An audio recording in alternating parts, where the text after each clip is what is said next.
Gonna get him in the third No, round. he cannot stand Ron Rivera. Oh gosh, no. You He want is one. He is one Redskin, and I'm sorry. I know they Commanders. He is man? They one still the Redskins fan Redskins. that is honest and true about his team, and will tell you that. And that's why I want to get him on here too, eventually to talk, because he will tell you the truth. And he is a diehard like we all are, but he is truthful. Right. This will be the only time you get to All right, notice. so in the chat field, they got everybody looking at Osiris. That's who I want. There you go. That's it. That's who we want. Snyder couldn't help himself. All right, Zach Charbonnet. All right, good. Because I don't want this to get a. If we don't get a running back, right? Yeah. I got something for you. Wait a minute. What What? do you think if we just get a bunch of offensive and defensive linemen, maybe get a linebacker or something like that, and go through this whole draft without getting a running back, right? Okay. Hold on, I'm gonna turn this down. I'm gonna turn this back up when they get close to When picking. they get to us, I got you. All right. So somebody said, "Nah, you want a QB? Stand on." Wait a minute. Why is Stan Wait a on the minute, chat Stan on and not in YouTube. here? Stan, get off of bring YouTube. your ass Come on over here. man. Stan, bring your ass on here and stop playing. Stan commenting from YouTube. I love it. I love it that he even found us on YouTube. This is great. This is fantastic. So look, what do you think about if we don't draft a running back the whole way, right? If we bring Zeke back. Let me shush. Go ahead. No, I think ahead. That's what I want to know. What you think? Phil, I'm telling you, that's what I'm thinking is going on. If you remember 2 podcasts ago, or one, maybe the first one, Phil, I mentioned that I thought that they were basically spanking the child, as far as you think that you are as valuable and people are going to knock down the doors for you. You don't think that Jerry, of all people, knew that people wasn't going to come for Zeke, and they let him go to see what test the waters and see what happened? And tell me to this day, who has picked up Zeke? Nobody, because he's coming back.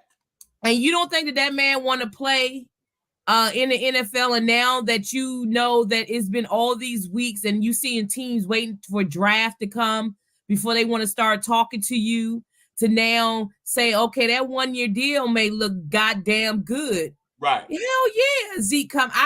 I'm with you, Phil. I believe that Zeke is coming back for a 1-year deal, because now he realizes at the end of the day, his stock has went down tremendously. Right. And a lot of teams are looking for that quickness and things when it comes to the running back. And Zeke just need to go ahead and admit to his times are over.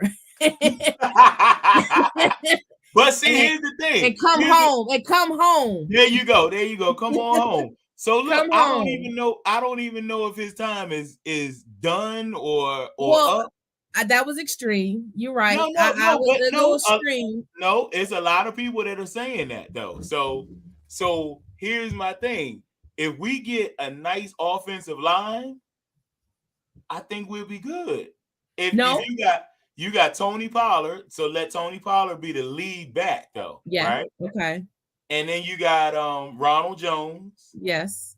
You still got Malik Davis. And I still think that he will be someone that would be able to contribute if they use him right. But yes. Mm-hmm. Okay. And then you also still can bring back Zeke as your short yardage and goal line back. Agreed. Because you know he scored 12 touchdowns last year. Agreed. Yep. Yeah, so that's his thing. That's his niche for me, is that goal line type of thing.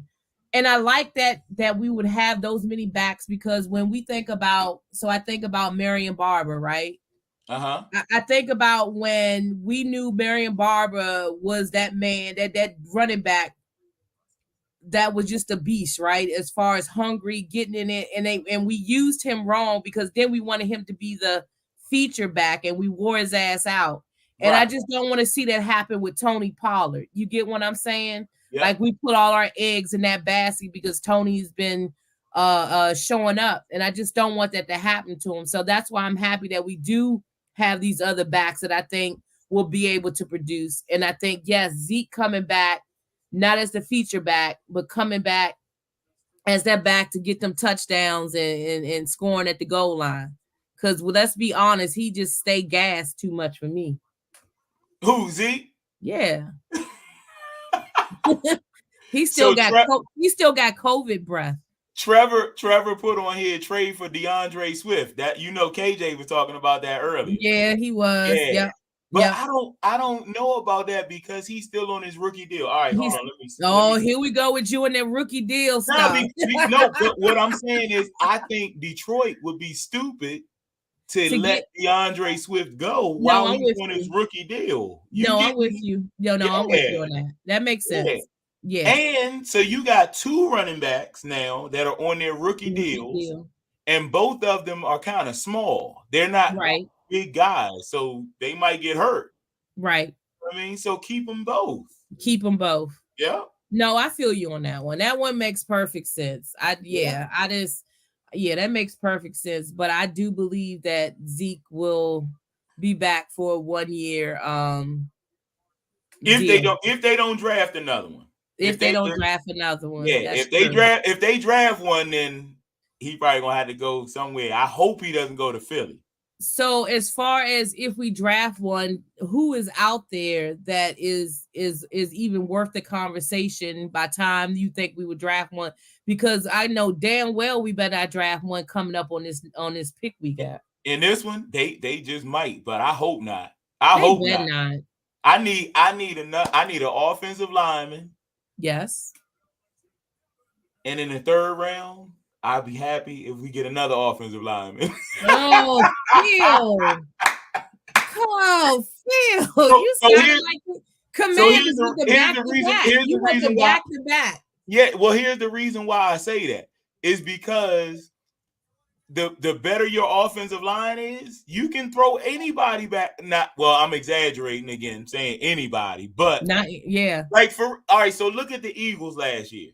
Okay. They were throwing Kenneth Gainwell and all right, we got Trevor, so he can talk about DeAndre Swift. You there? Yep. Hey, Trevor. What's up? Look in your background now. Look what we got on there. You see that? My background. No, I mean look on the screen with us. Can you see that? Yeah. Yeah, we looking professional now. Don't we look professional, Trevor? Oh my God, top notch. Yeah, that's what I'm saying. I love Trevor, by the way. Hey, Trevor. What's up? Trevor, we are professional as hell right now. Yep, we are. and look, we're on I got kicked off of Facebook for 3 days. Hey, Stan said, Trevor, my guy. Yes, Stan. But Stan, I'm trying to figure out why you still typing and posting instead when of coming you were on just here, right? supposed to be here live. What the hell? Trevor, we're going to give you a minute to talk about DeAndre Swift in a minute, but the Chargers about to pick, so let's see what the Chargers get. Oh, I'm behind then. I'm still on the Bears pick. You still the Bears pick? All right, so look, that's why I put it on the screen, just so we could all be on the same page. Yep, there we go. All right, so hold on, let's see. See, they looking around too. Yeah, they looking. Uh-huh. We getting close. We only 4 picks away from our pick. Well, they moving through the second round. I mean, I would hope so, though. I would hope by now you would kind of have. They got an edge. They got a pass rusher from USC. So on we also are live on TikTok, right? So I'm gonna tell y'all what they saying too. So hey TikTok. So TikTok, Dr. Walter Sims. We on TikTok, Trevor. Oh my God. He said he wants Darnell Washington. That'll be what Hot Rod would want, right? Yeah. Darnell Washington, the tight end. Or Keely Ringo. All right, we'll do that. No Ringo. That's the guy. Okay, y'all that's school me on Keely Ringo. That's the DB from Georgia, right? Yeah, Okay. yeah. No. Nah. No. I mean, he's good though. He's good. So, but he's not enough of an athlete. Okay. Okay. All right. See, I like he's too stiff. Okay. We definitely don't need stiff, Trevor. Yeah. No, at we don't. all. It's bad enough our coaches are stiff. We don't need the stiffness on the field. Yo, Trevor, Stan talking a lot of trash, talking about he on strike for 3 days. That Phil should understand. Oh my gosh, Stan. Why you had to start that up, yo? Stan, don't get Phil going. Cut that shit out. Uh-oh. Dan Quinn's in the war room. Puppet master? Did you see that? Let me ask you a question, Trevor. Yo. So who do you want? What position do you want to pick on our next pick? I want Washington or Torrance. Okay. Torrance is good. Yes. There you go. Okay. Because there's a big drop off after both of those. If you want a lineman or a tight end. Yep. I agree. But they just said Dan Quinn's in the war room. Yeah, I just saw that. So does that?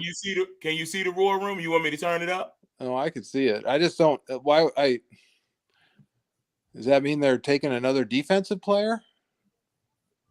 I hope they're taking Osiris Torrance. Maybe he's in there to say, if you take Osiris Torrance, that will help our defense because we'll get more time of possession. Or is he pulling a Rod Marinelli?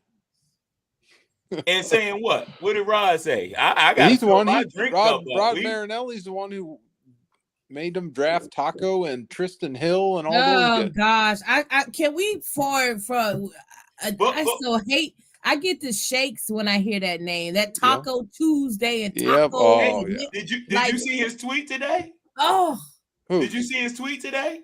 Which one? Taco Charlton tweeted today and said that Mazi Smith is in a way better situation and a way different situation than I was in. Let him have his chance to shine and stop comparing him to me. Did you? I had no problem. I had no problem with that. Do you see that video? I tweeted it to you, Phil. Do you see that video of him doing the bench press? Who, Taco or Mazi? Mazi. 34 no, I reps. I haven't seen anything. I ran through my route today so I could be here by 7. I 34 Yo, reps. don't say that out loud. What? No, we good. I did everything right, and it was my day off. It was my day off too. You ran through your. That's right. I ran through my route, and it was my day off, so that's time and a half all day. Okay, yeah, I got you. Brian Broaddus is saying they're looking at Hendon Hooker, the quarterback. What? Oh God, Phil's gonna lecture us forever. Oh my gosh, Trevor, we are in trouble. You know that, right? I'm just gonna log off right now. Yeah, you know we in trouble, right? Because I'm gonna have an issue with that. Mazi did 34 reps of 225, and it looked like he was lifting 5 pounds. Wow. Ooh. See, that's what I wanted. So 323 pounds is all I'm gonna keep screaming. That's all I'm telling you. That's a clogger. I just 323. And check this out. That's him losing weight. He played. Yeah, I remember you said that. Yeah, he played last year at like 337. Yeah, I remember you saying that yesterday. Yeah. Like, damn. Yeah. That's a clogger. Not take a quarterback. We better not. And I don't want a tight end either. So here's the thing. I don't want them to take a quarterback this year because you still have 2 years left with Dak on this contract. You have 1 year left. No, he restructured for this year. So his cap hit this year went from 49. No, this is the last year of his deal. I thought he got one more. Next year, his cap hit is $59 million. It's 59 next year, right? Yeah. That's the last year of his deal. So that means it's 2 more years. It's 2023 and 2024. So he's got 2 more years left. Mm-hmm. I'm not so sure about that. Yeah, hold on. I hope you're right. I hope you're right. Me too, Trevor. I'm sure you do. Yes. Oh, shut up, Phil. Me too, Trevor. Trevor, we go. You know, we've had to go to war with the quarterback that we had with our own fans. So yeah, this is great. I mean, go to war. This is great. Hold on. Yeah, Stan. I just made that little bit of money. I made some money today. But still made it in time for the draft. All right, the Chiefs are about to pick. So I like seeing the Chiefs picks because they always pick good picks. The Chiefs, the Ravens, and as much as I hate to say it, the Eagles. Oh gosh, please can we? They do it. I gotta admit, they do a good job of drafting. I stop with all the Jesus. There's so many commercials. I know the commercials, right?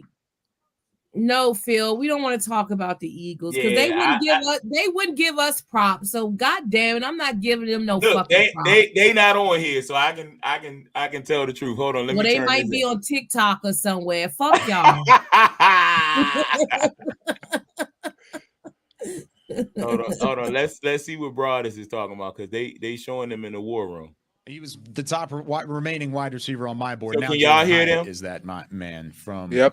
Tennessee? So Rashee Rice off the board. Now the Bears are on the clock, followed by the Giants and then the Cowboys. So Rashee Rice, one of the wide receivers gone.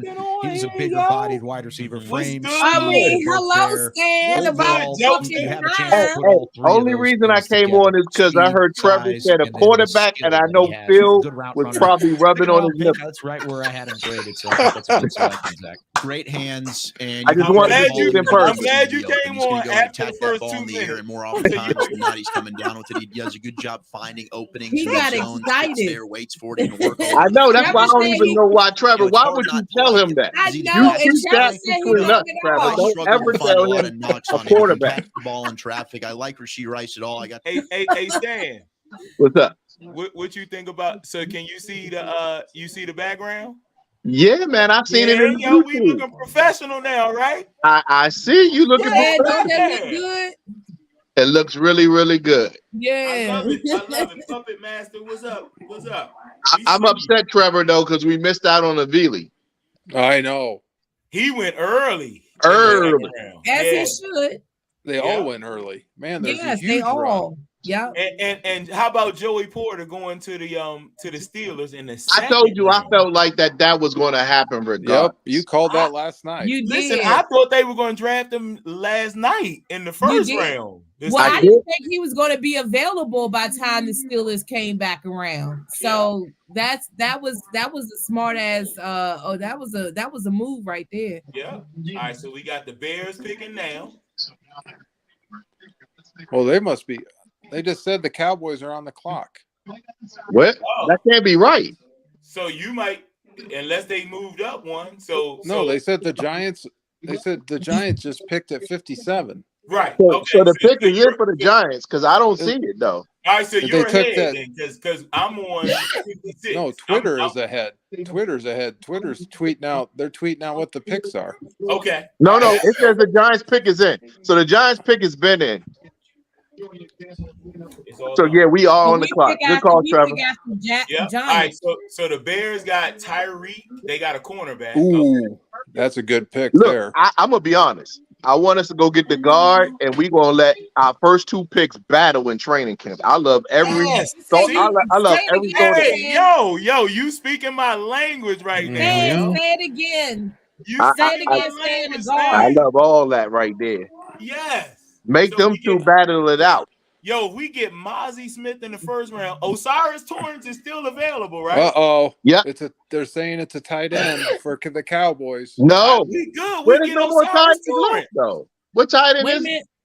They say what? It's got to be Darnell Washington, right? It better be Darnell Washington. If So Yeah, it's but not, do you really like Darnell Washington at right now? Who, me? Yeah, I don't. You talking about the Giants or for us? For us. No, I'm talking about for Giants, us. We need to draft Osiris Torrance. The Giants. Giants took that center Schmidt. I don't like Michael Schmidt. Okay. I like Washington, but I don't like him here. I think I think if you want Washington, you draft your guard here and you come back and get Washington. All right, well let's go. Washington ain't I making want a it to guard. 90. That's what I say. Stand guard wise. Who are you looking at? We need Osiris I Torrance. think Osiris is our best bet right now. That's it. Yeah. 6'7", 340. Yeah. And I would have taken Osiris Torrance in the first round. You know, I like meat, man. Three. All right, they that's already like shaking boys. hands and all of that. I hope it's not a tight end. I mean, I like Washington. No, I do like Washington. I just don't like him here. We don't need him here, though. It's not necessary. Jesus. I'm about to log off. No, he said something about a tight end. Nah, Ian Rappaport talking about tight ends too right now. Ah, come on, yo. You got Osiris. Something must be wrong with Osiris Torrance. No, there's something. There's something wrong. No, it's something wrong with our war room. No.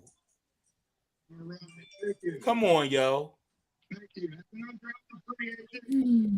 Yo, I'm about to be upset if they don't take Osiris Torrance right here. Is this Drew?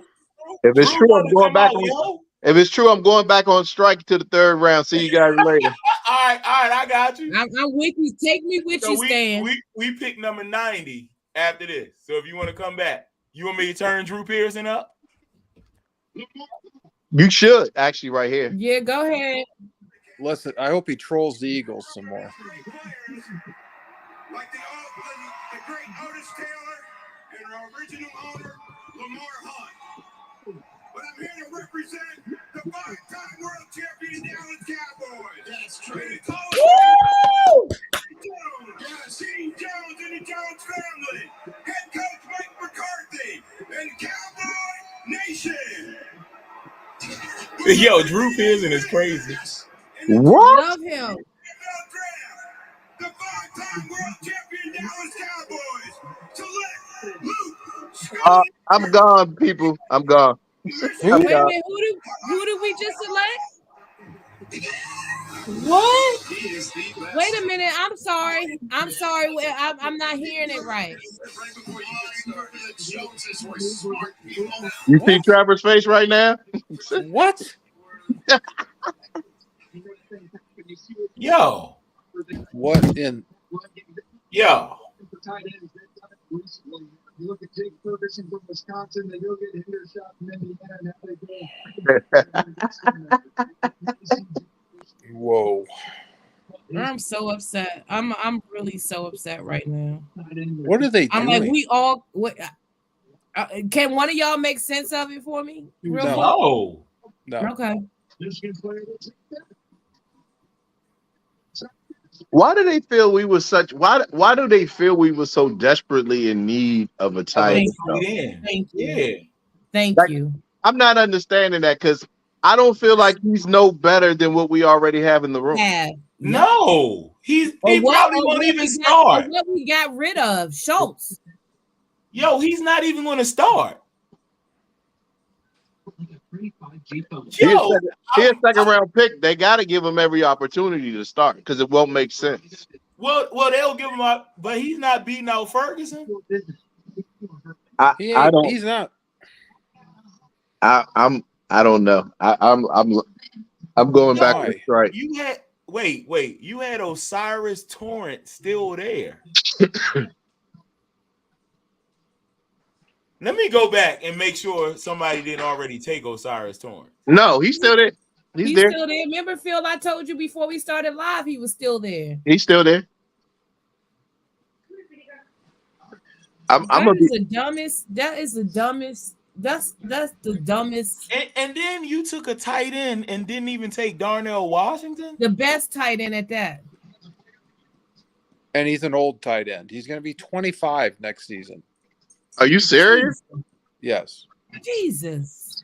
Let me tell you about the greatest roster ever assembled. Monster, the Outlaw. Let me see what they got to say about this. I'm so disgusted right now. All right, let's see what they saying. Subway Series, the greatest venue of all time. hands, one-on-one, and he holds his own. I didn't see a lot of elite speed or quickness, but he does an excellent job of using his size to his advantage and his route running getting to a lot of create Gavin separation. Escobar. To Brian's point, you see him line up in the slot, strong hands. He goes and snags the ball. He will catch it away from his body. An issue with a guy like Kuntz from Old Dominion, I thought he was kind of a double catcher. He'll bring that into his body, it'll doink off, and then he's got to kind of recollect it. Schoonmaker, you don't have to worry about that. This dude's got natural They tried, hands. Personally, but they're don't not think he's going to start over Jake Ferguson. They can keep trying all they want Okay, to. so but we'll they're not continue on with convincing me. reaction They're not about even Luke happy about Schoonmaker it. being picked here at 58th overall to the Dallas Cowboys. Their next selection at the moment is at 90. We got a long way to go. We're wrapping up the second round, about to head into round number 3. You're listening to the 2023 NFL Draft on 105.3 The Fan and DallasCowboys.com. I don't. Now, look, watch this. They about to go off. Okay, so I want to go back to that real quick. This is when they talk serious. One of the pre-day 2 conversations was you needed to get a tight end in the second round or the third round, because then you're drafting Jake Ferguson. Then you're drafting Peyton Hendershot. They have 2 young tight ends on the roster who they do feel good about. Sure. But overall, you wanted to get somebody that has a gap, that has a notable difference. What is the notable difference for Schoonmaker? You don't think he's going to start over Jake Ferguson. Why is that? I just don't see the notable I said the difference same thing with Schoonmaker. To me, is he a far better blocker? He might be a better blocker than Ferguson, but I think both. Hey, yo, you hear what he just said, Stan? Like I have Schoonmaker and Ferguson. He just said he's probably not going to start over Ferguson. That's the same thing Fergie I coming said. out of Wisconsin and Schoonmaker. That's why I don't get the Fergie pick. also showed the ability to line up in the slot. Good route runner, didn't have elite speed, but he's able to create separation with his route running ability. He's also good hands. I think you're getting somebody similar said good type pick. of players here, and maybe the offense in which Michigan ran didn't get to utilize Schoonmaker's skill set, where we can't see hear the productivity you. downfield. Good player, I like him. Can you hear me I there? don't dislike the pick whatsoever. I was saying I don't if know that he's Buffalo takes necessarily Osiris a leap above Torrance, I'm going to be Ferguson like pissed. we would have said Kincaid if they had taken him would be. What do you think, Brian? I think the thing I think they like Hendershot. Okay, they like both tight ends. I think they think more of Hendershot than they do Ferguson. And I just kind of listening to people talk about the 2 particular players. I kind of feel like with Schoonmaker, I every time everybody like why not watch line I'm kind looking of at tight in the ends. actual Here we chat. go, Buffalo's pick. I'll come back with this. Yeah, the Bills at 59. Everybody's coming out here talking Let about me ask y'all something. That's embarrassing. You know Mike McCarthy says he wants to put a fullback back there. You think this is a move for that? He said what? They want a fullback back there. Do you think that this is a move to get another tight end on the field? He's supposed to be a good blocker, right? Oh my God, that's terrible. If that's the I reason why agree, they did it. terrible. I'm just trying to understand. And look who picked next. And I just Phil. want you to know you're gone but not forgotten. Osiris is off the board. With the 59th pick in the 2023 NFL Draft, the Buffalo Bills select Osiris Torrance. There we go. Unfucking believable. Good value there at 59. I want to go back to Schoonmaker, then we'll hit Torrance. You gotta be Brian, I want to hear kidding your me, thoughts. Yeah, I feel like though when you watch Schoonmaker, No, this is a sad Friday. Like Michigan runs the ball with an attitude. Sure. And I don't see. All right, so like, who do y'all think? Okay, so who do we blame for this pick? Cowboys Is trying it to run the ball, run it behind the guys they who wanted currently this have. guy so bad? Like, I'm see not them understanding. have Y'all the can y'all success explain it that, to like, me? I want to know why they brought Dan Quinn in the war room for a tight And I end. feel like that tight they've got the end. best Right, of that's both good worlds point, with this guy. Stan. They got a guy that can catch the ball down the field, but they got a guy Trevor- that when they put him Trevor in still line speaks on that his right y'all. side, Hey, yo. And they had the perfect draft going on right there. You could have had Mazi Smith in the first round and Osiris Torrance in the second round. And then I asked my question: why get rid of Schultz? I mean, if you wanted, I just don't like if that's the case. Well, Schultz played himself because apparently, from what I heard or what I looked at, they offered him 3 years, $36 million last year. Mm-hmm. And he ended up going to the Houston Texans this year for a 1-year deal for $7 million. So he played himself. He lost a lot of money. And Shoemaker just made himself a ton of money. Huh?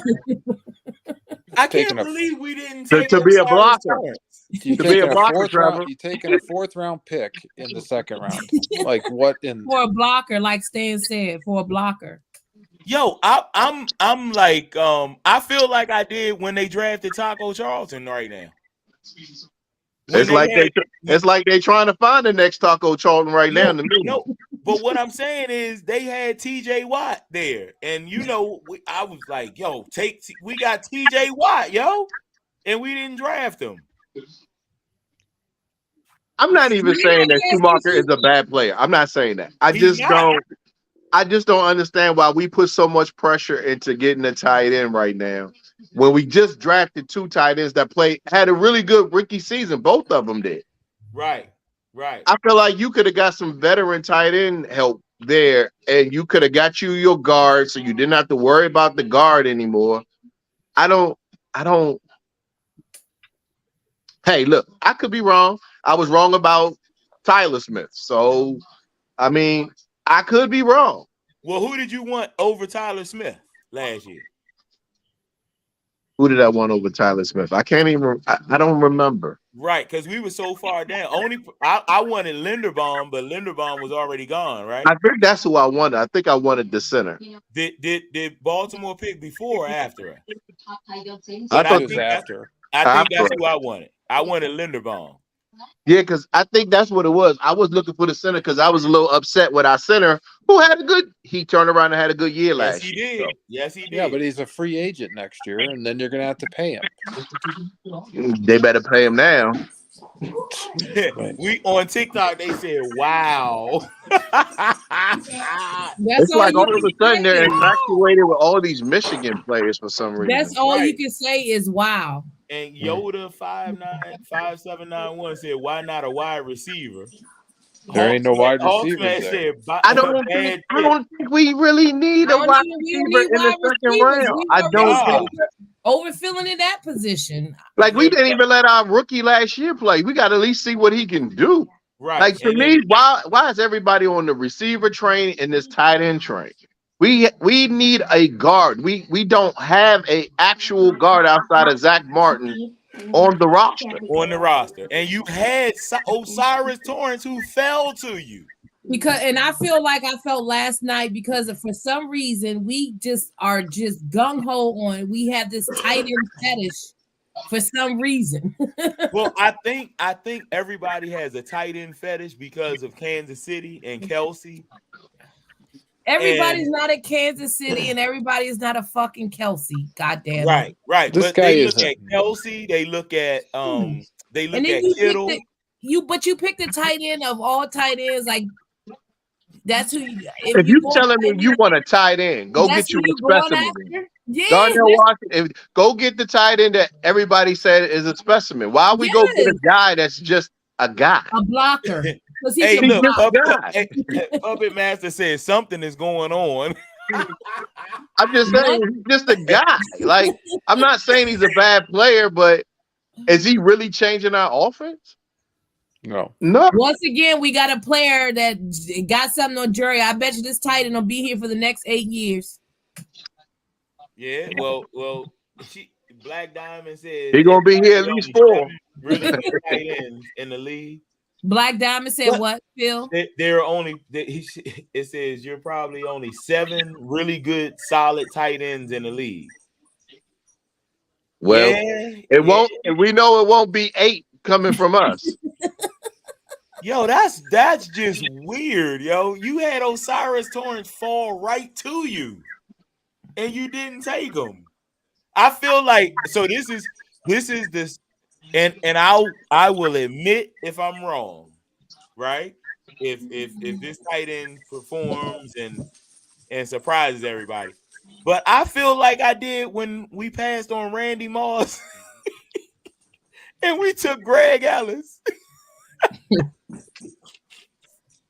And that's what I'm saying. Like Greg Ellis was a good player, but it's like he was a really good player, but he wasn't Randy Moss. He didn't change our team. A Hall of Famer, Randy Moss. Like when you doing your first 3 picks, man, these guys are guys you're looking like they're gonna play. and they're going to be pieces to the puzzle to put your team in a different bracket. Like him as a second round pick, I don't feel like he does anything for our team. This is I'm really, really as happy as I was with the pick yesterday. I'm so disappointed right now. Man. This just doesn't make sense to me. Yeah.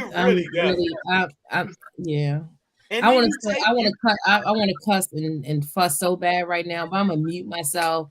I'm gonna go ahead and pour me a little glass. Does anybody feel like Will McClay has anything on this draft though? That's why I asked the I question. don't feel like Will McClay has his hands on this draft. Nah. That's why I asked the question. Who pick was this? Look, I was surprised last night because I wanted him to get Mazi Smith, but I didn't think they were going to take him.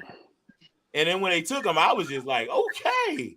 I wasn't mad with the pick. I just felt like we could have traded back a couple of picks and got another pick to get him. I just don't feel like we had to pick him right there.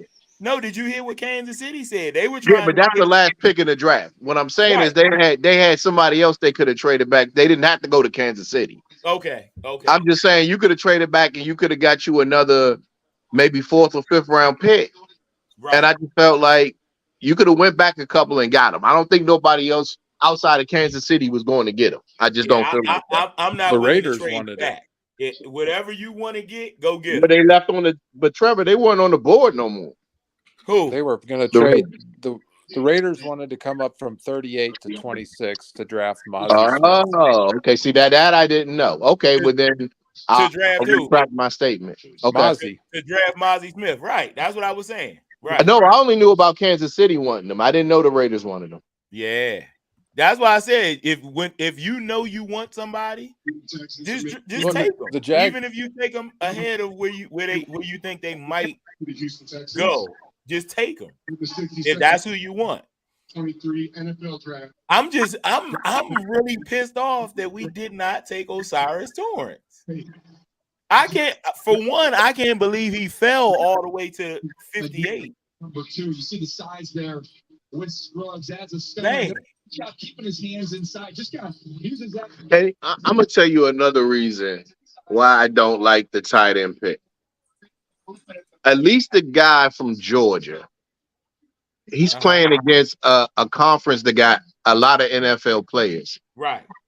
I agree. Big Ten, I'm just saying, like, he's not matching up against how many DBs from the Big Ten or safeties have we seen drafted so far in this draft? I know Illinois had a corner go. Right. Michigan just had a corner go. Yeah. And Washington drafted 2. Yeah, but that was they drafted 2 back to back. Yep. Oh, okay. Well, that's Washington for you.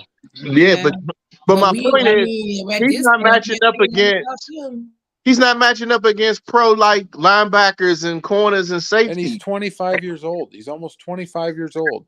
Like, what do you do? Shoemaker. On top of that, that's even worse. So he's older than our other 2 tight ends. Yeah. Right. So basically, he's supposed to be the veteran of the group. Right. Hold on. We got some. You said New England fan says be happy. Be happy about what? I don't know. Can you explain? Picking 13. Explain that. He said be happy. About what? And then Sergeant Pepper says another stupid McCarthy call. So he thinks it's McCarthy, and that's the question that I'm asking to everybody. So he's saying McCarthy. Who is behind that pick? It has to be. It can't be Will McClay. So who is behind that pick? You saying Trevor? Look on the screen right now on NFL Network. You see who that is, Danny? That's DeMarcus. DeMarcus Ware is making the pick for the Denver Broncos. Oh my God, that's it. I'm gonna log off. I'm about to throw up. Throw up. I might. I'll jump back on when we're ready to pick again. I'm about to throw up. It can't get more real than this. Nope. No, Phil, you know I'm really pissed right now. You do know that, right? I know. Okay. I'm so fucking pissed right now. With his fine ass. But I'm so pissed right now. I'm gonna take my fat head down and everything right now because I am so pissed right now. Yo, he made a pick for the Denver Broncos. Wow. And you know I'm not gonna hit the end of this. I already know people about to come for me. Wow. With this shit. Wow. It's like if we're drafting an offensive player, why don't they draft Mims that the Broncos I don't know what Denver's doing. They have drafted like 5 receivers in like the last 3 years. They're gonna trade someone. I mean, you have to. They were trying to trade what's the smaller Judy to us. I cannot believe DeMarcus Ware. I'm sorry. Let me mute myself real quick because I'm so upset right now. Well, Let's hear it. What? Philly's about to go back-to-back picks here. That's disrespectful. That's fucking disrespectful. I'm gonna have to have a conversation. Hey, look, by the time our 3rd round pick comes, when that 90th pick is made, I'm gonna be out. Oh, I'm already like teetering on Lee's studio after this DeMarcus shit. Yo, I'm well into this thing. It's bad enough we pick a fucking tight end for which no one can fucking explain. Then I got to be honest with DeMarcus Ware. Trevor, I would have been happier with the quarterback pick right there. Hey, Black Diamond. I hope we take. I think his name is Antonio Mafi. That is a guard from UCLA. We've been down this road before. I would have preferred to take Osiris Torrance right there. Right versus the tight end. I've been screaming guard. Hey, I'm not even looking for a quarterback, but I'm telling you, I would have took Hendon Hooker. I would have been happier with Hendon Hooker than the tight end pick. The tight end, right? Because you're not gonna say you're grooming a quarterback for your future, and you got a good backup quarterback. But Stan, think about this though. All right, let's be real. You know how I feel about quarterbacks. You know how I feel about not paying. I know I'm about to mute myself. But what I'm saying is this: there is no need to draft a quarterback this year. We already got Dak Prescott on. I didn't say I wanted to draft a quarterback, but I would have been happier with that pick than what we picked. Is all I'm saying. Okay. I got what you're saying. So would you have taken Hendon Hooker? I would have took Hendon Hooker over the what is his name? Schumacher. But see, here's the thing. So you got Dak under contract for 2 more years, right? Yeah. And you just restructured his contract, which means that not this year coming up, but the following year, his cap hit is $59 million, which means you're probably going to extend him again so that you can lower that $59 million. I get what you're saying, Phil. You talking logical. What I'm saying is I would have been happier. Right. Than what we picked. I'm just not. I've seen I don't feel like that pick was a needed pick right there. I just don't feel like we needed that. And I feel like we got pressured into taking a tight end from the media. Like everybody in the media has been, we need a tight end. And I was like, where did this come from? Right.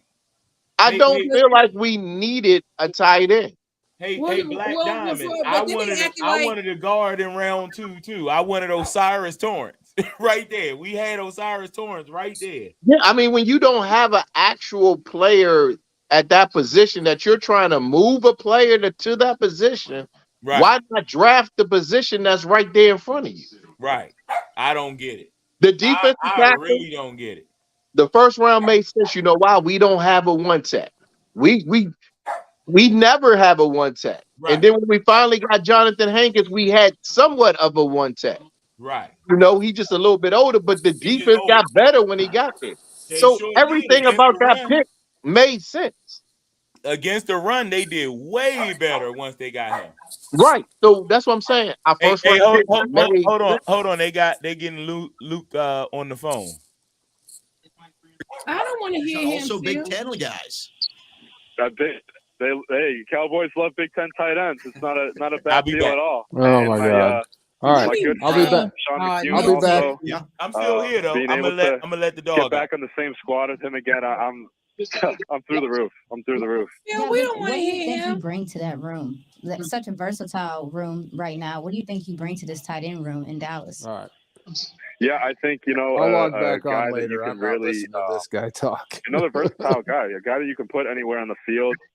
Put me in line, put me in the slot, and I'm going to do my job. I'm going to do what's asked of me and do it to the best of my He even ability. sound like he. All right, so if you were lined up in the backfield in practice and I don't like it. He even sound like. Did you hear that, Trevor? I told you, Trevor. Trevor gone. Trevor's like, he don't want to hear I'm him going to do talk. my best to run in front of him. And, But didn't I say in the backfield? Didn't I just say that? What's your scouting report on Mazi Smith? Since you have gone up against him a couple times, what do you think about This the was first round pick? awful. This was a really well, terrible first of all, pick. he is the whitest human being I've ever met in my life. Wow, did he shoulders- say he's the his whitest shoulders human are being? just huge, but excellent person. I hope I'm excellent so player. wrong, and I hope he is the is Super so Bowl. consistent. But Yeah, I every hope we single do, game. but right now that don't make me And feel I got a better. funny feeling. He was such a Man, that factor don't to make our me defense feel this better past right year. this second. And he's going to continue to do that. Because Phil with would us tell now. you I've been But screaming we learned from guard. I Mazi wanted that a he's guard. a big We fan need of a guard. Pop-Tarts. And so, is there? Oh. Yeah, his mom would like say, "Listen, Mazi, you need to make a play. If you don't, we're going to take Pop-Tarts away from you."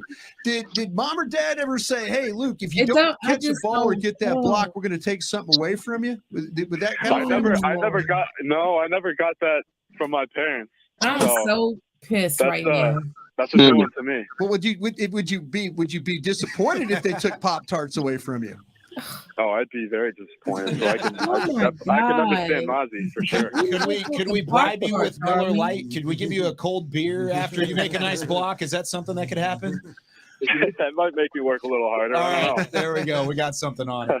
Look, I did want to ask you because you did a lot of the dirty and the grunt work there at Michigan. You talked about it. Give you a job, you'll go ahead and do it. But you do have a very high athletic score. You show a lot of athleticism. All right, Do you man. think So we that done there's got room this for you pick. to grow in terms of his receiving? We done got threat us as a tight end. We got a pick coming up. Absolutely, yeah. That's something that I'm just so excited I'm for. not looking and forward to that continue pick. To You say you emphasize not? and improve at the I'm next level. scared because I don't know what I don't know where to more than I think I can show in the past. Right. I'm with just, you. Grateful that it's Because going my to question continue, and I'm going is, to keep on working at it. what The guards will newest be out Dallas there Cowboy, Luke next Schoonmaker, joining us at that here type of on the pick at Draft this Show. point? Luke, congratulations again from all of us here on the Draft Show. We'll see you in Dallas very, very That soon. one I Time don't to get to work. We can't Okay. wait. Time to See, get we to gotta work. Thank you remember, guys like so much. most good There he guards goes. usually There go we in the Go second Cowboys. round. It's a good way to And end it. guards All right, usually we're going to get step pushed aside down on the even when fan they're side really of things. good. When we come back, They we're usually going to get have some pushed out of the secret first round. audio, and we're going to talk to his new So tight end coach. a lot of Rudy your guards, Wells, if in you a pay couple attention, moments most of your studio good guards in went a in couple the second round. moments from now. You're listening to the 2023 NFL Draft fair. on 105.3 The fair. Fan and Cowboys.com. We'll probably get a kicker this next No, don't play like that. 'Cause they might do something crazy like that. Hey, Stan, So we I've been a talked to fan Adam for a long over the moon time. I've with the seen us pick of do Mazi Smith. crazy I anticipate the shit. same from Linda. He's always been very, very kind. We a fucking What- get a kicker. What are you looking for? I'm just fucking around. Everyone just seems so upset. Yes, I I'm am looking upset. at the tight ends and just how things are happening. They're flying. Aren't they No, flying off they the board? need if they needed to take their guy there at 58. Yeah. They weren't having their dude come back around. That's why, if you thought Schoonmaker was taken a little high, that's one of those things. If that was their guy, they needed to pull the trigger. Yeah, there at 58 and absolutely. take him. That's what I'm saying. That's what. But that's sad that was the guy that they wanted, though. I don't buy that. In two more picks. And, Yeah. But I am surprised that Tucker Kraft is still on. I want to. Did he come for Washington? Did he come for a visit? Situation with him. That's a good question because I don't remember his name being on any visits, any I don't remember his name being on anything. I'm about to look it up right now. Take him, and then you kind of figure out along the way. What is it? 30? None of a it. Shoulder, a knee, a back, or something like that. So 30 visits. That's kind of was he part of the that's 30 big visit? mystery. But when they really start to No, fall, I don't. Browns. I don't remember. I don't remember his name. Get to this situation, and But Kraft I wouldn't have, because I would have thought that wasn't even serious. So I wouldn't have paid attention to you're it. kind of in a situation where there's something else going on. I just don't. Who are some of those names now? We'll catch everybody up on the picks that just came across the board again in a moment. But Marvin Mims was the final selection of the second round. Zach Pickens, the interior defensive lineman from South Carolina, that's a good pick, goes to the Bears for the first selection of the third. But who are those names right now, Brian? Because Drew Sanders is in the third. Now you've got Juwan Jones. I've got some second round grades still. I've got Hyatt. I mean, when you start talking about these wide receivers, and now I guess we're going to start to get into those receivers that are vertically challenged. Hyatt's still there. Maybe it's something to do with the offense at Tennessee. All I saw this guy do was make plays. See his name. Ball downfield, going out and get the football, things like that. But they try to size it up, Sam, but I'm sorry. Yeah, prove me wrong. Scott from Cincinnati, it was another guy that those are kind of the shorter guys. I really do. I hope I really am wrong. The offensive tackle. I don't mind Ethan Crow. Maybe the please fact make that me eat guy's it. 377 I don't mind. I don't want to eat Crow. I don't mind eating Crow, but please make me eat it. I hope he shows. I hope I'm totally wrong about it. In the league, but for I mean, we want to be totally wrong about him, but right now that ain't helping the situation right now. I'm not understanding. Another guy that I thought was going to be gone. How about? I got to go back and look at my thing is, if you go, a lot of people thought that he was the. But my thing is, if you're going after a tight end, and then you don't pick the best one on the board, corner on the board, right? Here we are. That's what I see. 65. And he's if that's what you're going after and what you want, at least pick the best one on the board. On Luke Schoonmaker, texted to me by because I'm even trying to think who. Oh, good. Who on all these pre-games before the draft was even putting him in? Great hands, like, oh, you got to get him. Big dude, love him. Oh, this tight end is. Got the selection with the Eagles. Well, the Eagles got a guard. Oh, there we go. I'm about to log the fuck off. With the 65th pick in the 2023 NFL Draft, catch your breath, bro. The Philadelphia Eagles select Tyler Steen, guard, Alabama. Terrible pick. Yeah, what a bust. No, he's actually a good player. I'm a little sad that they took him too. Tyler Steen out of Alabama, and like you said, this next pick is the back-to-back that they got from Arizona on the tampering deal. Yes, this is the pick here. This one that they're on the clock with. So this currently. Is one they got from Houston. Yeah, I believe I got this gentleman's name right. Jeff Southland is the coach. He's the line coach with the Eagles, and he came from the University of Alabama. So he would know a lot about Tyler Steen and what he could bring. Man, that's a big square blocker right there. Mm-hmm. Big square blocker. Yeah, we and talked of course about, they pick up him the other day, Brian, teaching me about catching and things. He's a guy that does catch. But he has the ability. This is fucking. Just looking for the consistency from him. He has. All right, I need a break. I'm going on strike. I see you guys in the third round. Bye, Stan. See you. I need to juice up my phone a little bit. Okay, I'll see you in the third. I need to fill my cup. Even so, because of that, but strong dude, powerful guy, better in the passing game, in my opinion. Yes, Sydney. Oh, Stan said he'll be back. He'll be back for our draft. Everybody discussed it. Trevor said he'll be back. He didn't want to hear Shoemaker talking. Okay. So he was like, he'll be back. And I'm going to mute myself real quick because I'm still got to get over the tight end and the Marcus Ware. So I need to go fill up my cup because I'm disgusted. Look, you gotta welcome in your boy. Look who came on. It's Mr. Android. My Android brother. What's up, Queen? What's up, Queen? How are you? I'm good. How are you? I know. I'm pissed as hell.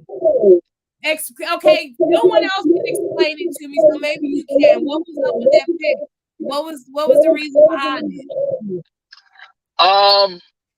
The only logical explanation or reason I would think that they picked up Schooner or whatever the hell his name is was for the simple fact that they are trying or they're going to make Ferguson, our primary tight end. Okay.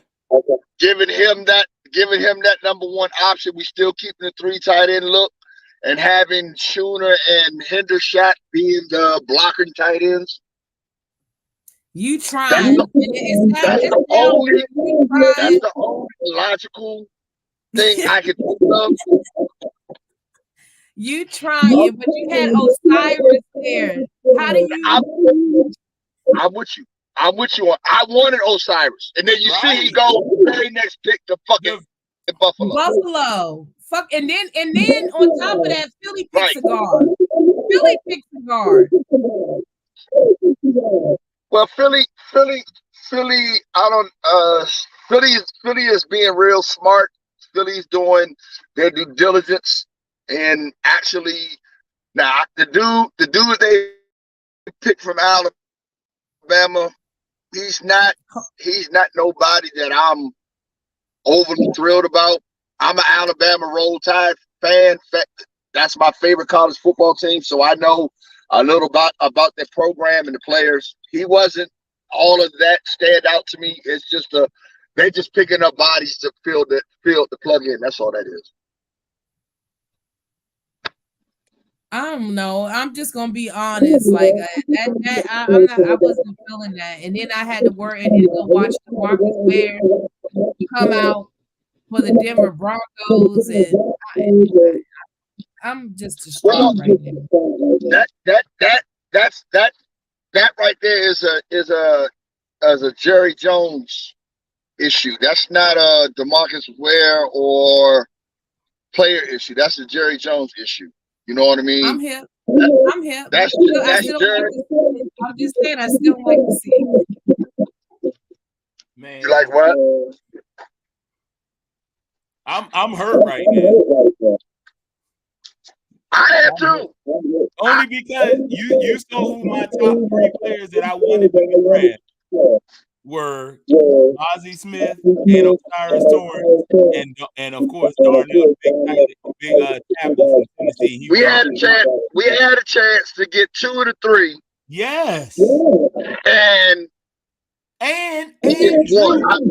the linebacker Drew was still there from Arkansas.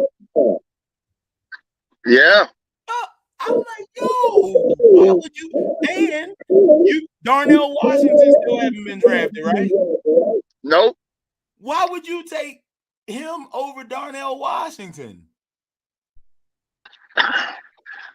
Jerry got something else in that cup, and it ain't coffee. Man, something ain't right, man. Something ain't right. Unless they planning to do some trading after, I don't know. I don't know that pick right there just. But if you look at the recent history, our last 3 tight ends have came from the Big Ten. Right. You know what I mean? So it's something about the Big Ten when it comes to drafting tight ends that we like. I don't understand why they don't get themselves down in that southern part of the football world. Right. So Adam, who do you think was the reason behind that pick for the tight end though? That was Mike McCarthy. You okay? You're the second person that said okay. Mike McCarthy did that because he was pissed about yesterday. Okay. Hey, somebody on TikTok says that they think Darnell Washington has a knee problem. So he got a what problem? A knee problem. Injury. Okay. An injury problem.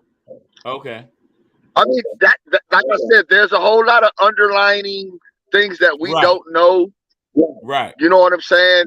Some of us aren't privy to. They're not going to give us all the information. But I'm with what you said, Danny. Like these media analysts and people that get on here, these gurus talking about this player and that player and this player, they keep naming the same 10 to 12 people. But then you hear all these other names coming out of the woodworks. So it's like, why weren't you guys talking about them? Yeah, exactly. I didn't understand. Like this guy, I looked for the 30 minutes that I was looking, and I just didn't see folks saying too much about him at all. So it's like, where did he come from? Like for us to sit in our war room, that war room that looks like a stock exchange, and we are sitting here going after a tight end. I don't know what it is about the tight ends or what this guy got. It just doesn't make sense. I hear what you're saying about what they're thinking about or what they may be thinking about doing, but that just does not make sense to me at all. It really does not. When we have other positions to address that we need to address. Like I posted on yesterday and today about my 58th, my 90th, my 129, and my 2 pick. I wanted O-line, tight end in that one. You know what I mean? And tight end. We had an opportunity to go get an O-lineman. Detroit just took Hendon Hooker. That's a good pickup. That's a good. Detroit's having a silent creeping draft. Yep. I'm wondering what they're planning on doing with Swift. I hear he's on the trading blocks. All right, so here's all right. Hold on, Didn't somebody say something about trading Swift? So here's my thing with DeAndre Swift. Why would Detroit let DeAndre Swift go when he's still on his rookie deal? Why not keep him and Gibbs so you can have a 1-2 punch and then both of them be on their rookie deals? You got to look at future draft picks. Okay. If you got to think about it in this essence. If you're a team that it needs a running back and there aren't any proven good running backs left, you can still get DeAndre on his rookie deal. You can give up a number 1, number 2, whatever next year. You don't have to do it this year. Next year. Right. You know what I mean? And now you're getting a guy that's already, somewhat of a veteran to the league. He's got experience, and he's already knows his place and how to be acclimated to the NFL lifestyle. So you talking about Swift? Yeah, DeAndre Swift. Right. Yeah, this is going to be interesting right here. I mean, it's going to be very interesting on what they do with that pick, with if they trade him. You know what I mean? And who's gonna want to give up a second, third round next year for him? Right. I mean, we don't know what do you think? What do you think? If Mr. Owner, Cowboy Mailman Phil, what would you value Swift at right now? I would have drafted. Well, I gotta see what year is he in? Is he in his third or? I believe he's his third year. See, I wouldn't draft him. Listen, I would still go offensive line. Hold on, because I can hear me coming through your speakers. Hold on. All right, there we go. So if I was him, if I was the Cowboys, I would keep drafting offensive line. And I already have Tony Pollard. I already have Ronald Jones. I already have Malik Davis. Right? Keep drafting offensive line and just bring Zeke back. For a year, 1 year deal. That's it. I'm good with that. I like our running backs. I just want to improve our offensive line. I think, hey, Zeke's still out there. That's all I know. Yes, and I still go ahead, Phil. I'm sorry. No, you go ahead, Danny. No, I was just reiterating what I was saying earlier about I just think that they, at the end of the day, when Zeke can go out there, you ain't who you think you are. And now Zeke realizes that teams are waiting after the draft to even think about looking at him. So this is the perfect opportunity for Dallas now after the draft, like you said, Phil, to say, okay, we let you shop around. We're willing to sign you to that 1-year deal. Come on in. And you don't think that man gonna sit there and take that deal? Hey, look, we don't even have to give him a 1-year deal. We can give him a real 2-year deal or 3-year, because he's still in good. Listen, he's still healthy. He's still a good, healthy guy. But and he's already getting $6 million from us from his signing bonus. So he's still good, money-wise. Absolutely. Okay. Yeah. Okay. Okay. He already in our pocket, so he can't hurt us no more if he ain't willing to take a deal. Y'all making a good point. That's true. My brother said it was a McCarthy pick because Jerry let Quinn take the defense pick over McCarthy yesterday. So this is Jerry's way of allowing McCarthy to make that pick for the tight end. Okay. All right. So here's the other thing about Zeke. Since 2016, when he got drafted, he's the highest paid running back in the NFL. So he's been paid. All he needs is somewhere to play. Not as a feature back. Not as a feature back, though. Agreed. Not as a feature back.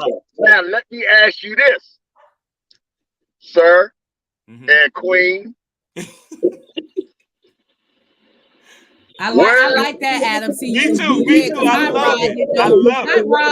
Hot Rod ain't know how to handle that, so I appreciate that. Hey, I was raised and built different. No disrespect to none of these other men, these kings on here, but I was raised and built different. That's all. That's it. I love it though. I love it. But let me ask y'all this. What if Derrick Henry was to be in the fold? I'm good. You good? Yeah. How much he gonna cost you? I don't look. It's Derrick Henry. I don't care what this Derrick Henry. All right, so I get that, but so you got to remember. Hold on, I'm gonna meet you. I'm gonna bring you right back. So you got to remember, this is a salary cap league, so you can't just say go by like fantasy football like type things. So if you talk about a player such as Derrick Henry, you also have to tell me how much he's going to cost me against the salary cap, because I already have Dak Prescott. I already have Micah Parsons and CeeDee Lamb and a couple other guys that are coming up for contract. So I got to look at their contract too, not just the player. Okay. Well, we've already exercised CD's 5th year, so right. We good for another year with CD. I don't know what Derrick's current salary is right now.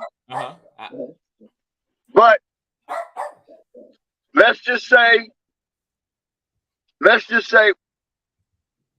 we offered Derrick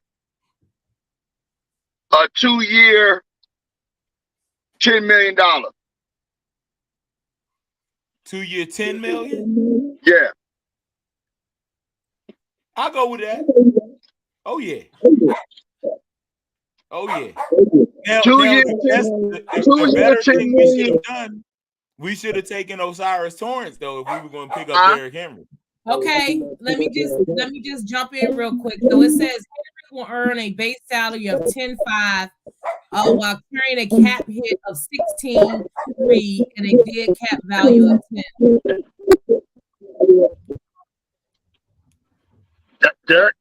Derrick's got a cap hit. Say it again, Adam. Derrick, that was Derrick Henry? Yes, that was Derrick Henry. What's it? So he will earn the cap hit would be 16,367 and a dead cap value of 10,102.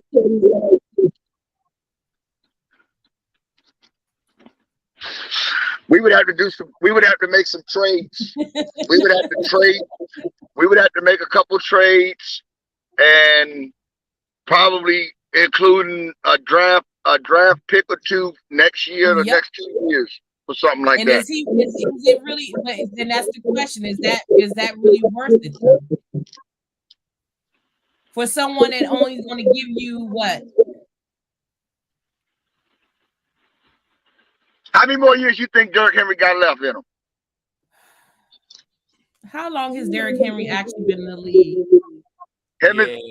He came in, I think, the same year as Zeke. And injury-wise, Derrick has been out, what, twice? Injury-wise? Uh-huh. Two times, yes.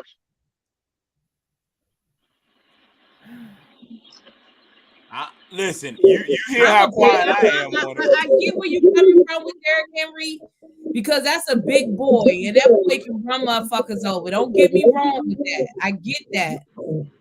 But that's just too much to carry. I just don't. I'd rather bring Zeke at this point. I would rather bring Zeke back cheaper and call it a day. What if he wanted to do a cap friendly deal? Who, Derrick Henry? Yeah. Oh yeah. I would feel if he do a cap friendly deal, then hell yeah, bring that big boy on. I'm just looking at it. I'm just looking at it in basically what we got to deal with Philly. Right. You know what I mean? Mm-hmm. Philly is, to me, is our only, outside of ourselves, Philly is our only, and the 49ers, our only major competitor in the NFC this year. Detroit's going to be a little scary. You're going to have teams that's going to be a little scary. Minnesota might be a little bit scary. Mm-hmm. But no, Minnesota's always scary when it don't matter. Exactly. But it's pretty much a three-team race in the NFC with Philly, San Fran, and Dallas pretty much in that order. Mm-hmm. I think we might have the slight edge over the 49ers this year based off of our acquisitions that we've made in the offseason. Uh-huh. But Philly, clear-cut number one for me. So I hear you. Let me just throw this in. I'll let you finish. Go ahead, Gwen. Go ahead. No, I hear you. Fuck Philly. That's all I wanted to say. But you're right.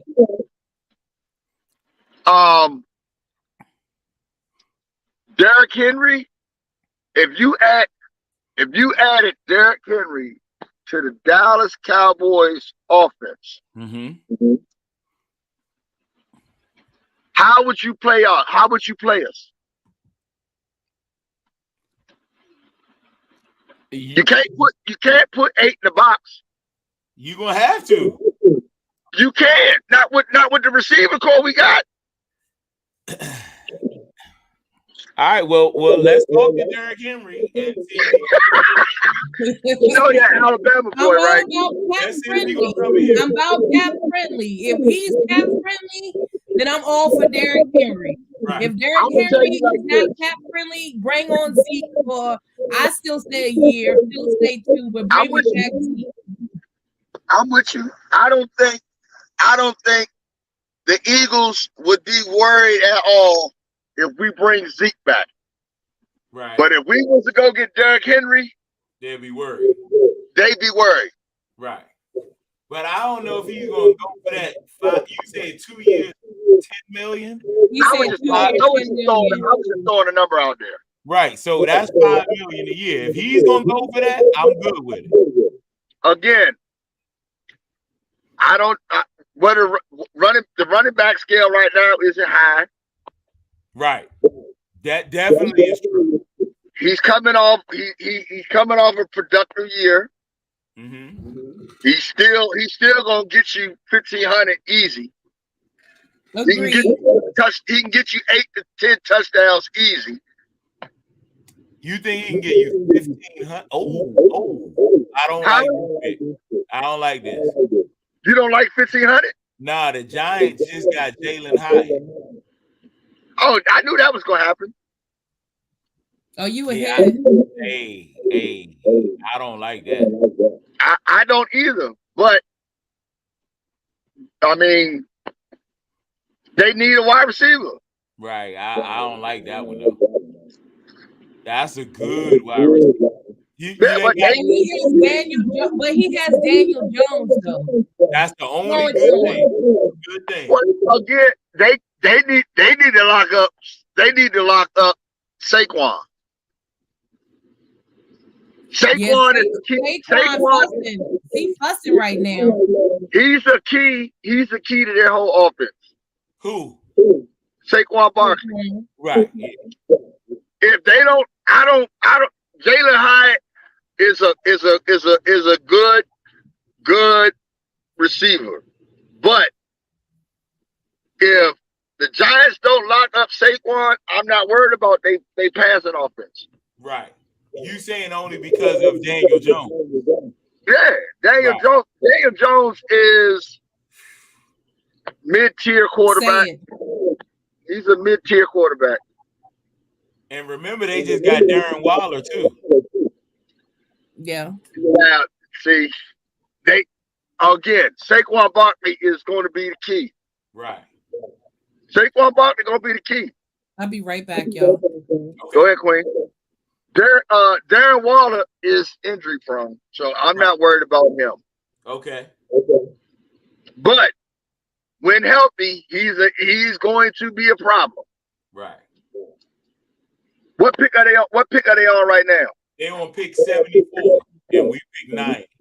Yeah, we got 15 more picks. Yeah. And Darnell Washington's still out there. He's still out there. These boys are terrible. And look, back to back, they just got your boy, the one you told me about, Cedric Tillman. Who drafted Cedric? Cleveland. Cleveland? Yep, that's good for Deshaun Watson. Cedric, look, I told Cedric didn't play last year. Yeah, you put me on to Cedric because you said something about Cedric Tillman and he was the original. He's a true number one receiver over there in Tennessee before he got hurt. And then they picked. And that's how Jalen Hyatt got noticed last year. Right. Cedric Tillman is a dog. Yep. I see. After you said something about him, I had to look him up. And when I looked him up, I was like, "Oh yeah, I see why he was the number one." Now I think we're gonna do something stupid, but I don't know if it's really stupid. But I think we're gonna go get a wide receiver if he's there. What you got a choice? Marvin Mims, Oklahoma. Nah, he's gone. Oh, he gone? Well, yeah. Then we go. Now they're gonna go get an old lineman or a linebacker. Now they're gonna go get the old lineman. Or who got Marvin Mims? I forgot who got Mims. If anybody you got, hold on. Somebody said get DeJuan Jones. That's Kevin.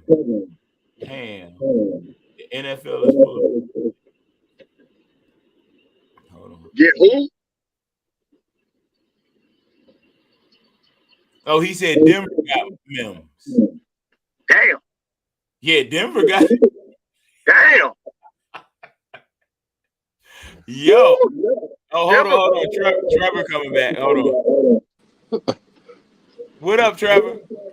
Not much. Still can't believe we drafted that tight end. Did you take a couple of shots?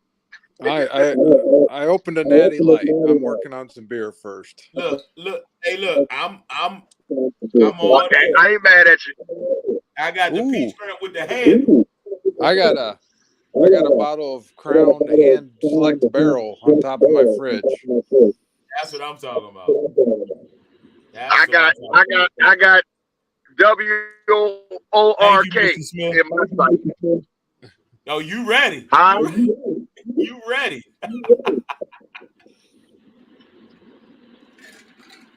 So yeah, here's who I want. If we get to number 90 and we can get Antonio Mazi, the guard from UCLA, that's who I want.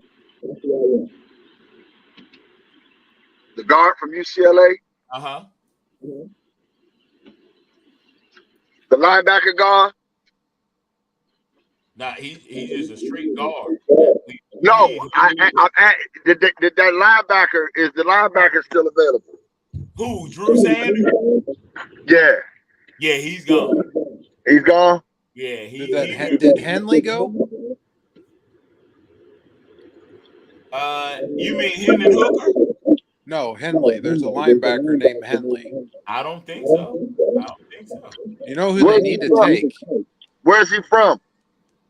I want to say Wyoming, maybe? No, not Wyoming. Oh, Washington, maybe?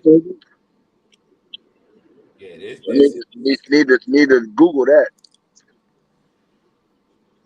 This is interesting right here. It's going to be a wide receiver run for a minute. Then they're going to go back to the trenches. The Jalen Hyatt pick for the Giants is a good pick. Yeah. But hold on, Cedric Tillman right after him is even better. Yep. To the Cleveland Browns. Yep. All right, we pick number 9. Yeah, I know. We're gonna go O-line. I already know we are. We better. We gotta get a guard. We have to get a guard. Well, there's still a couple of free agents out there. Ooh, Trenton Simpson. That'd be a good pick. He's a guard? Oh, he's a linebacker. Okay. From Clemson. Yeah. Oh, so you looking him up? So what's the guard's name from UCLA? Oh, it's Dion Henley is the linebacker from Washington State. Okay. Dion or Zion? Dion. It's like Daiyan. Right. Gotcha. Dion Henley from Washington State. He's fast. Is he rangy tall, or is he like short and? He's probably pretty good size. 6'3", 6'4". I think he's probably closer 6'1", 6'2". 6'1", 6'2", outside linebacker. Runs sideline to sideline. Outside linebacker.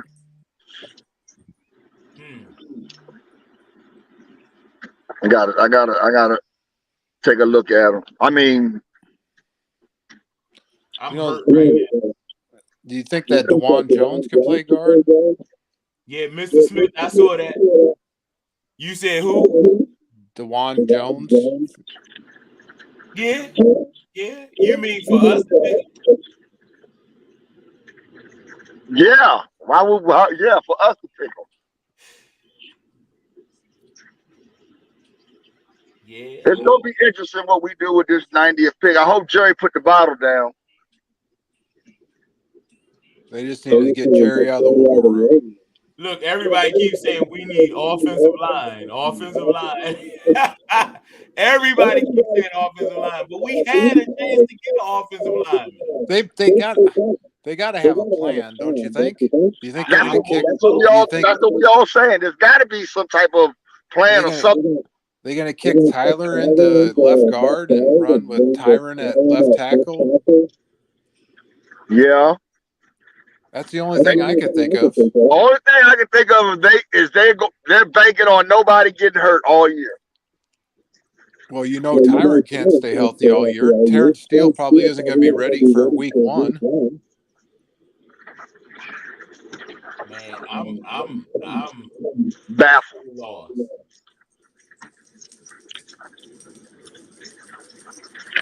Yeah, I don't. Again, it is. yesterday and today's draft was about pleasing the coordinators.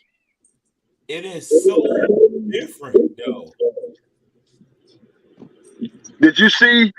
Hey, Phil, did you see the clip from Micah? Uh-huh. Oh, yeah. Yeah, his name is Antonio Moffitt. That's who I want us to pick. Not gone. From UCLA? UCLA. Yep. Was he about 6'7"? He's 6'4", 340. Oh, okay. Offensive line. He's Solid. left guard. We need a right guard. Listen, he's a guard. Just put him in there. I get you. I get what you're saying. He'll switch hitter. But we need a right guard because we need a right because that Martin ain't gonna be around too much more longer. Right. We gotta start getting the next wave in there. And like I said yesterday, we need to go O-lineman now to deal with that fucking Philadelphia Bulldogs for the next 4 years. Yep. I agree. I like how you think. I agree. I mean, I just don't understand what they looking at. If you see that that's the next 4 years that we have to deal with them for.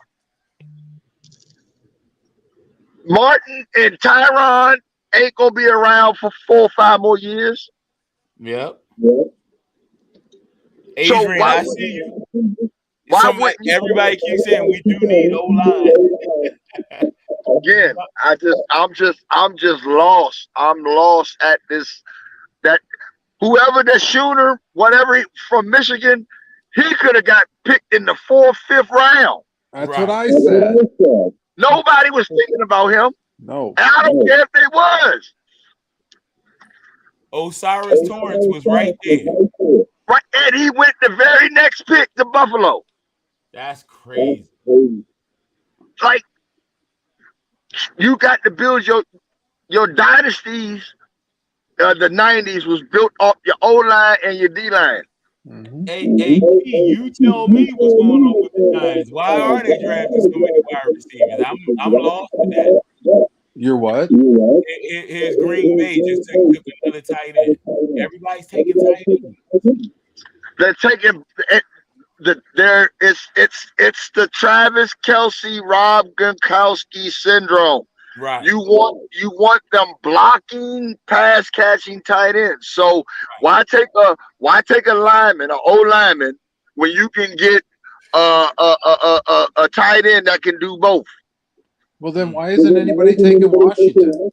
That's the scary. It's got to be some underlining that they're not talking about with him. It's got to be. Does he have injuries? That's a knee issue. Should have taken Torrance. Everybody keeps saying they should have taken Torrance. Right. They're saying Washington has knee injuries, knee issues. Okay. Listen, I wouldn't have taken him anyway in the second round. Who? Washington? For sure. Listen, if they get Antonio Moffitt, there's our other guys. Boy, that's who you said. Josh Downs. That's who he was. From North Carolina. He was talking big stuff.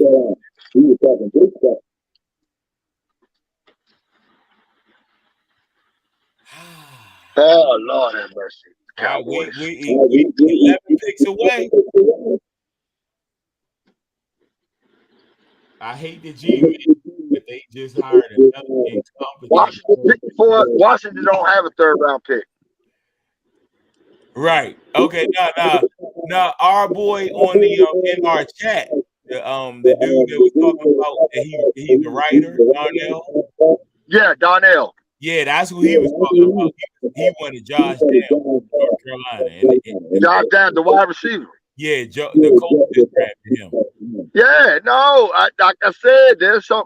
Josh Downs is like Johan Dotson for Washington. I agree. Yeah. Same skill set, same body body frame, body type, little speedster. We could put him in the slot. But again, I don't see us doing that because the Colts just drafted him. Tolbert and Turpin are going to have to be that plug-in. Okay, I like it. Listen, I want them to give Tolbert more looks. They got to give him a shot. Yeah. I mean, but when you get in there, you got to take advantage of all your chances and opportunities. You got to make the most of it. So I don't understand what the Giants.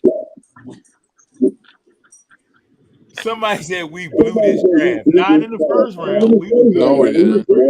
Whoever somebody is, only been 2 picks. How you blow the draft with 2 picks? Let's put them out there. David. Yeah. He said we blew the draft. He must not like the first pick then. For somebody to say that, he didn't like neither pick. I like the first pick, but that second pick. The second pick is questionable. I'm still lost on that. Yeah, I am befuddled on that second. The first pick, I'm not mad at all. We needed a run stopper. Our run defense was horrible, so we addressed a issue, a position that we needed. Right. So I don't know. He gives you more pass rush than what you think. You putting him around animals, dogs. Everybody keeps forgetting about Sam Williams. Mazi was first or second on quarterback hits for the Wolverines last year. Yeah. Mazi isn't no slouch. Nope. And you putting him with a Micah Parsons who's bringing that energy, that ferociousness, that passion. Come on. All you gonna do is elevate your game. All you gonna do is raise your level of your game. So look, how about this right here? On third down, you might be able to put Micah Parsons on one edge, you put Sam Williams on another edge, you put Mazi and Tank at defensive tackle. So on third down. I heard what they're talking about doing is Mazi's going to start off the year playing first and second down. They're going to have Micah, Tank, Golston, and Sam Williams be their NASCAR package. Okay, I like it. I like that. Y'all still forgetting about Fowler. Yep. But and Dorrance Armstrong. And Dorrance. But to me, the lineup that I would go with, honestly, is Sam on one end, Mazi, Tank, and D-Law, and you got Micah Roman picking wherever he wants to go. The Lawrence Taylor effect. Yep. You let those D linemen engage with the O line, and then you pick your gap to go exploit. Mm-hmm. You got your two run stuffers in the middle with Hank and Mazi, and then you got your edge with Williams and Law. Mm-hmm. And Osa. And then you still got OC. I mean, you got. This is going to be Dan Quinn's is going to have fun with this. Dan Quinn's going to have fun with this. Yeah. Create packages. Looking at the players available, I'd almost rather go linebacker at number 90. And that's what I again, unless that the guard that from UCLA that you're talking about. But we're pretty thin at linebacker. Yeah. You can't rely on Jabril Cox. He hasn't played hardly any defensive snaps. I mean, you got Vander Esch and Clark, and that's about it. So the best players available. Hold on, I'm gonna go down this list. Right. They said the best players available are Darnell Washington. Yo, I can't believe he's still there. This is great. What do we, so? Well, nah, they won't pick 2 tight ends, will they? No. Well, that means they got to cut. They're going to have to get rid of Ferguson or Hendershot. They're not going to have 4 tight ends active on game day ever. Because we had pick 81 and Darnell Washington is still there. There is an underlying issue. It has to be. Right. Could be it could be attitude, could be injuries, work ethic, all of that. Something. It's something for that man to still be there. He's gonna get drafted, but it might be a 5th, 6th round now. Right. Someone's going to get a steal. Exactly. And I'm scared it's going to be the Eagles. If the Eagles get him, I'm throwing everything in the trash. Hold on. Somebody on TikTok, Mr. Smith said, "You people cried." Hold on. I gotta let this come up. You said you people cried when we picked Micah Parsons. You all wanted cornerbacks. Now what? I didn't. The only person I wanted over Michael Parsons was the tight end from Atlanta that went, and that's it. Other than that, I wanted Michael Parsons after that. I wanted Rashawn Slater.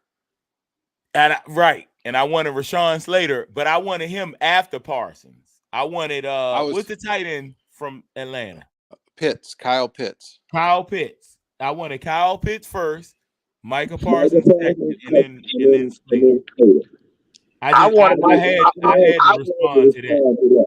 I wanted Micah, period. Okay, you wanted him over Kyle Pitts? Yeah. Okay. Yeah. Again, to me, if you're not a Kelsey Gronk tight end, you not first round, no, not that high. You got to be special. You got to be special. The tight end to get picked in the first that high. He's not a game changer. But the Falcons don't use him like that, though. They just took the best player available at the time. Right. Because he was so hyped coming out of Florida. And he's in the wrong system. Right. He's 6'7". In the wrong system. Kyle Pitts would do wonders in New England. Right. I agree with that. He would do wonders in New England. He would do wonders. He would do good in Denver. He would do good in Cincinnati. He's in the wrong system. Sometimes you're just picking players because they're the best person, but he might not fit your system. Are you a running team or are you a passing team? Are you a play action team? It's all about schemes. Some people just draft and drag. Okay, hold on. I can't pronounce your last name. He says you needed the tight end. Why? Just because you got rid of Dalton Schultz? What did he say? He said we needed a tight end. No, we didn't. It wasn't no tight end was not a priority pick. You got 2 already on the roster. It's not a priority pick. Yeah, we actually have 3. We have Sean McKeon. Okay, 3 then. Kevin coming here. Somebody agree with you. They said get Juwan Jones. Yeah, if I remember correctly, Jones is like 6'8", 350 pounds. Okay, he can handle all those Philadelphia Bulldogs, no problem. Hey, look, where's he out of? Ohio State. Oh, you got to. So he was blocking for CJ Stroud. Mm-hmm. But he played You tackle. gotta go. You gotta be smart. You gotta be smart then. Again, you gotta be smart then, and somebody that is. You gotta. People don't understand when a college quarterback is successful. Again, look at their line play. Obviously, the line play is doing something great. Given unless you just have these quarterbacks like Lamar was when he was at Louisville that just ran all over the place and did whatever, he created with his feet. But when you got some of these quarterbacks like CJ's not a mobile running quarterback, he can get out the pocket, but that's not his strength. So what was the line doing? Look at that line. Ohio State, yeah. Offensively, they were one of the top ranked in the. That's why, they were high on Avila from from TCU. Mm-hmm. Max Dugan, he was through for over almost 4,000 yards, some crazy stuff like that.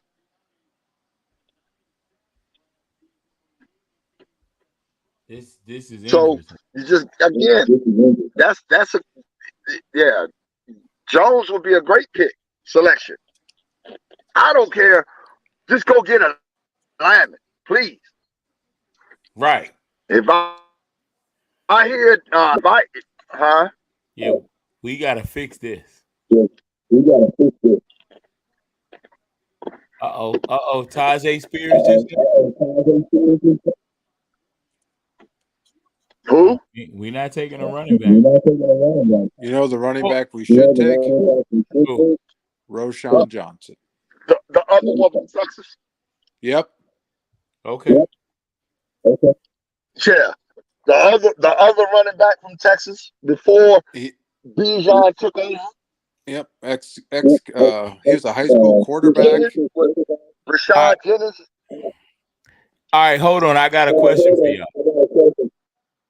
So somebody from TikTok said, because I said that I wanted first in that draft, I wanted Kyle Pitts, then Micah Parsons, and then Rashawn Slater, right? So somebody took what I said and said, so would you want Pitts over Parsons right now? I'm saying no after I've seen them play. But before I saw them play, yeah. I wanted Pitts. I wanted Pitts over Parsons. I agree with you. You got to be kidding me. He was a freak athlete. And Parsons didn't play. He sat out that year. Right. But right now, after we've seen them play, then I would take Parsons. But I'm just being honest. That's who I wanted. Right.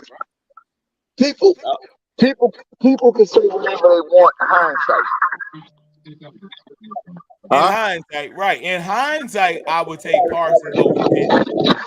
All right, Kevin. I found the cigar you can shoot for. He's still on the board. Who? Chandler Zavala. Okay. Who's that? I don't know that guy. He is. Hold on. He is.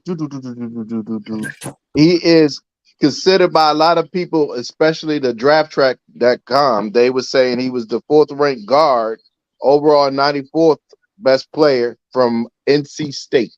Okay. Yeah. 6'5", 325. All right. So where's he compared to Antonio Mafi from UCLA? He's 2 spots ahead of him. Okay. No, 3 spots ahead of him. All right. Hey, look, that's what I want right now. A guard. Say it again. Chandler Zavala. Okay. I'm telling you right now. 84. I'd rather go with the linebacker Simpson or Henley. That's my idea right there. Okay. I wouldn't complain about a linebacker. Who did you say, Trevor? Trenton Simpson from Clemson, and then there's a Henley from Washington State. Oh, and I know why Washington is not being drafted. Why? They said wrong something with about both his knees. Yeah, I told you. And didn't you say someone said that earlier? They think it was a neat thing. They said it on TikTok. They said about both knees. And then check this out. Will Levis, the problem for him was they think that he's going to require toe surgery. Yeah, because they said he wears What? orthotics. He wears orthotics now. Oh, yeah. Yeah. Phil, can you, Adam? I love you, but can you mute Adam until he get where he need to?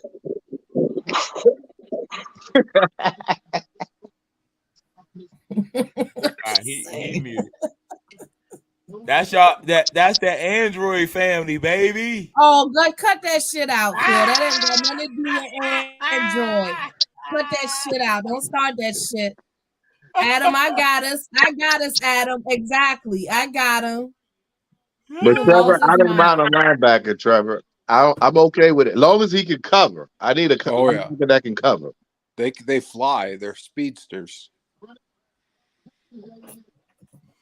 You know that Simpson, if he was starting at Clemson, you know he's fast the way they have a defense.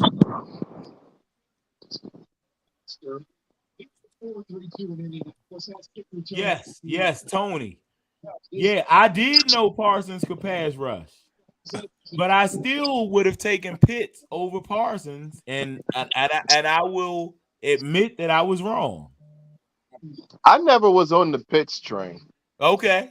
Yeah, we might be able to admit that we were wrong about this tight end pickup. Oh, I told you. I went back and watched some tape on him, y'all. I do have a comparison. Okay. We got rid of Dalton Schultz to draft him back on the team. Huh? He's Dalton Schultz 2.0. That's not I a good said thing. that. That's what I said. I said it. Yes. Only difference between him and Dalton Schultz is he's a better blocker, but he reminds me of Dalton Schultz. Every route that he ran is what I never see him streaking down the field. Right. It's always rub routes or it's crossing routes or except against my Cornhuskers, he ran right down the middle of the field untouched. They don't have it in the highlights. I watched that game. He came off the line, ran right down the seam. And they didn't even have that in this. I didn't see that highlight one time. That's all I wanted to see, something down the field. If they would something like that. Only thing I'll add to that too. I mean, we did get Jason Witten at what was like 60-something pick. He was a third-round pick. That's all I can add to it. All right, hold on. As slow as he was, we still picked his ass up, and he became our go-to. That's all I can give y'all. I don't know. Mr. Smith says over the last decade, the Cowboys have drafted more Pro Bowlers. Let Jerry and company do what they do. They have. It's mostly their first round picks. Right. Don't throw Jerry in it though. But it's mostly their first round picks. He's giving them credit. He's saying that over the last 10 years, that all they do is draft Pro Bowlers in the first round. So yeah, but we talk about the second round pick. But look at their second round picks, man. Ain't nobody mad about the first round pick. Right, exactly. Their second round picks are terrible. Somebody said they so bad that my man Trevor had to log off when that man got on the phone. And I had to go get a beer. No, hold on. You didn't just get a beer. You got a Natty Light. So Trevor, you missed what they said, Trevor. Trevor, look at our war room. What I said, Trevor. War room, y'all. Look at our Trevor, war what room. do you remember what I said about him? I said we was going to use him in the backfield, right? You did. He actually got on the phone and said that. Right. Well, you don't draft the fullback in the second round. And that's when Trevor was like, I'll see y'all later. I'm going to talk to you. I'll be back. I told y'all. It was something about him being in the back. Because in Michigan, he did a lot of that. He would come off the fullback. He'd do wheel routes. He'd do those. You still don't draft him in the linebacker and peel out. I'm with you, Trevor. You still don't draft him in the second round. And we just really real quick look at the screen and look at our war room. We really do look like we're at the stock exchange. And we're about to make there went I wish I Henley. could tell Jerry Jones one thing: ain't nobody buying none of these jerseys this year. Well, hold on. Look at our war room around their war room. Look at our war room, y'all. Look. Hey, yo, we looking professional right now. Look at our shit, y'all. Yeah.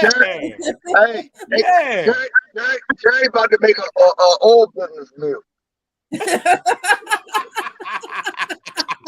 He ain't worried about no damn draft picks. He's about to do the biggest oil deal in Dallas history.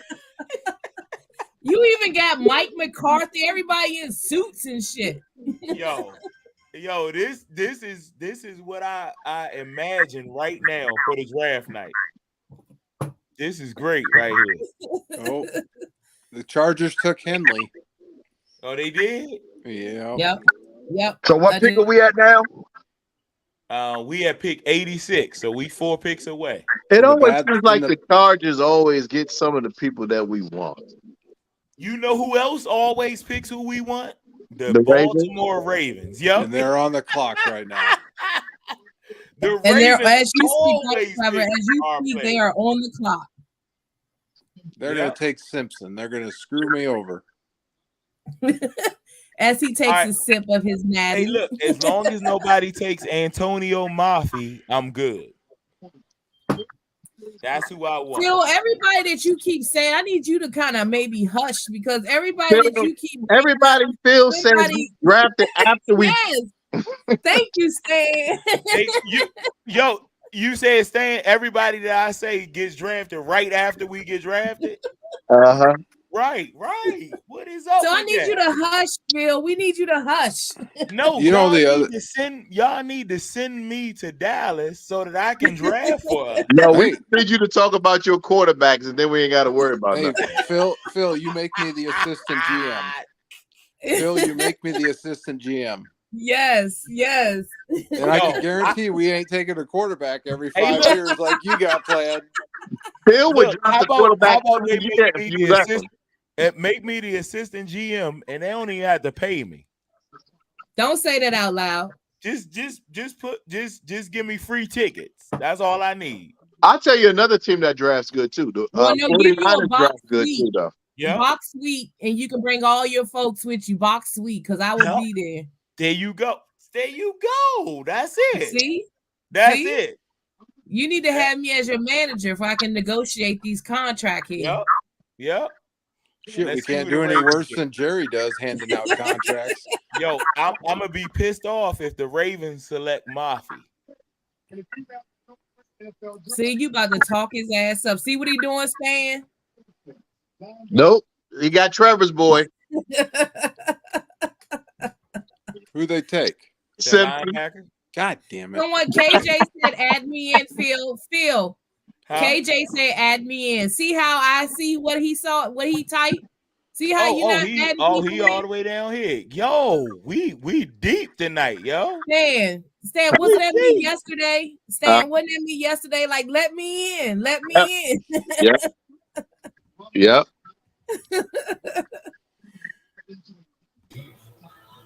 What up, yo? KJ. I can't hear you. We can hear you. Yeah, I can hear you now. KJ, thanks to me, I'm the reason why you were able to get in. Yeah, I know. I heard you. Appreciate it. Thank you. Hey, KJ, look at us right now. Don't we look professional, yo? Yeah, we do. How did you get it looking like that now? That's nice. You know it was an accident. That's why he's bragging about it so much. Nah. It don't matter if it's an accident or a purpose. It looks good. That's all that matters. Yeah, we looking good. Yo, we all lined up around this. Yeah, we in the war room we went in the war room with Jerry in there. Hey, look. So you're not gonna get kicked off now? Nah. Nope. Well, so this is the new way we're gonna be able to do the games and everything. Everything. Yeah. All right. Cool. So, KJ, I knew you how you figured feel it out. about your second round pick, KJ?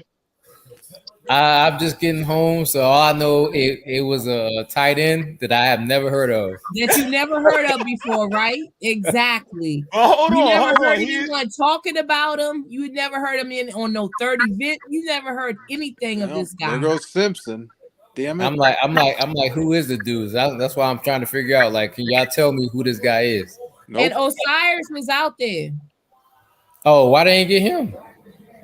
I want to know that. The hour. Jerry was drinking on the clock. Jerry was hitting that Johnny Walker Blue on the clock. That's crazy. But then KJ, we were talking about look at our war room though. Yeah, it's always looking professional. Always professional. Hey, look, we War Room Part 2.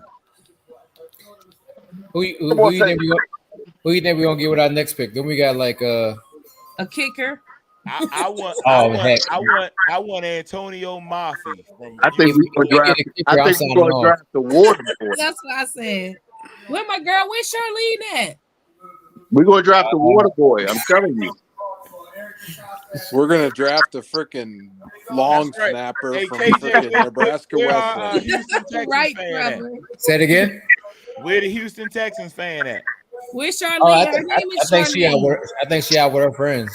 She out at I think they went out drinking or something. Okay. Oh yeah, man! Look at these highlights of Simpson. Man, he would have been perfect for the Cowboys. Tell her she ain't even had to go out drinking. We drinking on here. We drink champs. We drink champs.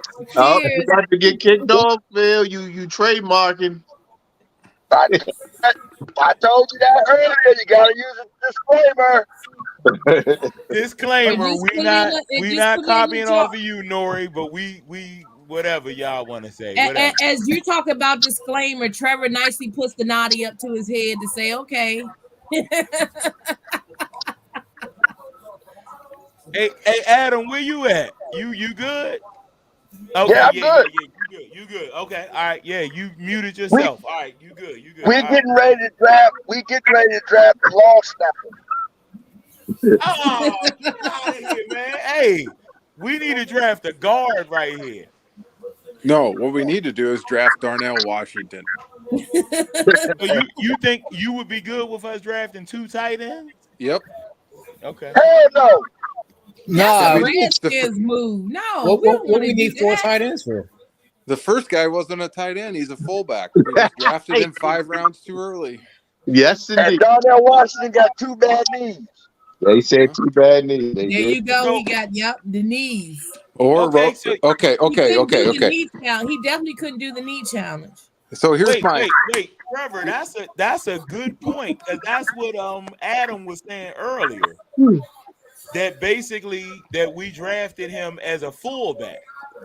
He did. I said that. Huh? So here's my thing. It was Stan that said that earlier. All right, so Stan, Adam, and Trevor, all 3 of you said that you basically think that Schoonmaker is basically going to be our fullback. And that's pathetic. Well, H-back, because I guess when it's a tight end, you're supposed to call it an H-back, right? Yep. Right. Yep. Right. Yep. So what's the dude that used to play for Tennessee that used to do that? Frank Wychat. Yeah. All right. Well, they used to do that with Johnny Smith too. Yep. Yeah, they did. They did. Okay. Oh, another running back went. We have to, if we want to run it back, we need to go Roshan Johnson. That's my call right now. Since my linebackers are gone, take Roshan Johnson. We don't need a running back. We have. I want offensive line. A there guard. you go. Why didn't they get an offensive lineman with the 2nd pick? I don't. Hey, KJ, run this back when I post this on YouTube. Run this back and just look at everybody's face when we made the draft. Everybody was like. Hey KJ, we had Stan and Trevor. They logged off on us and be like, "We be right back." Yo, they got ghosts. They got ghosts on us, yo. I had to go get some Natty Light. That's go how bad it was. again on his next pick if it's going to be something crazy again. It's gonna be a kicker. Yeah, we're gonna draft a punter. Hey, look, for real though, y'all keep on playing about the kicker. I think we should draft the kicker, and guess where he's from? I know you're the kicker you been telling me about, Phil. He's from Michigan. Michigan. Oh Yeah. God! So draft him in like the 6th round. No. I'll give Adam. I'll give Adam some props because when y'all logged off after that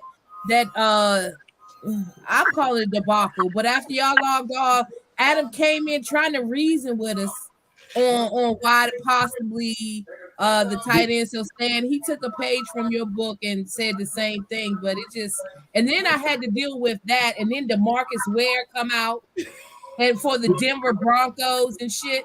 Like that shit, that's back to back type of bullshit. Did we trade down? No. Nah. Hold on. But Adam did soften the blow. He did. He called us kings and queens, right? Yeah. Bam. That right there, I was good. I was like, okay, that's not as bad. Because he said kings, and he said the way he said queens, he said king and queens. And I was like, oh, okay, all right. I'm going to be bitter because this is not helping me in Madden next year. Just don't play with Dallas. I'm cutting Schumacher. Hey, yo. You can pick up Mazi, just don't pick up Schumacher. All right, y'all. Look at the war room. They doing something. They happy about something. Look. All right, hold on. Yeah, I think they made a trade or something. So you want me to pick up the audio from them real quick? You might as well if the drive quick time. Yeah, because I thought we had the 86 pick or something first. Oh my goodness, I wonder who it is. Don't take Mike Morris, please. Not Mike Morris. Dorian Williams from Tulane. What about Sewell? Noah Sewell. Noah Sewell from Oregon. Noah Sewell from Oregon. I could get down with. I'd rather have an Ivan Pace Jr. Who would these DeMar Villanueva we've mentioned, Pace, Nick Hampton, you've mentioned 6'2", 236. He can play some special teams. I would take Ivan off. I was excited about the tight end. The only linebacker crush on him. The only linebacker they've met with. Yeah, everybody's talking about how good the Eagles did. The I'm only tired of corner that. they've met with. I'm so No, I meant linebacker. I'm so I'm tired of that. Like the Eagles. I'm tired of that. That's something all the Texas fans I talked to today, they were just like, man, Dan Quinn's on the phone with whoever they pick. They say you say they what? Dan they Quinn's on the was phone. talking about, oh man, y'all might be in trouble. The Eagles did pretty good. Re up. Well, I think it was Adam that mentioned. It was Adam or somebody's mentioned how they were. It was the Eagles and Baylor's hanging around. somebody they were scared of outside of our whole conference. It was the Antonio Eagles Johnson. and That makes sense why what was it, Adam?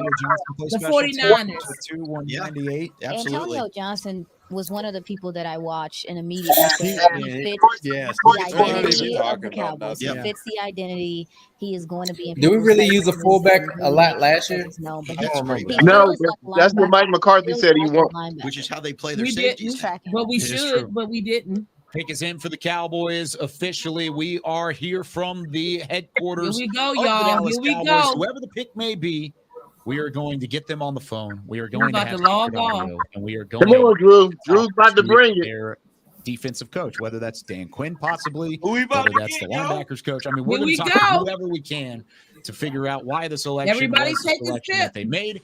Here is Drew Pearson back to the stage in Kansas City. Oh, boy. All right, thank you. Y'all don't know, I used to be a Kansas City Chief fan growing up back in the day. Oh, come on, Drew. Until to become a Dallas Cowboy. Yeah, baby. Yeah, baby. So Drew Pearson is crazy, yo. I know, but I don't need to hear all that right now. You know this? On behalf of my Hall of Fame teammate Jerry Jones, Well, you gonna get your linebacker, Trevor. pick in the 2023 NFL Draft, the Dallas Cowboys select Devarion Overshot. Nope. From Texas. DeMarvion Overshone. Close enough, Drew Pearson is your newest Dallas Cowboy. The Texas Longhorn will make his way to the Dallas Cowboys. And we saw John Fossil being excited. It's because he brings some special teams ability. We drafted a that's teamer where I in the had third you freaking guys round. seem like you didn't have him that high.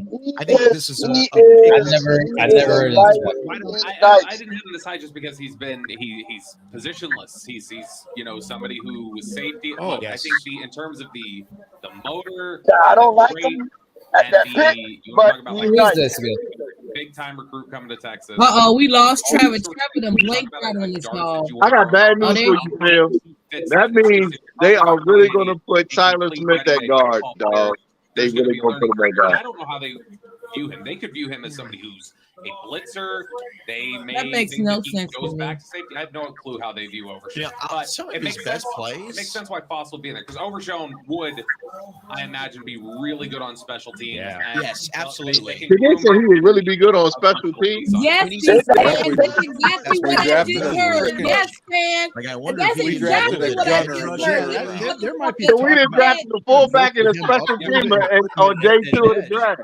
like his blitz ability, he looks really good, and he can hit people. Man, he's a big You hitter. can't in make the this open stuff field. up. He can cover and He play the run. did The just only- say that. So we drafted tight end for blocking. We draft the linebacker for great special instincts, teams. but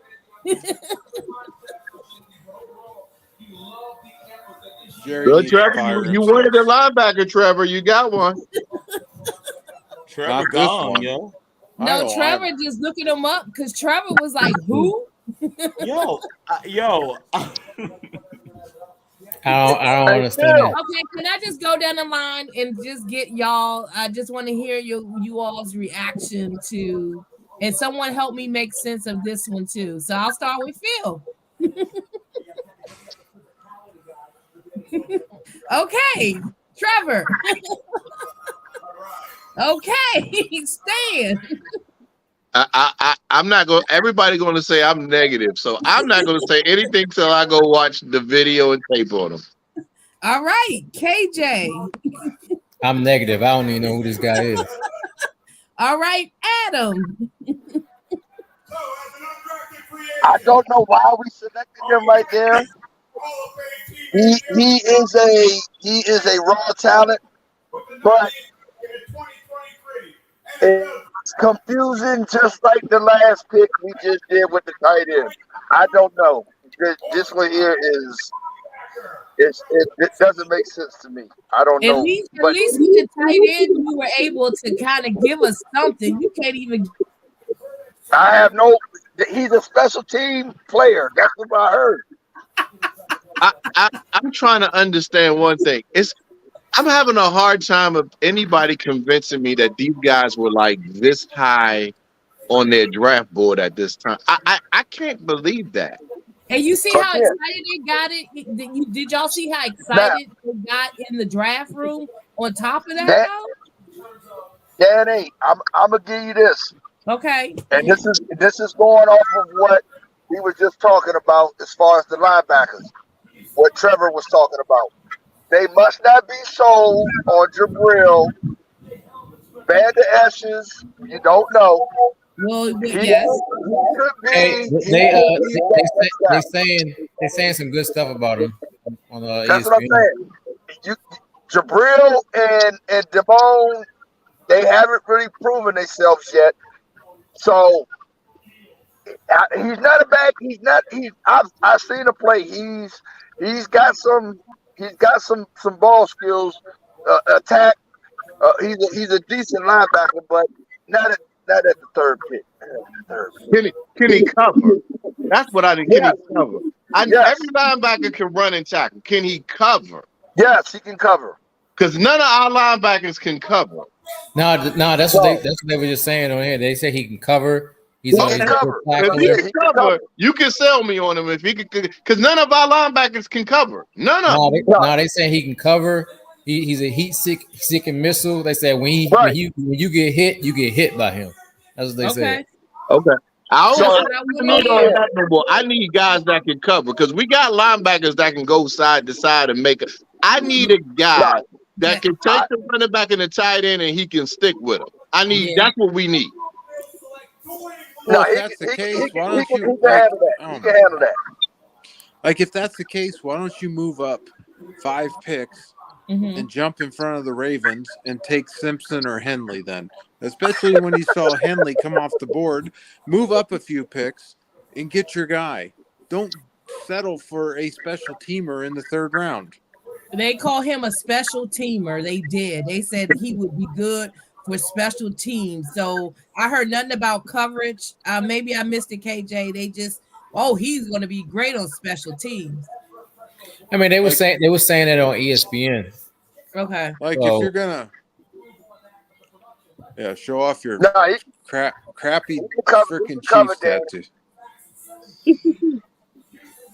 Yo, what's our 4th round? Phil is like, hey Phil, put the bottle down. Yo, This is kind of embarrassing. I'm just gonna say, because I've always been excited about us when we. I'm just shut up. No, keep talking. No, because I'm talking out loud right now, and it's just like. But you're talking out loud is talking for Cowboys fans. You're talking out loud is talking for Cowboys fans around the nation.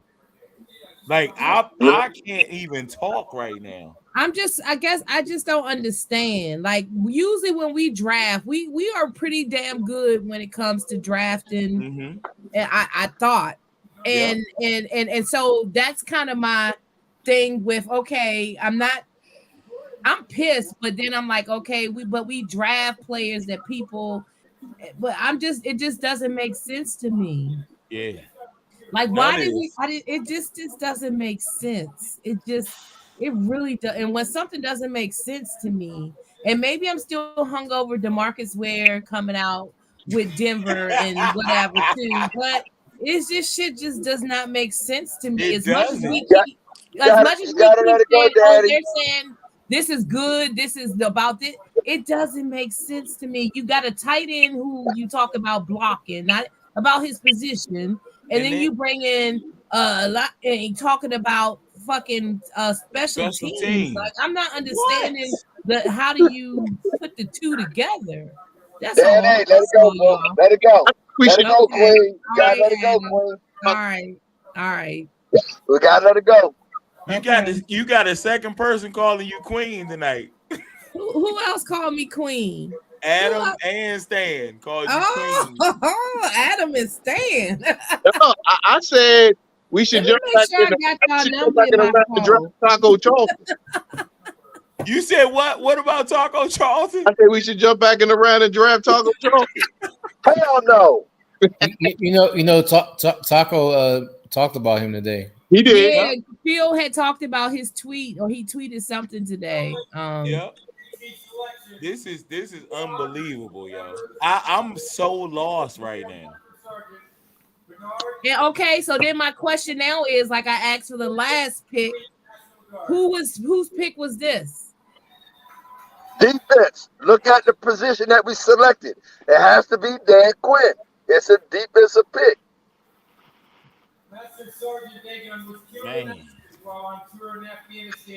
Man. I think they take it turns. Okay. That's what I was saying earlier, Adam. My brother had texted me. He was like, Dan Quinn got the pick yesterday, so they felt obligated today to make sure McCarthy got his pick. And now here we go back to Quinn. And look, so McCarthy will get the first. McCarthy will get the first pick tomorrow. We'll finally draft the O-lineman tomorrow. It'll be Connor McGovern all over again. Well, we had an offensive lineman already. Right, Osiris Trevor. Torrance. Right, Phil, you gotta let it go. We can't go back and change it. We gotta let it go. We gotta move forward. I hear you, Adam, and I hear you right now, but it's hard right now. It's really hard. It's hard. That tight end pick, that tight end pick fucked me up. So, like, tight okay, end, it really blew my mind. so you back up. So back up to the second round. Okay. You take Torrance in the second round. You get to 90. Darnell Washington's there. Oh my God! Like, if they would have gone that way with it, that's like grade A draft right there. Yes. Like you talking about, there isn't. It doesn't matter who's on the. What do you rank our draft right now so far? A D. A D minus. A D minus. Zebra. All right, so we got Adam with a C. We got a zebra. C minus. I said C minus. Yep, I got a Z. C minus. Z. And Trevor, what you got? No, I changed mine. I changed mine to a question mark. Because I don't know what the hell is going on. Trevor. A D plus. Phil. A D. Okay, KJ, what you got? And the only reason why I give it a I for D, incomplete. yeah, listen, I would give it an F if it wasn't for Mazi Smith. Right. That's the only reason Mazi why I Smith gave it a D. Brings it from an F to a D. And the reason I gave a D minus is what you said, Phil, and in the war room. Oh my! I cannot. The reason why I gave it a C minus because Mazi was an A for me. Right. And then we picked up there two goes F's. You kidding me? Who just picked him up, Stan? Pittsburgh. Picked up who? Darnell Washington. This is unbelievable, yo. Wait a minute. They said he had bad knees, but that Bama ran like a 4. Was it a 4.54? He's 6'7". 264. And he ran a 4.5. 4.5.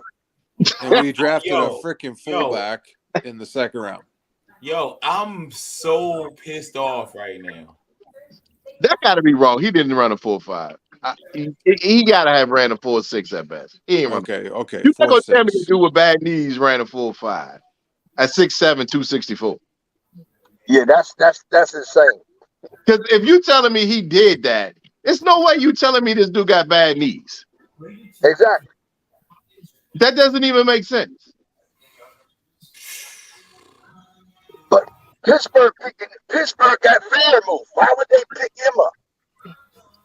Why? Because they know how to draft players. Yeah. Same reason why we picked up a tight end. Yeah, there you go. That's Philly. Philly know how to draft players. Fuck. Hey, I honestly, if Pittsburgh get one more wide receiver, like they nasty.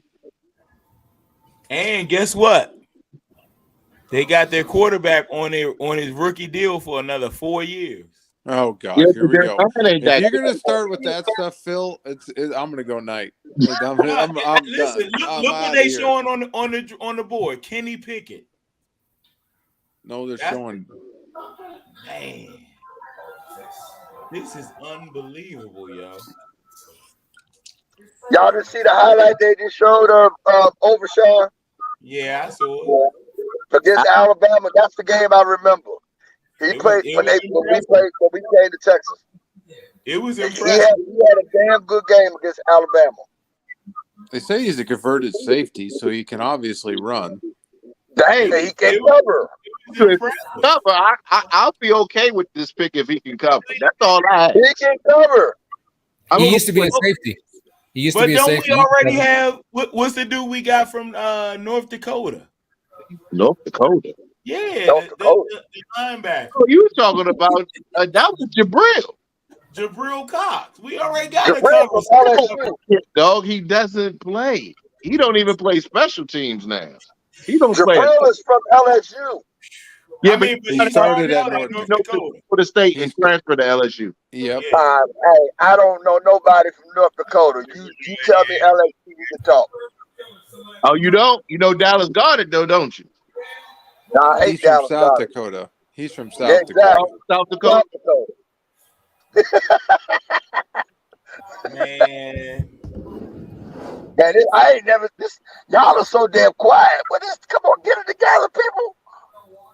Daddy, smile, queen, smile.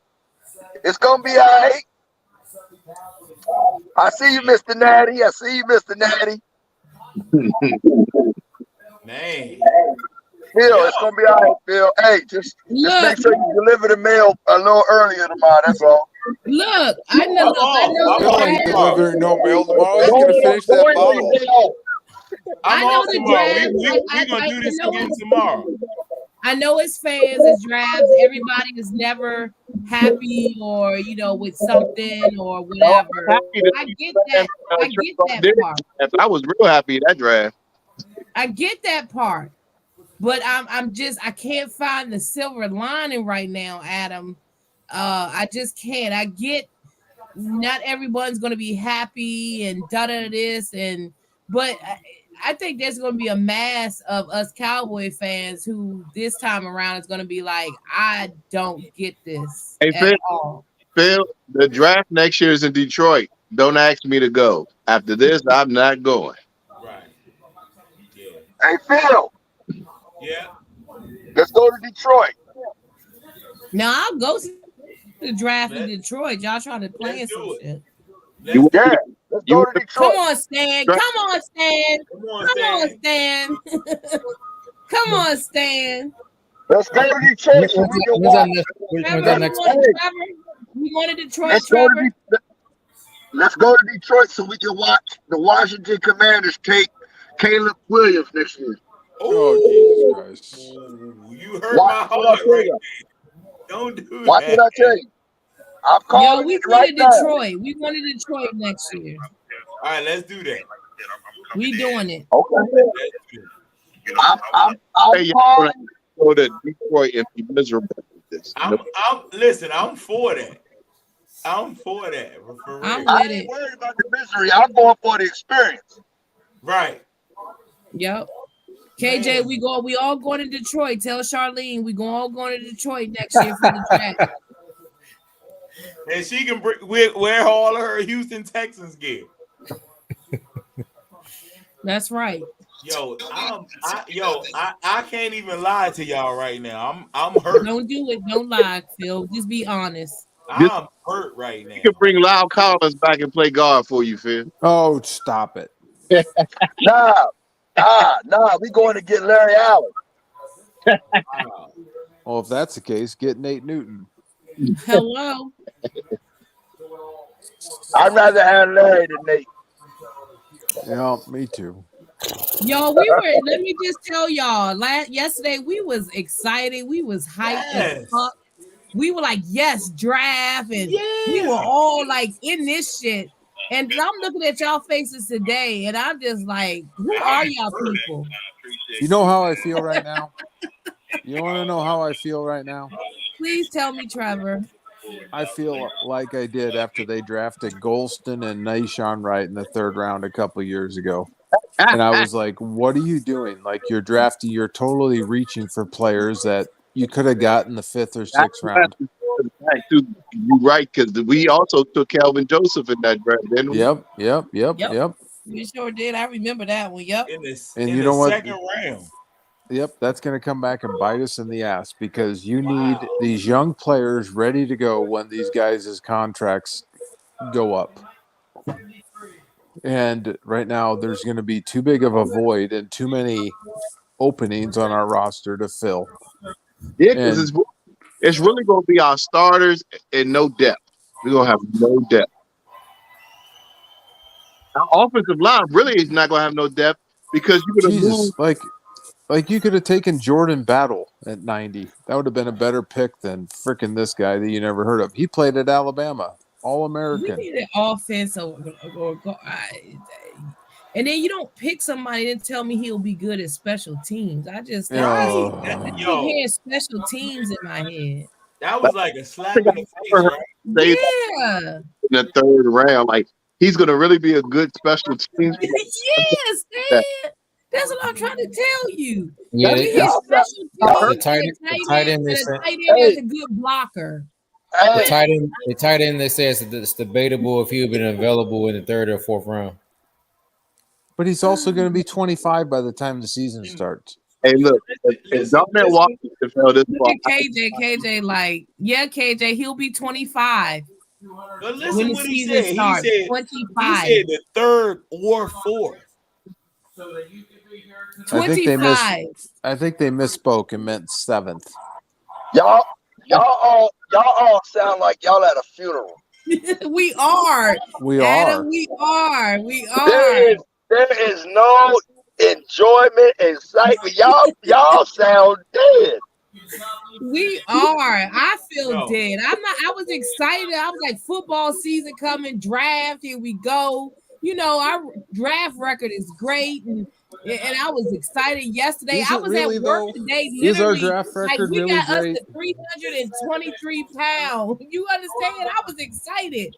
I Is our gotta go back draft to work on Monday for them to be like, so. Is our draft record really that great, though, outside of the first round? I need to see a video. I would say yes. That we drafted that tight end dude, like I said, Mike. I need to see that to make me feel better.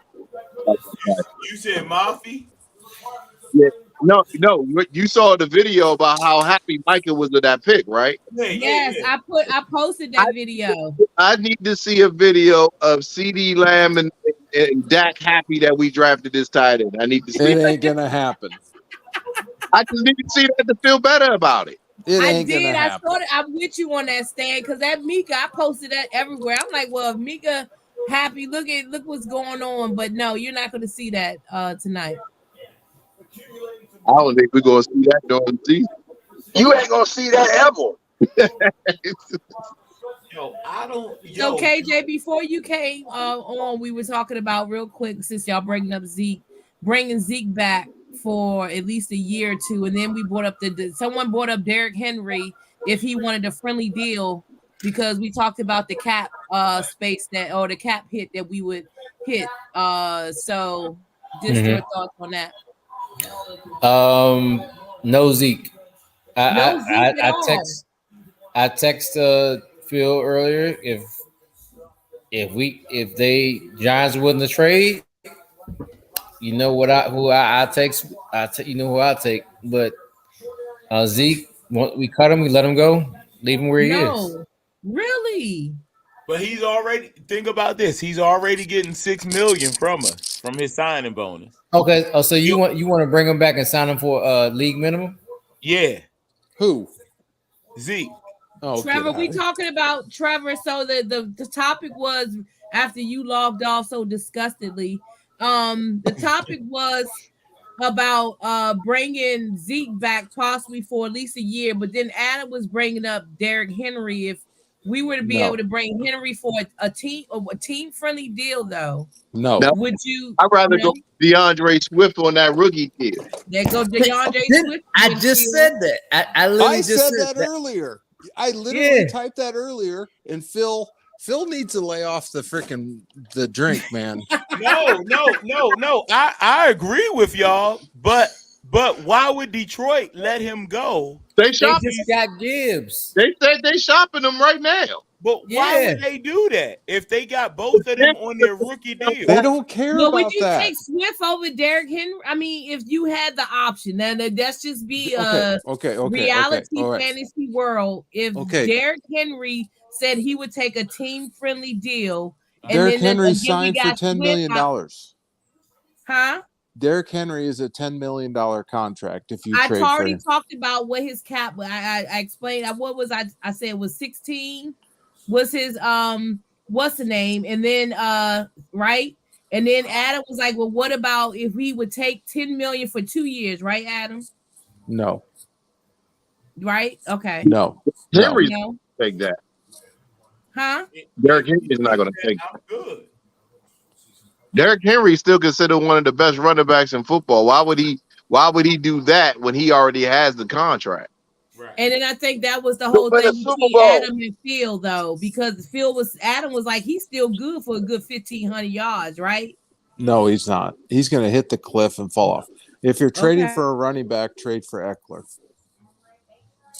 How many more years you think Derrick Henry got left? 2. 1. 2. 1. What? Maybe.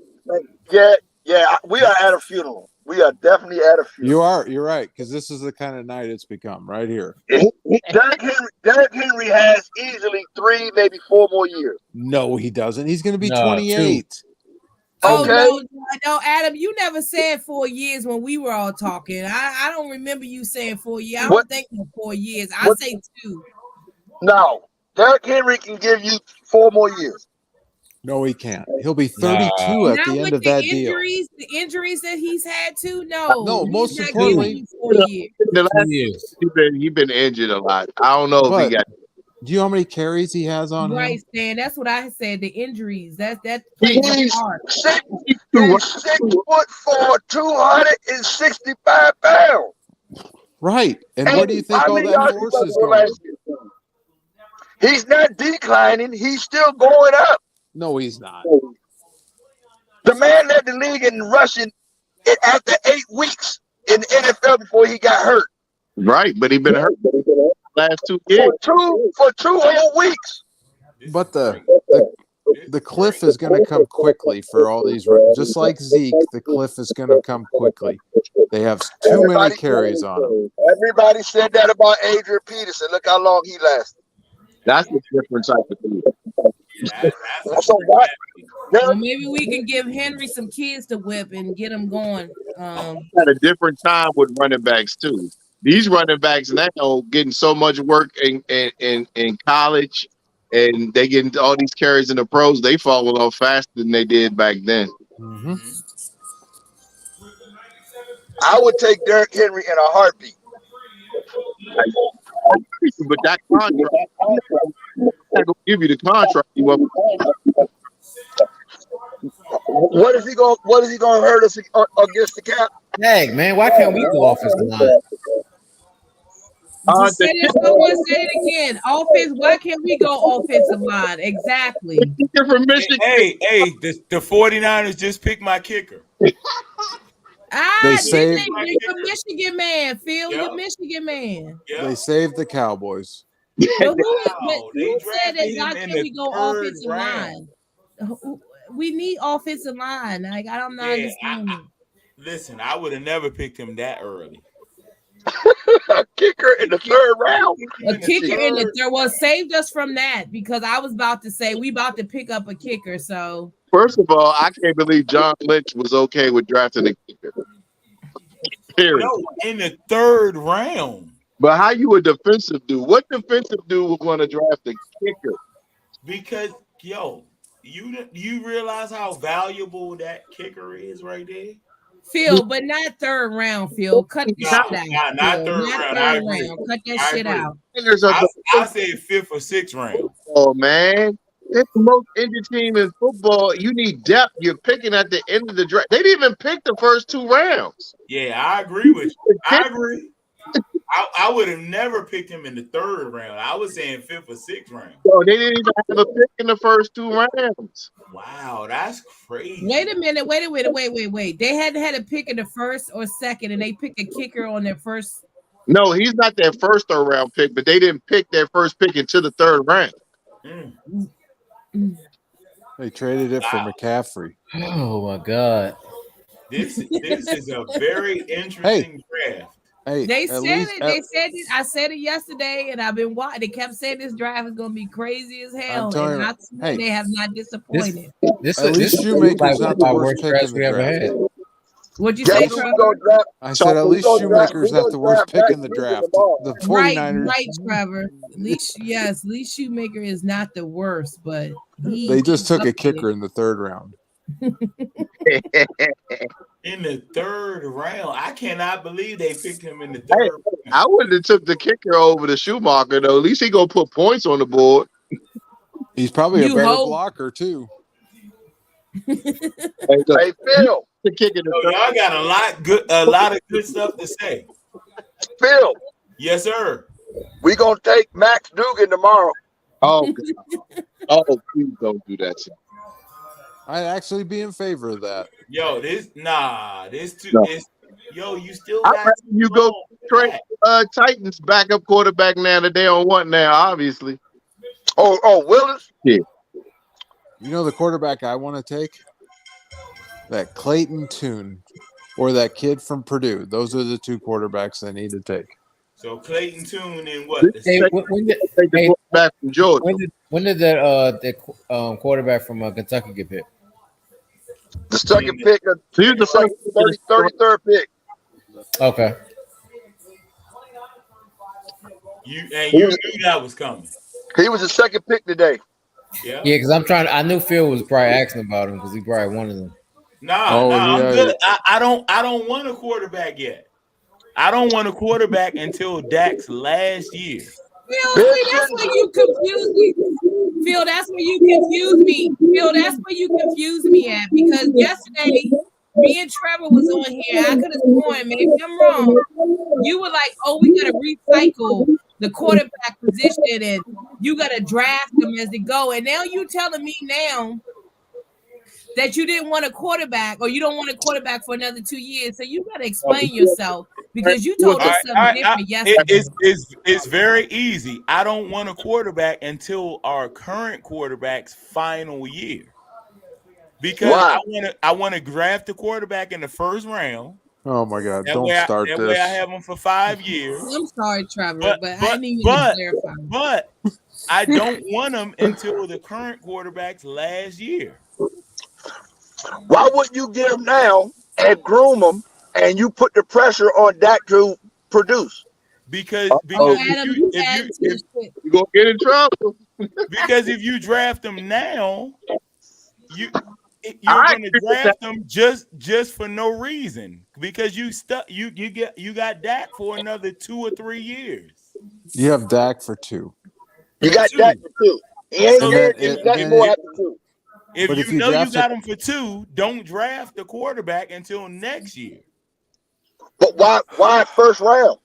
Because you get 5 years. 5-year option. Yep. Man, you can still get a quarterback in the in the fifth round. Deal. He's stuck on the rookie deal. He's still on a rookie deal. Right, but I want to maximize the rookie deal. So you draft him in if your he's gonna pay it out, you're gonna maximize him anyway. You said what? If he pans out, he's gonna maximize him anyway. No, but I only want you for 4 years. He only wants a quarterback. He wants to rotate every 4 years. God damn, if you work out or you don't work out, we rotating regardless. But we rotating them every 5 years. But 4 years you're gonna play. The first year that I get you, all I want you to do is sit and watch the current quarterback. And then the next year you get rid of the current and you start him. Yep. And in his second year, and then I got you for years 2, 3, 4, 5. Okay, Phil, I got a question for you. All right. So you're in your theory, with your theory or your plan. So last year, let's say it would have been the last year Dak's deal. 33 starts. Wow. So you take Kenny Pickett or Malik Willis. They sit last year. You're telling me you're going to be comfortable going into this year, starting one of those two guys? So let's go to an actual quarterback who was in there last year. So I would have taken last year, if I was the Baltimore Ravens, I would have drafted Kenny Pickett. Culture of that defense. Right? Okay. And then I would let Lamar go. To the ball carrier. Or I would trade Lamar. Right? You use Lamar trade bait if he wants to break the bank. I'm sorry, real quick. I don't mean to cut off, but can someone cut down whatever they're listening to volume? Because I really want to hear this. I can't hear shit. Somebody need to mute the background. But the traits to be something special. I don't know who has that on.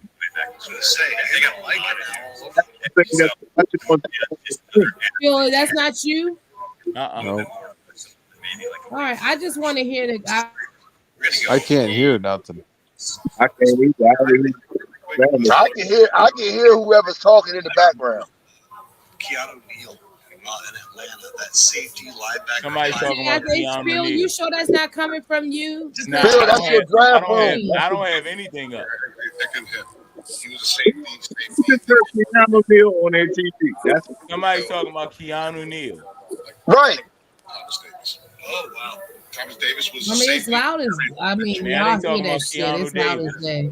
Transition, and it took him a little while to do. All right. Well, whoever figures out whose volume it is, but I do want to hear what y'all got to say. So. Yeah, I can't. Put on more weight. He's still light, but he's gonna have to put on more weight. But if he can get to that, those instincts, get to seeing what he sees, he's gonna be very good. There you go. That's it. All right. Yeah. All right. Whoever figured it out. All right. So here it is. So if I was the Ravens last year, I would have drafted Kenny Pickett, right? And okay. Then you let him sit last year, and then this year you let Lamar go, but you now you got Kenny Pickett for the next 4 years. But you don't have to pay. You don't have to pay Lamar Jackson $52 million per year. But you starting over. Yeah, but I'm bringing in. I got Kenny Pickett on his rookie deal, so I'm bringing in Odell Beckham and DeAndre Hopkins, and I don't have to get rid of any of my free agents. DeAndre Hopkins isn't there. Why? Why? That's what he would have did. That's what he's a free agent. You're talking. No, he's not. He's playing for the Cardinals. He's still with Arizona. No, but I'm. Aren't they trying to get rid of him right now? Yeah, what you said is you would have offered a trade for him. Yeah. Okay, but you were talking. I can afford him now because my quarterback on record is Kenny Pickett. Phil, you were talking an actual example. DeAndre Hopkins can't be included in an actual example.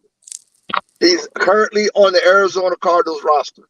All right, so yes, but they're trying to get rid of him, right? No, but you can't throw that in there though, because he's with the Arizona is what people are saying. So you're gonna go with the current situation with your analysis of why you recycling quarterbacks every so often. So all right, so my point is I can pick up any free agent that I want because I have Kenny Pickett as on my a rookie deal. Right on his rookie deal. Okay. I can pick up Odell Beckham. I can pick up any free agent out there. Right. And I can keep all of my free agents. Doesn't guarantee you're going to be successful. You're assuming. Exactly. You're guaranteeing that quarterback is going to be rebuilding every 4 years. It's going to be able to be good. Nah, he's not going to be. I'm not rebuilding because you are. So you're going to rebuild every 4 or 5 years?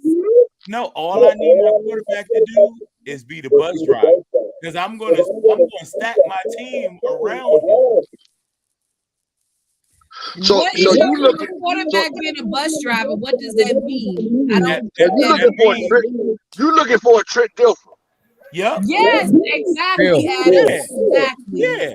You don't want a Joe Montana, John Elway, Jim Kelly. None of you want a Trent Dilfer. No, I want a Trent Dilfer, a Joe Flacco, a Brad Johnson.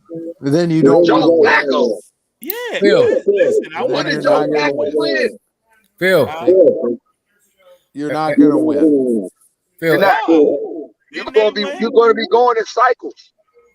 Phil. All right, so let's go down. Okay, so let's real quick. Let's go down the line.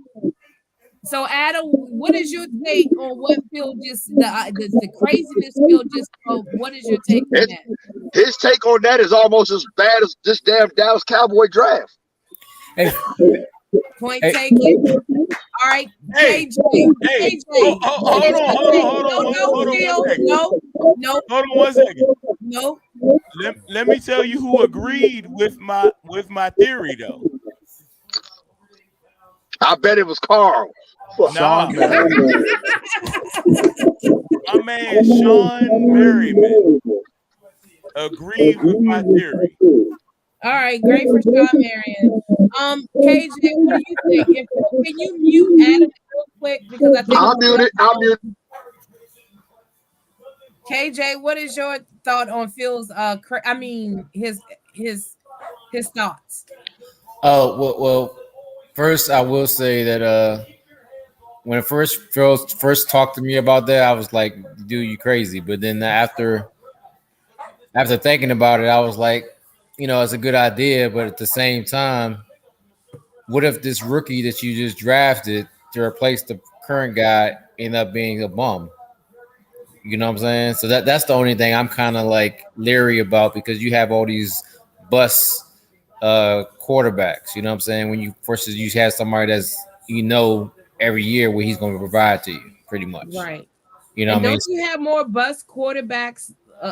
To me, I just think you have more bust quarterbacks than anything. So how do you want to keep recycling that every year? Look at the Redskins. Do you know how many quarterbacks they have gone through and still to this point have not found that quarterback because of what Phil's talking about? They actually have Phil's mindset, and that's why they have so many quarterbacks listed that they've gone through. So I just don't think that it doesn't work, but Phil, wait. They don't always draft them in the first round though. Phil, I think your theory would only work if you have a veteran that you like that's decent enough to start to be his basically to be his backup. Okay. That's the only time I would actually agree with something like that. You know what I'm saying? So like if you had you saying like Tyler Huntley. Yeah. You put somebody in there that you can plug in and start if they need to start. Right. You know what I'm saying? Like I would consider doing that. Okay. What's the bearded one? The Jet. He done went to every team. I can't think of his name. There you go, Trevor. That's why I love you, because me and you like here. You felt where I was coming from with that. That's what I'm encyclopedia of useless knowledge. Trevor is your brother from another mother. He is my brother from another motherfucking mother. You hear me? That's what I'm talking about. But KJ, you make a good point. I hear you. You definitely make a good point with that. You gotta have somebody in there in case he starts screwing up that you can just plug in there. I like it. Okay. Then I can agree with it. But I will say that I've been looking up some stuff online, and there's a lot of Cowboy fans that actually like the Overshown pick. Those are the one, whatever. No, I'm just being honest. I'm teasing. On the community. They're also Longhorn fans, but horns down, baby. That's all I gotta say. And then I see some of the some other people who are they're giving it a B plus. It's a lot of other guys that are giving it a B plus. Okay. We will see. And all week, and at the end of the day, we all know what the draft is about, right? It's going to happen. The draft was great, and then you see these players, they either are bust or they're going to actually turn around and be one of them. Damn, we actually drafted them. So we will see. But again, right now, I'm not seeing the light under the tunnel. Trevor, what do you think about what Phil was talking about, the craziness? I kind of have an idea because we're here with each other, but I'm gonna let you go ahead and tell us what you think. Do you want the short version or the long version? Can y'all hold on? Can y'all hold on 1 second? Hold on. Yeah. All right, hold on. I think they can ready to. I don't want to listen to Stephen Jones.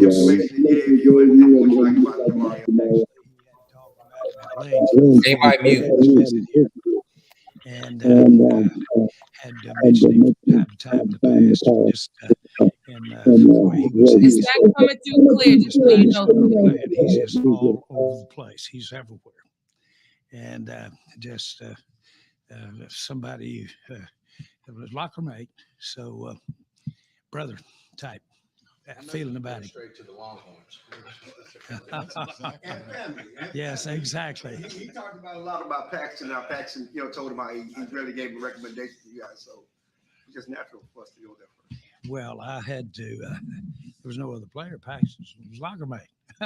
No, but seriously, for me, it really was a personal thrill to just think about how close in that was and how ironic we'd be sitting here using the third pick in the draft for a guy that's got that kind of relationship. But it was great. But the good news was he had already told me he was just outstanding in every way as a human being. Just watching the video, you guys were seeming very happy with the pick. And just talk about where you guys were and why you were so excited in that room. Well, it really was. We were just really, you have ideas about where you want to be and maybe what we need and that kind of thing. But at the end of the day, to have a player like that with the kind of grade and the overall, we're talking about Paxton and I are talking. This guy was everybody in the scouting and Will and certainly the coach, but coaches. But frankly, he was a blue chip player person to be there for us, and certainly fits. And coach will talk about that. Will, you want to say something? Please do. No, just as we, when you talk about looking for a player, you talk about the linebacker position and what it takes to play linebacker in our defense. And in the NFL now, you got to cover running backs, you got to cover tight ends. You got to be able to blitz, and you've got to play all over the field. You play with two linebackers a lot now with the sub defenses, and so you got to do a number of different things. And then you also got to contribute on fourth down and love to play the game. You watch this dude play, you turn on the tape, it shows that he loves to play the game of football. Calvin Watkins, that's my niece. It looks like John Foster was also excited to have him. And he also, I'm assuming he can also contribute on special teams. Can you talk a little bit about that? I love it when people ask questions they already know the answers to. Hell yeah, we're excited about him on special teams. I mean, just to reiterate what Jerry and Will said, I mean, this is an excellent pick for us. It's a great fit. Frankly, we were just kind of holding our breath to make sure he stayed up there. So excellent pick. I think he's a great fit. The physical characteristics everybody's already hit on, but his play style to me is, that's what you're looking for as a coach. Donovan Wilson, that type of energy and impact. And we're really, really excited to have all these guys. But that, in the third round, we felt that was big.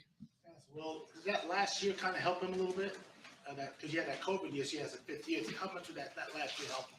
There's so many of these kids that have to develop. The COVID year, as we know, kind of set a lot of guys back. There were seasons they didn't have, they weren't able to practice and all that. So getting that extra year in, you got to get those extra reps in. You're able to gain that, like he was able to gain that weight. You go from safety and then you start moving down and, you mature a little bit. And so, and getting those extra snaps just gave us an opportunity to see all the different things he could do. Mike Todd, Archer of the ESPN. With the tight end, what was it about that drew you to him? Were you guys getting concerned that you were running out of guys that could be the inline guy as well as a guy who could put out in space? Well, I think just like anything, I think this is, without being redundant, this is an excellent tight end class. We recognize it, but I think they all have specific skills that they bring to the table. And what I really liked about Luke is very, very well-rounded. We like everything about him with his physical traits, but he has the ability to play the wide position off the ball.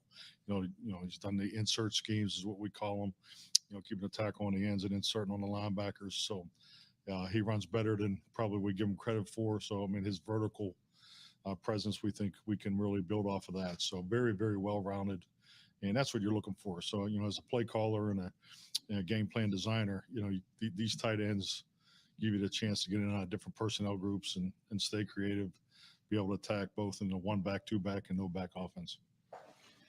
Does Schoonmaker have a chance to walk in as a starter, you think? Well, I think the biggest thing when you talk about the tight end position, to define a starter, I mean, is it 40 plus plays a game? Is it 30? So I think, 17 game season, it's all these guys in the tight end room are going to contribute, but I would definitely view him as a starter type as far as his impact. I think he'll clearly, be able to play. I know he will clearly play all four positions in the tight end area, on the line, off the ball, lead back, and displaced. Nick Harris, DallasCowboys.com. What kind of upside do you see in his receiving game? Obviously, his advantage is in the run blocking, but what do you see in his upside? Yeah, definitely. I mean, he's got the vertical speed. I mean, he's played in a pro style offense. You can see, his ability to run the we call beeline post, the inside post, the seam routes. So there's not going to be a whole lot that he hasn't done that we'll ask him to do. Scott. Skyler with the AV. Jerry, it's been a fairly quiet draft. There were a lot of trades today. You all didn't have any. From our point of view, maybe not the flashiest picks. How do you feel about where you all are after 2 days and what you have? I think we've the 3 players that we have chosen, we really they will play. They'll be actively playing. And that seems trite to say that, but we've got players here that fit in with where we need depth or where we need, in some cases, we need to have them out there. I think that Mazi Smith played in average 60 plays a game, 40, 50 plays a game. So I look at plays, to answer your question. I see a lot of plays out of these 3 picks that we've made today. On the field a lot. I see them available. I see them, they've played big time places and big time situations. We ought to be able, we ought to be able to find a spot for them here. And that would be, from my perspective, my goal is to come out of here with guys that are on the field this year. Well, did you guys just spend a lot of time in Ann Arbor? No, we spent enough time in Ann Arbor. We spent a bunch of time watching the tape. Our scouts that go into that area, when they come, when an area scout goes into an area, they come back with passion about a player. They came back with passion about these players. You turn on the tape and you see why. An interesting one for me, and Mike will tell you, this was in December, watching some college tape, and I'm watching the tape, and I said, "This Mazi Smith, boom," and that's where we started talking about that. And then you watch the tight end as you're going through all of them, and you see the ones that are rated higher or equal to, and then you compare this kid's physical tools, his production, his stats, and you say, at big time programs, they're ready to play NFL football, and they do a lot of things that we do in the NFL. WC5 in Dallas. Will, you were talking about Overshown and safety at the beginning. I noticed his size is very similar to Jaron Kearse's. Is there an idea that maybe he could be someone who does a little bit of everything with the position versatility that comes with defense in the NFL now today? Coach McCarthy talks about it all the time. It's doing 2 things. When you can find a player that can do 2 to 3 things at a very high level, it's attractive. And when you move down from safety, you're used to seeing the field a certain way. Then you get closer, you're able to use your speed, your athleticism, your matchup, and also on special teams. So we're definitely looking at all the different ways you can use a player, and the versatility is key.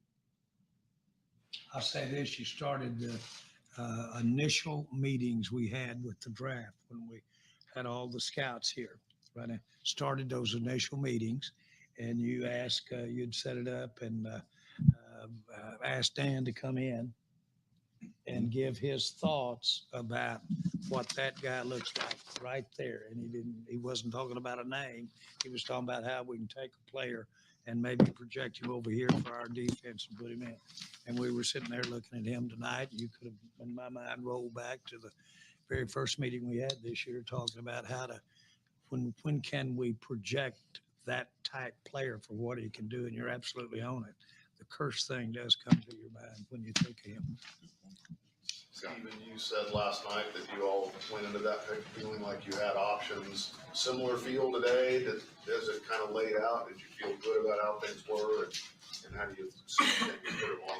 Yeah, I think we felt really good as we moved through. And, at the end of the day, the biggest thing of all, especially with the Overshown pick, is, really having belief and confidence in your board and just saying, hey, this guy's up there and he's blinking, and he's a hell of a football player. Let's just take him. We're fortunate he's there, and let's jump all over it. And shoot, it was just, that's how it fell. When we picked Schoonmaker, it was obviously, I think we had several options there, but, he was, and we had a lot of discussion about 3 or 4, 5 players, and, it just turned out he was the right fit for us, the right fit for what Mike wants to do with our offense this year. And, It made a lot of sense. But at the end of the day, the hard work is what goes in, from the time this draft's over to the next draft is all the work that goes into putting your board up. You got to have confidence in it. You stick with it and good things will happen. There were a number of tight ends you like. They started going off the board. How tough was it to stay patient and where did Shoemaker fit with those other guys? Well, I just think we, at the end of the day, we weren't in any way panicked. There were still good tight ends left that we liked when we picked him. And so we were very comfortable. It wasn't, oh my gosh, we're not going to have a tight end to get it. It was just we liked him more than we did the tight ends that were left and our other options. Mike, you said last night that as you looked back on the season, that run defense kind of stood out as something. Did you feel coming into this that there wasn't really any glaring need on this roster, that it was an opportunity to maybe kind of, fill the way it's kind of gone so far? Well, I'm still stuck on your, you don't think our draft's very sexy. I think it's sexy as hell. We got six good players here. You can just, Brandon Cooks, Stephon Gilmore, and Jonathan Hankins too when I add to this. But yeah, so what was your question again? I'm sorry. That's 2 5s and a 6 on those 3 guys.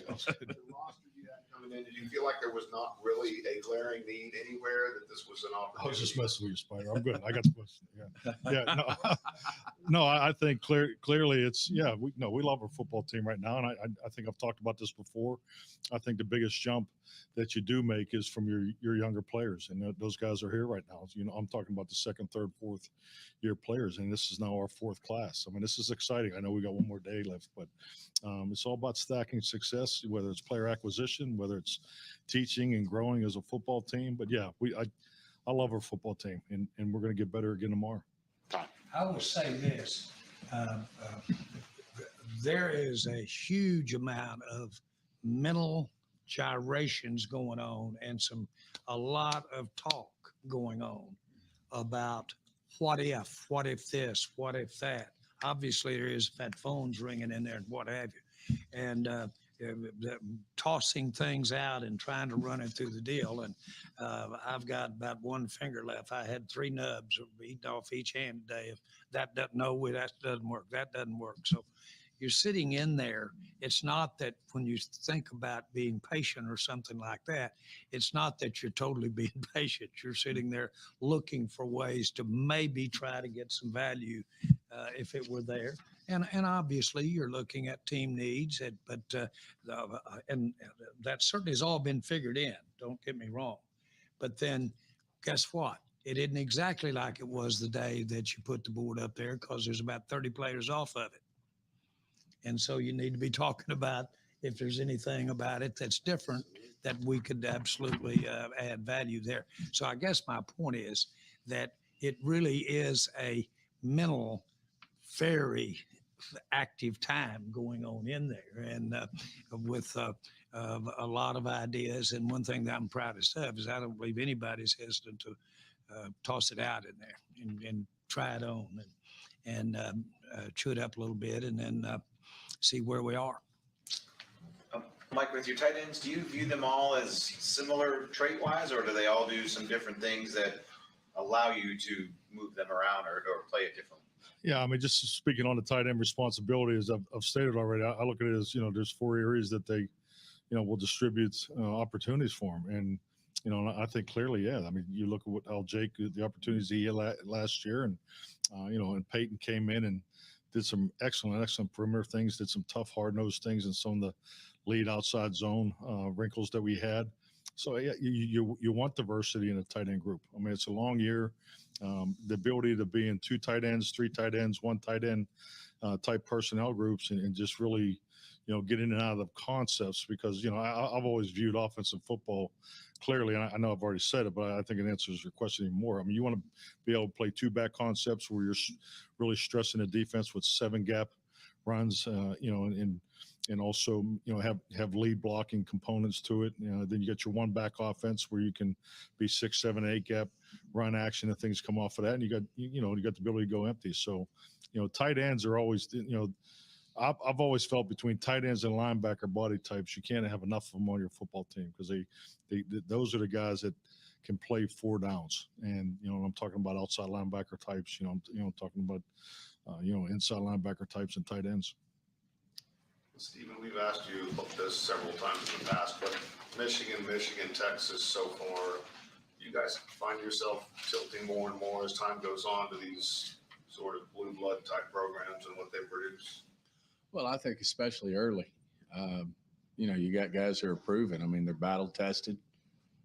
If anything, the Power Five are differentiating themselves more and more in terms of, how they recruit. And then, with all the changes in the transfer portals and, all the moving parts that go with that, I think, the guys who start in smaller schools end up with the big schools. And, I just think they're battle tested.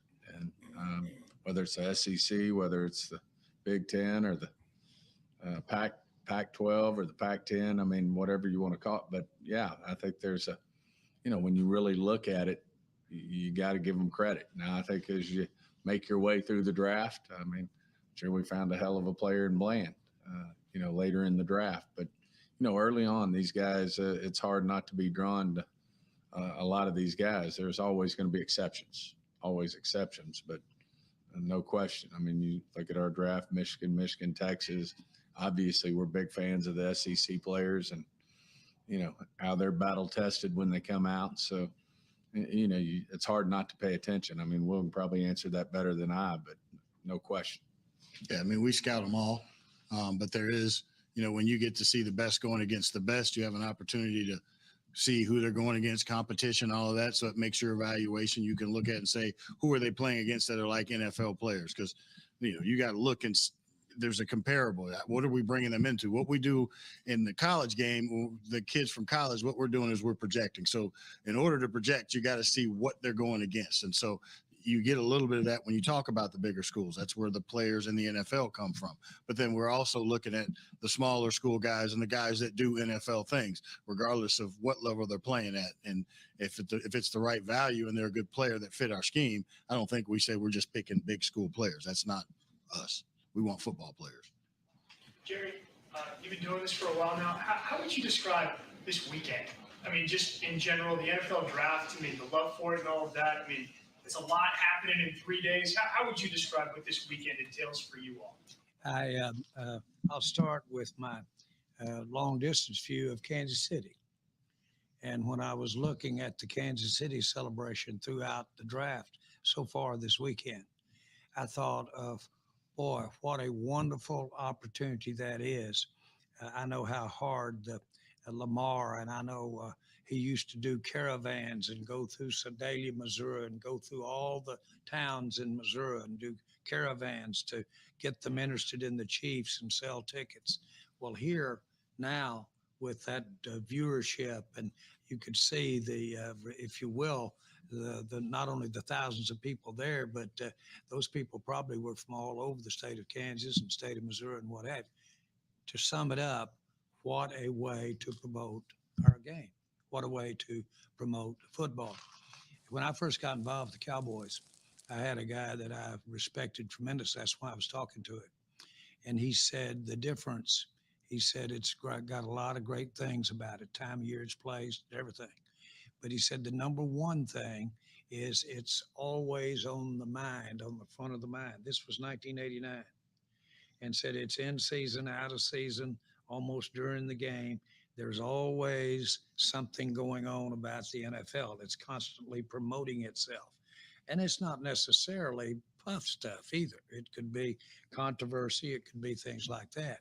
Well, this draft and evolving it and having the team participation the way it is a wonderful promotion of our game, and lets us really help again sell it. And all weekend, I just couldn't believe it. I will reiterate, we're the first team to ever put a camera in the draft room. And so we really always believed it was interesting to somebody to see what goes on behind the scenes. And of course, it's come a long way where it is today. But I'd say generally, as far as NFL sport, just the fact that it's such a so visible and interesting. And I think I heard the commissioner, y'all straighten me up on that, but on the deal, but I think I heard him say the viewership was in the 20 millions.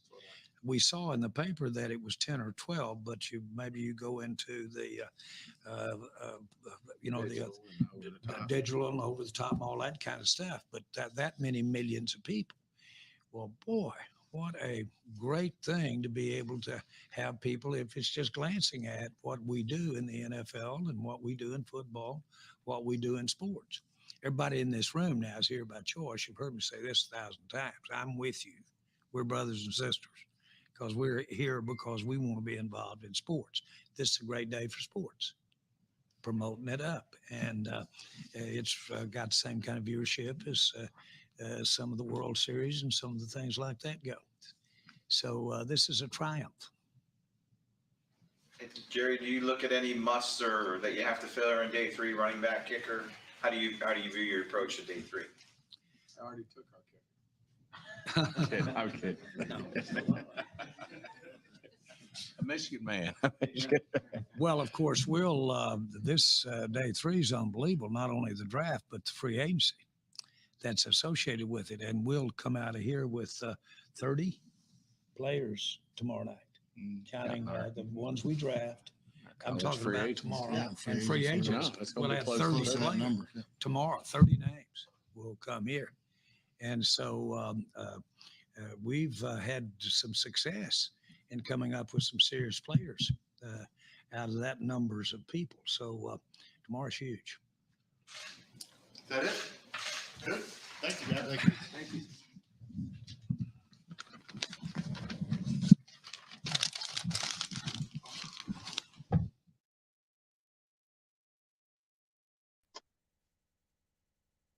Yo, where everybody at? Everybody sleep?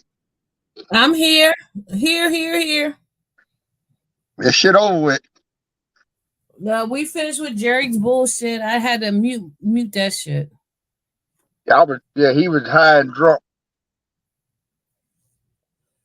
He was high, drunk, and some more shit off the mollies and some more shit. Steven sounded like a younger version of him. Don't he though? And then did you see Will McClay? He just looked like he was just going with the flow, but just not necessarily wanting to say what he really wanted to say. A puppet. He a puppet. I know, and I don't like that for him because Will is actually good for them, but yeah, they're not gonna let him be what he need to be. They're not gonna let him be what he need to be. And that's a problem. Yep, because everything, I don't give a damn. Everything still goes through Jerry. There you go, Adam. Everything still goes through fucking Jerry. As much as Jerry try to put them in the forefront, we all know that Jerry makes the final say so. All right, who shit is that? Welcome to the Love of the Star podcast. I'm Bobby Bell, Dallas Cowboys insider for 105 through the Fan in Dallas, your radio flagship home of the Dallas Cowboys. Joined as always by Brian Broaddus, former Super Bowl winning NFL scout. He is now the co-host of the G-Bag Nation, 2 to 7 p.m. Central, Monday through Friday on 105 through the Fan in Dallas. He's also the pre and post game co-host on the Dallas Cowboys radio network. And we are joined today by a very special guest.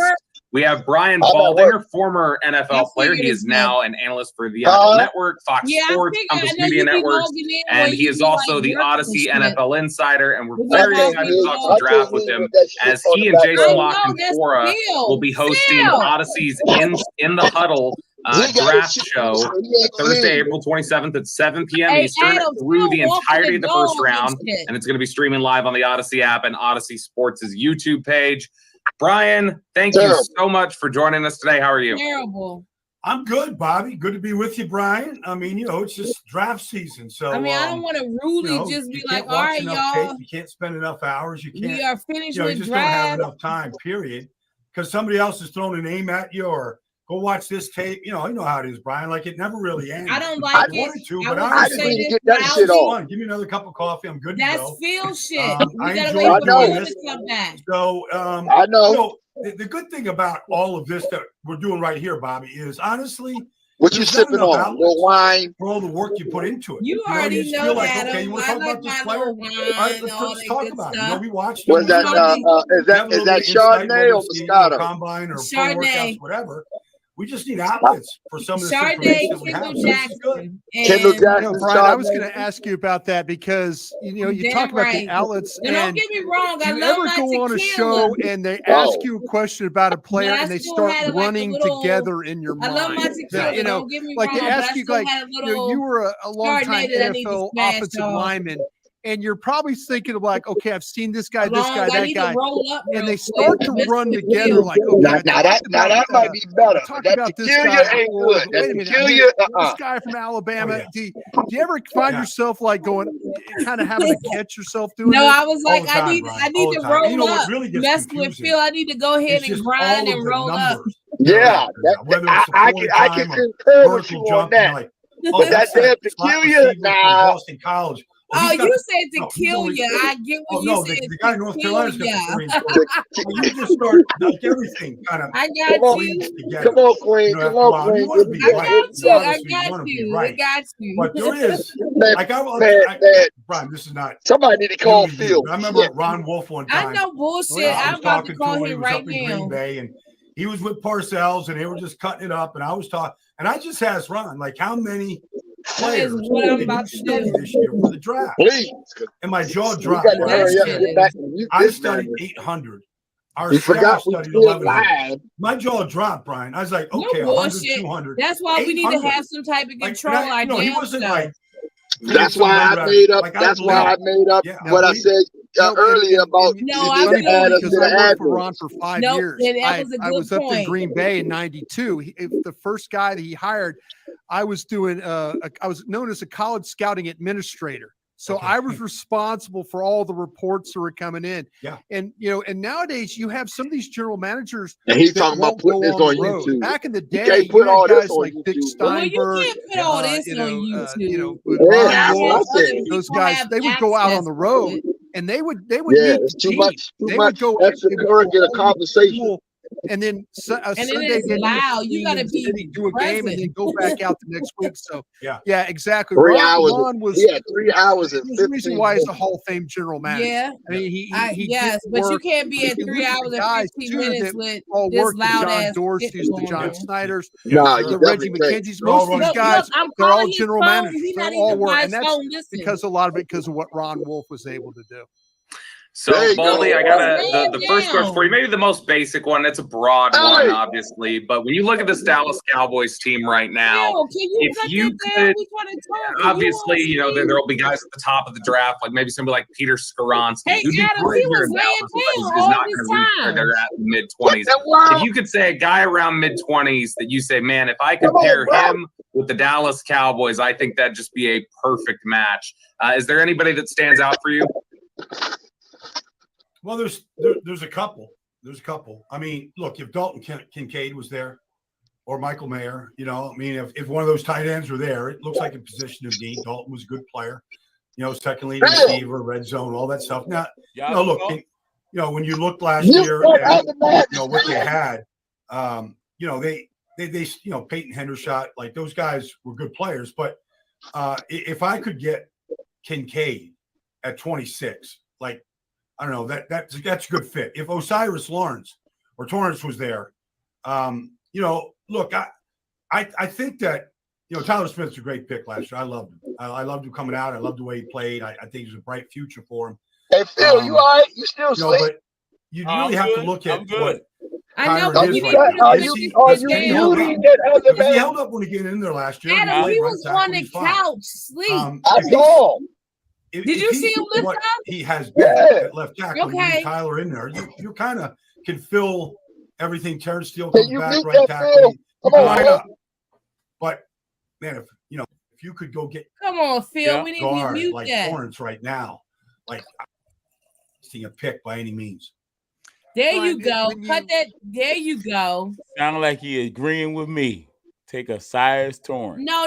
Real quick before we talk about that, Phil, you was on that. What was you asleep? Yeah, where was you at? You popped up like you was asleep. I was right here. No, you. Hey, Adam, Am I the only one that saw what I saw? No, I saw it. You saw it too, Trevor, right? Okay. Yep. Thank y'all. I'm glad y'all saw that shit. Hey, Phil. You gotta do better, bro. We gotta do better. I am so glad I was not the only one that saw him when I called and he popped up from We the thought couch. we thought you out walking the dog. The dog, yes. The dog out here fussing at me. Yeah. Well, Jerry and them been gone for 15 minutes. We wondering where you at. No, that's what I was doing, walking the dogs. KJ. Phil on the couch. No, but Phil was knocked out on that couch. He had too many sips in that cup. He was toasted with Jerry. That second round pick got me. Oh, I mean, okay. You know what? I can understand you using that as an excuse. We'll allow that. That's a good card to play, but it's still flag on the play with that, Phil. That you got unsportsmanlike on the play. That he popped up from the couch. Did y'all see him pop up? So he did. I sure did. Phil was like this. He was like ring, ring, and then you saw Phil go like this. Hey, Queen. The crazy part about it is he blended in with the couch so well you didn't even know.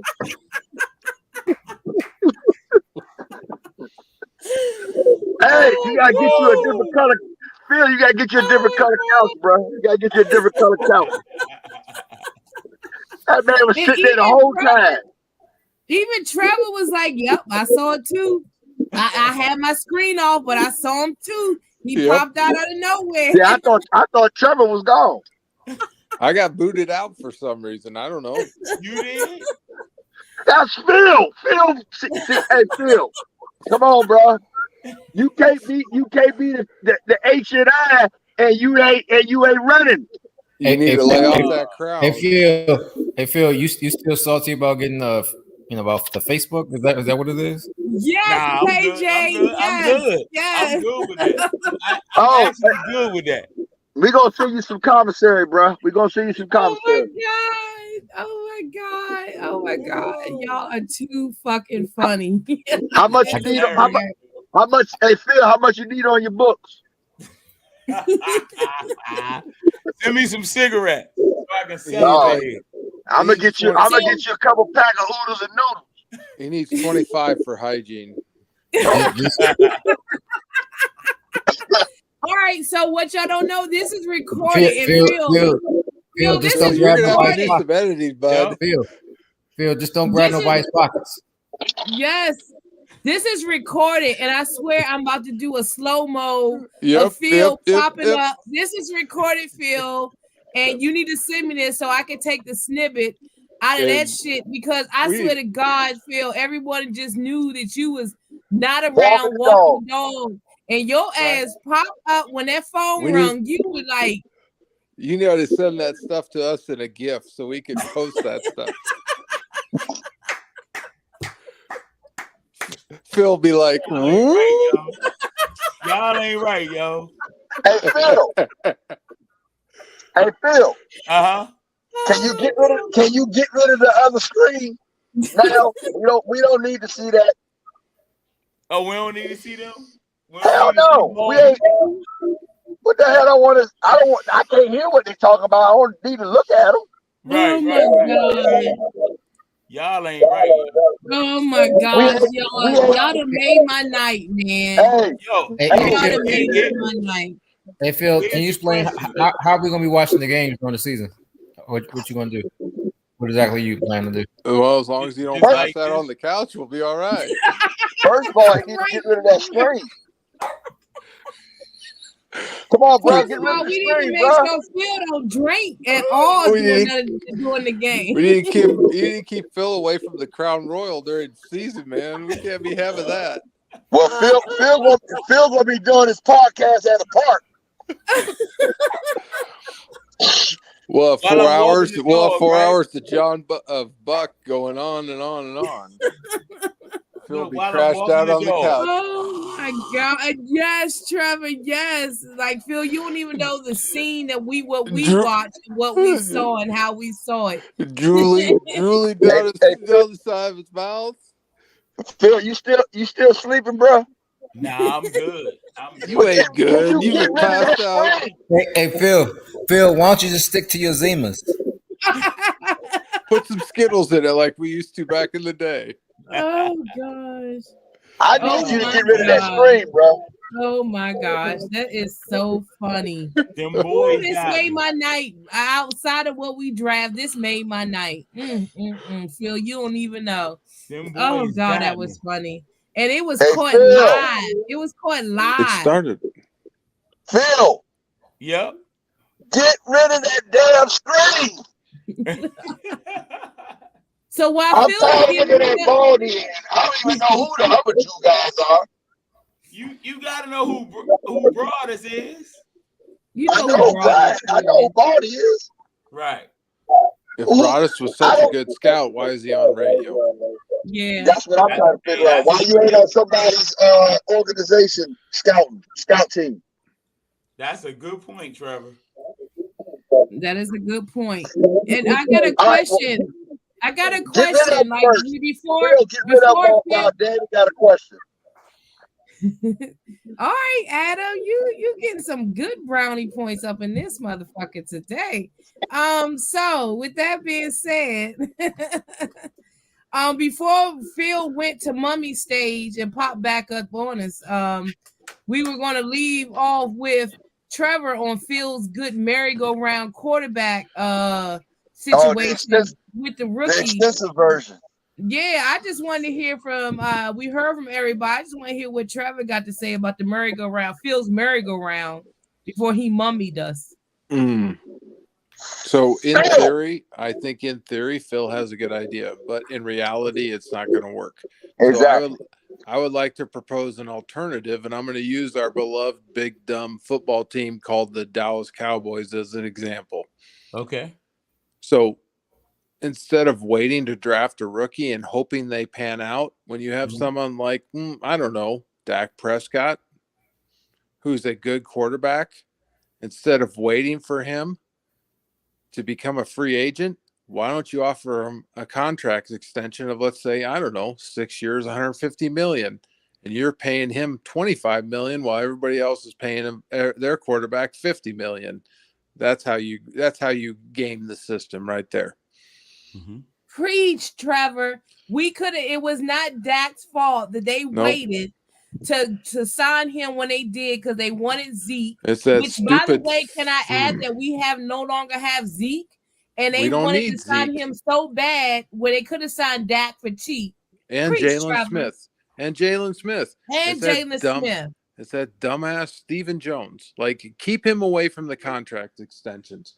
Stephen Jones kept saying, Dak needs to prove himself. But meanwhile, you give Zeke that albatross of a contract. You give Jalen Smith that albatross of a contract. All that money could have gone towards Dak, and we would be in much better space right now. And do you think the Amari Cooper, like, we would have been able to keep him? Oh, we could. Like, that's the thing. Like, we could have kept Amari anyway. Like, why are you paying an unproven Michael Gallup the same amount of money as Amari Cooper?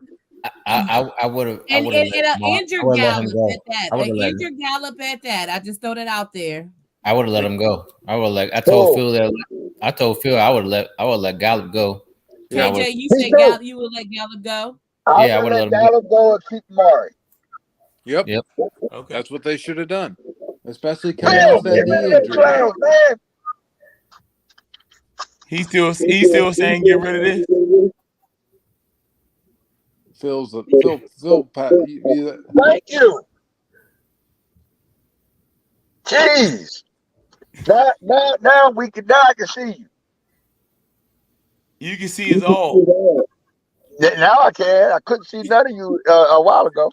All right. All right, Phil, I'm about to sign off in a minute. Okay. Well, I'm at work until 11 o'clock tomorrow morning. So I'm here for the all-nighter. Where's Mr. Philadelphia at? Oh, don't you want me to send We them an did invite? an all-nighter before. These motherfuckers had me on here till fucking 3. What was it? 2:30, 3 o'clock. I'm too old for that shit. Right, Phil? With what's his name that ended up wanting to lead the group, but You I'm talking not about gonna John? get on live. You We talking about can't- John? But you want me to invite? You want me to invite OG? No. Oh, no. right, I want all you right. to invite. Who? I want you to invite Carl. No, I would log off. No, Phil's- Queen. I we need can't you. go I that need late. you Phil for. be passed I out on need the you for couch. support. I need my backup. You don't even know he is. I will not say this on live. I hear you, but he is. Yeah.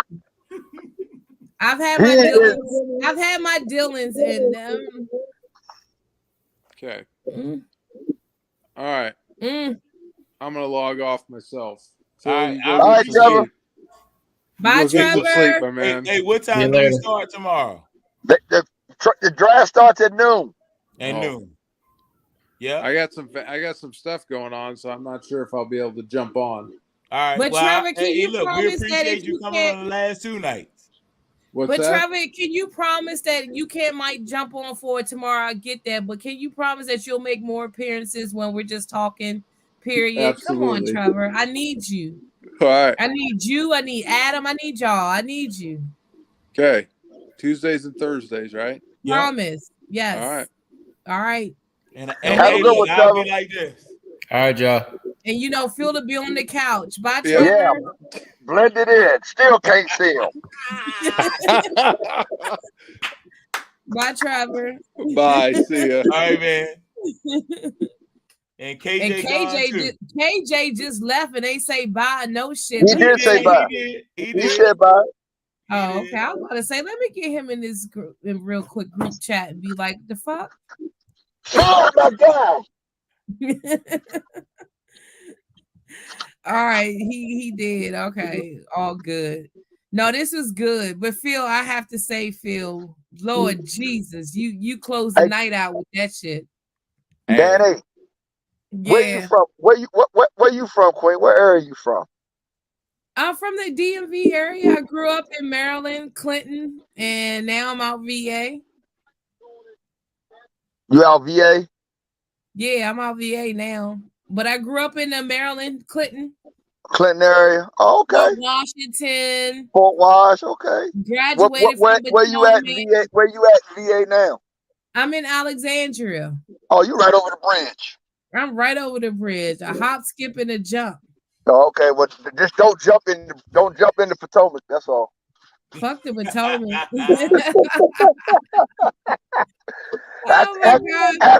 After round 2 and 3 tonight, I thought you was already heading there. I mean, and well, don't leave out DeMarcus. Don't leave out DeMarcus. Oh yeah, I forgot your heart sold DeMarcus. My heart skipped a beat. I wore this star purposely, and then DeMarcus made me want to just hide the star for a minute because that hurt me. Yeah, that was crazy. That was crazy. Yeah, but no, DMV area for sure. What about you? DMV. I live in I'm in Forestville, District Heights. Okay. Yep. Yeah. Yep. I'm in the area. You in the area? All right. All yeah, right. I went to school with the co-host. I can say he went to school with me. Let me put it like that. That's right. Because you older. That's right. You're older. That's yeah, right. I'm the older one. I'm the the big brother from another mother. Okay, I love Look, that. You got to put the hands up for him. He respects. I will put hands. I love that. I love that. I love that. So y'all didn't. Are y'all sandbox? Huh? Are y'all sandbox friends? Like, how long have y'all known each other? Well, I graduated with his younger brother. Okay. Yep. Yeah. So we ain't sandbox. Go ahead. Crossland? Where? Yeah. What is it? Crossland? Because I was Potomac. But y'all know we used to catch the bus like afterwise we would catch the buses from Potomac High School, playing basketball and all that stuff. Because I played basketball. Oh yeah, so did I. I was basketball and softball and basketball. And then I became a hot ass and got into boys. So I could have been the next Lisa Leslie up in this bitch. What year was this? I graduated Potomac in 91. We graduated and so I went to Surrattsville. High School, and then I transferred to Potomac. And then played basketball for a year, and then I just got hot ass and all that good stuff. And then you got to think about it. Back then, really, for women, basketball was still not the big thing where you could those scholarships and you get noticed and all the stuff that you get now. So for us back then, it was just something you did because you love to do, and maybe you could get like a little scholarship or something to a college, but it wasn't nothing after that. So for me, I am disappointed that I didn't or wasn't able to be in that genre now where women basketball is the thing, and softball, because I was a good softball player too for all county. But even back then, softball wasn't as popular as it is now. Now I get why it's popular for most. Them uniforms and all that stuff. I get that, but at the end of the day, it wasn't as popular. I know, it's all good. Look, so I love me my men. I will never hate on a woman, and I get the softball things now. They healthy. So you were at Potomac, right? So that means you were there with Big Dink. Yes. And maybe Monty Williams. Yes. Yep. Rob Garner. Gardner. Yep. Jack, he went to Texas to play the youth with the Longhorns. So yeah, Rob Gardner, all of them. Yes. So we graduated the same year. Okay. I'm class of 91. I'm class of 91. 91 too. Okay. Yeah, and that bus from Potomac to Charleston and all that good stuff. But by the time I got to Potomac, I got Potomac in my going into my 11th grade year. So I was with Surrattsville and Clinton all the way up, Boys and Girl Club, all of that type of stuff. And like I say, by the time I transferred over to Potomac, just got into other things and didn't really pursue it all. But I got into them, yes indeed, and other things, like I say, we won't say on live, but yeah. And then again, in all honesty, though, there you go. In all honesty, it wasn't promoted mostly for women as far as being able to make some type of life for themselves or career for themselves, playing basketball, softball, that type of stuff. But I've always been a tomboy. Always love my sports. I could tell the actual, you got a lot of sports knowledge, and it's very refreshing to have a conversation with a queen about a sport that you are so passionate that you love, and she can articulate and converse back and forth with you. You know how many times I've had conversations and I have to just stop because I'm like, oh, she don't know what the hell she's talking about. She don't know. But you know what the funny thing about it is, Adam, I have those with men too, though. That's the funny thing about it. Like, you had that. But at the end of the day, I don't know. That's for real. That's why I love being on here with y'all, because it's a lot of things that I'm not a college person. I don't follow players in college. I don't watch college. So I'm not hip to a lot of these players that are coming up in the draft. Am I hip to it when it's time for draft to come and I see what some of the mock drafts or what some of the analysts and all of that say? Sure. But am I hip to it like that? No, I don't watch college. That's why I enjoy y'all back and forth and y'all hearing y'all talk about these players and things of that nature. So for me, it's still a learning point for me. Now, when they NFL wise, now I will talk and walk the walk. I will talk my shit. Phil will tell you. You may have seen me. I don't know if you're in the MTB, but I will talk my shit and all day when it comes to NFL and all that good stuff. But it's refreshing to hear y'all talk about these players. So yeah, that's the reason. I don't know if you paid attention in the group chat. You know, I was asking Donnell and Stringer and a couple of them, like, what's your background? You know, what's your resume? Because I need to know, like, who am I talking to? Like, am I just talking to a fan, or am I actually talking to somebody that's a coach, a former player, some type of? Are you into this sports writer, analyst, whatever you are? Give me some type so I know. Okay, we can have a football conversation. It's a difference in having a football conversation with people that understand football and having a football conversation with people that are a fan of football. It's the fanatics versus an actual you love the sport, so you're like okay with it. Like I got a lot of friends that are the Commodores. You know, they like the Commodores. so I do too. Yes, we got the love-hate relationship. But when we talk football, we take the fan part out of it. You got to. We take the fan part out. So that's why when I was talking to you, Phil, a couple of weeks ago about having the one Giant, the one Eagle, and the one Commodore on the podcast, right? Make sure that they are able to take that fan out of it and be able to articulate from a football fan, being a fan of the sport, the actual player's point of view, or football knowledge. You know what I mean? And not from a fan perspective.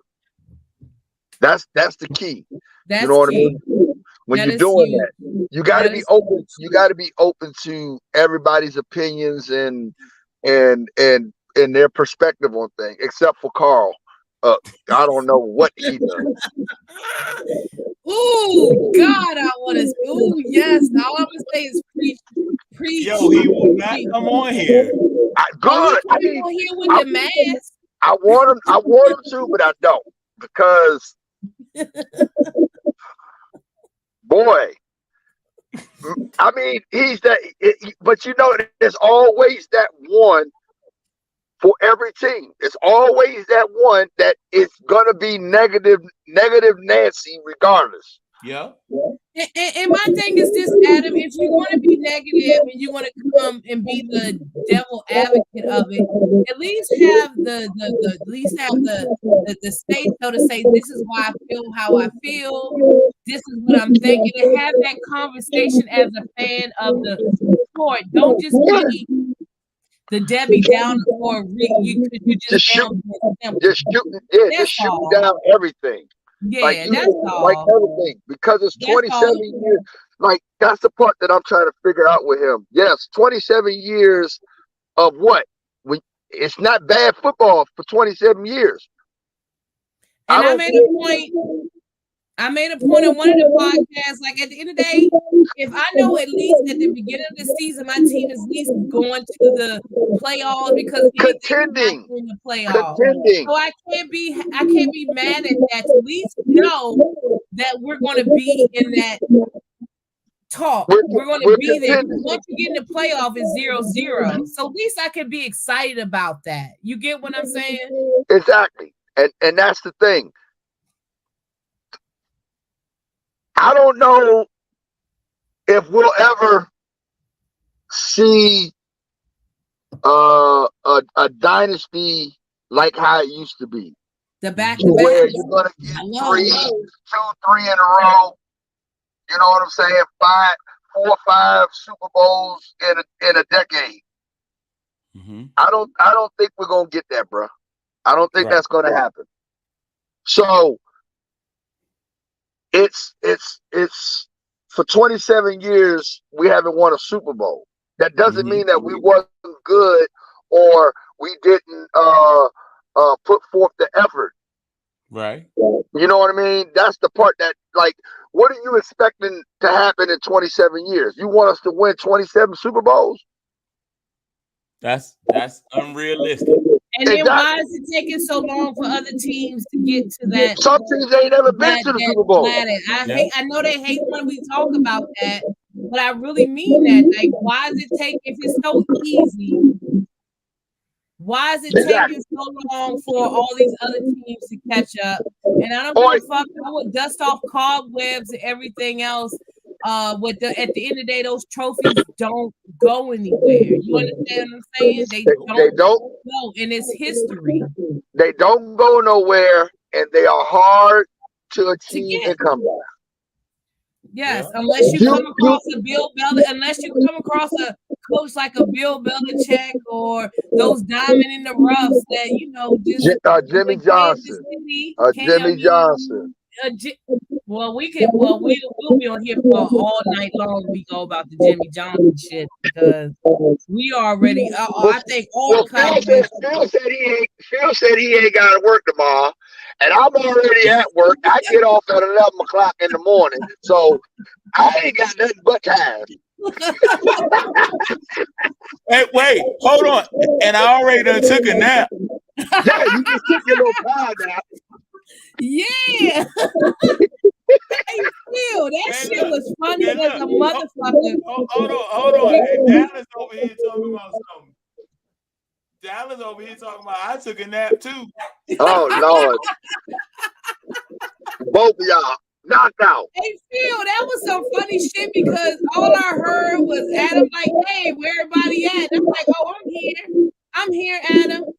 Here I am. And I'm like, literally, we watching the couch because we don't see you. You understand? We don't see you at all. And me and Adam laughing like, oh, he out walking the dog, that type of shit. You know what I'm saying?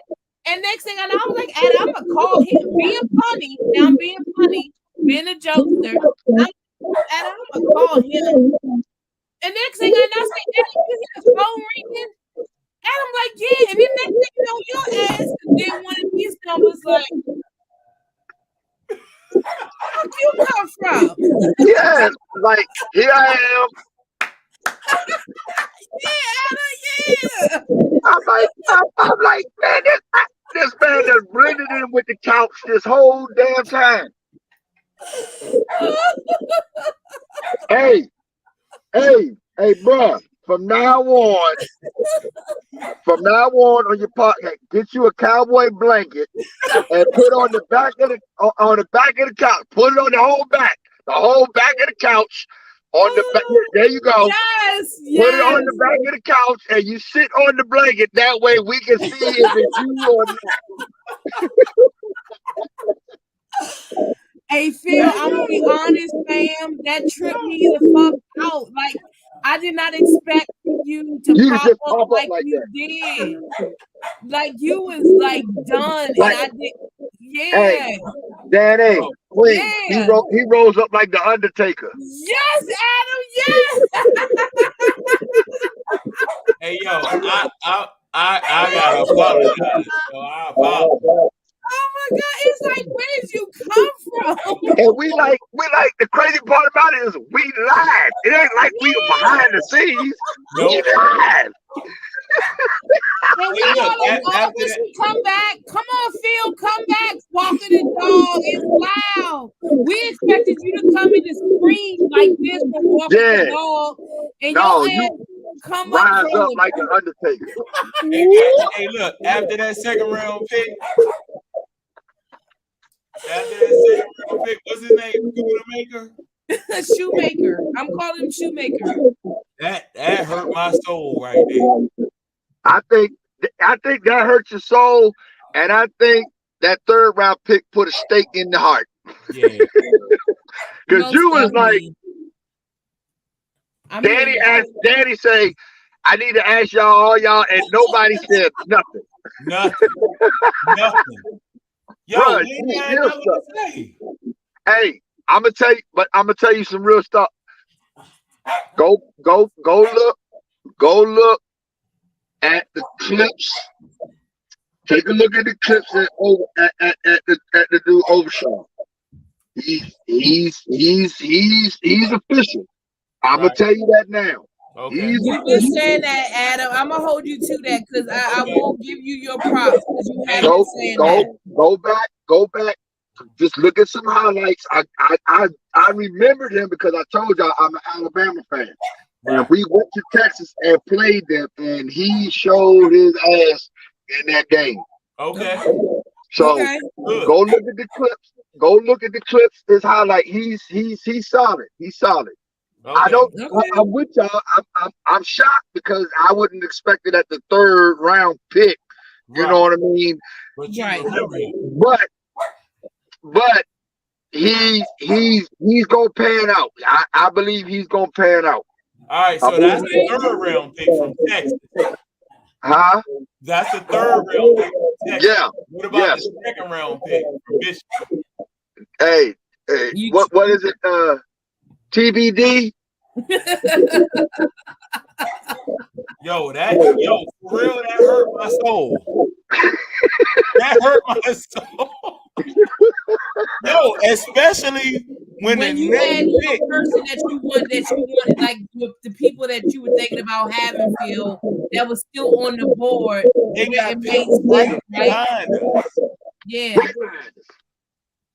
Man. I wish I was in that interview room, and I was one of the reporters, because I probably would have asked that question. How come y'all have not addressed the offensive line? Right. Yeah. And let's be honest, y'all. We really need to address that offensive line. I've had a few people that have come I want to know why the coaches ain't thinking that. Why the owners ain't thinking people that come to me be like, "Oh, well, think about it, Danielle. Offensive line people are going to be there for you." And I'm like, am I missing something? Nah.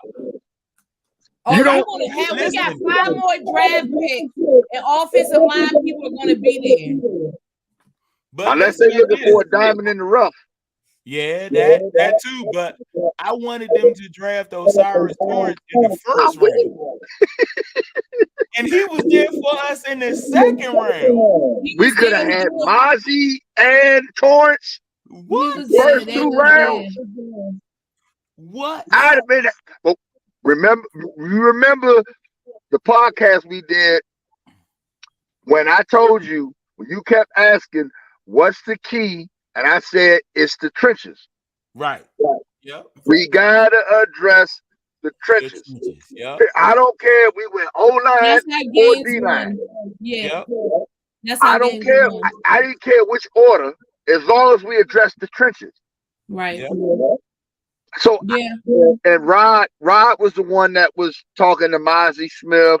And I think he brought up. He was talking about Darnell Washington. Darnell, he was high on Darnell. Wait, did anybody draft Darnell Washington yet? Pittsburgh. All right, so look. Yeah, Pittsburgh got him. Pittsburgh got him. So did Pittsburgh draft Darnell Washington after we drafted our linebacker? After. All right, so technically we could have had Mazi. Yes, go ahead, break it down. Y'all break it down. Yep. And we could have had all 3 of them. We would have had an A+ in the motherfucking draft. In the hood. In the hood. We could have had an A+ draft in the hood. There all you go. 3 of them. And we want to draft. And then I'm sorry. I'm on our players and our teams. And I'm not gonna say it because I know we passed 2 minutes, but you know, I'm trying to control myself nowadays. I want some black. I want them rough. I want them on the field. You want a nasty boy. I want a nasty. You want to be like, fuck. You get what I'm saying? Like, that's what I'm missing. Like, that's what we need. But the problem is we don't have a head coach that matches that style. And nothing against McCarthy. I told you I'm giving McCarthy 1 more year. The coach at Carousel is different now. Yes, you know, I want the. But it's not just in Dallas. It's not just in Dallas. It's Both not his just in stealing Dallas. coaches. It's not just in Dallas. It's across the scale. You know what I'm I saying? remember what was his two stealing coaches? I know we got Mike Tomlin, but what was the one before him that was about ready to knock players off? Bill Cowher. He would go out and be like ready to knock a motherfucker out and be like, I'm gonna see, or give me a silent but deadly Bill Belichick, because if you fuck up, Bill beats you. And he putting the next player up. Yeah. Nope. I just say bring Jimmy back. No, don't get me wrong, but we know Jimmy's coming back, and we know Jerry until Jerry died, he's the of the NFL. Nah, Jimmy ain't coming back. I know, but no, I'm with you on the Jimmy thing. But Jerry, Jerry wrote that Jimmy ticket as if it was him, so we already know that. But I just want those type of players, them hungry. If you're going to go all in and win it because you want to win it now, if that's the case, bring me them hungry type of players having that don't give a tenacity. fuck. They got that tenacity, that ferocious. Yeah, that's all. I'm with you. All I'm asking I for. agree. I agree. But you still got to have some football IQ. Oh, never mind. Everything now is based off of more football IQ than. There you go. Anything. There you go. I just don't like that type of football. That's not what I'm used to growing up on, and it's just like you say, it's a lot of teams like that. Look, now I'm gonna have to go back on TikTok. We got 1,600 likes on TikTok. Oh shit! Hey! Yeah, it was right. They probably was liking when you was asleep, rolls up like the Undertaker. They probably was laughing at me and Dallas over here asleep. Yeah. Said, look at that man. Is that the couch? No, that's Phil. Yeah, because keep in mind, Adam, we got the video of him showing the bottle that he had and everything, and putting it in the cup and everything. I was out. For a hot minute. You was out, Phil. You was out. Look at your hat. Hey, listen, I can admit, like I said, I can admit that if I'm wrong about this tight end pick, right? Okay.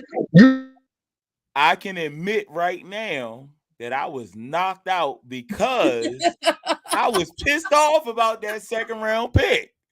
I'm not gonna get over that. I can respect that, Phil. Because listen, I'm listening. All right, so listen.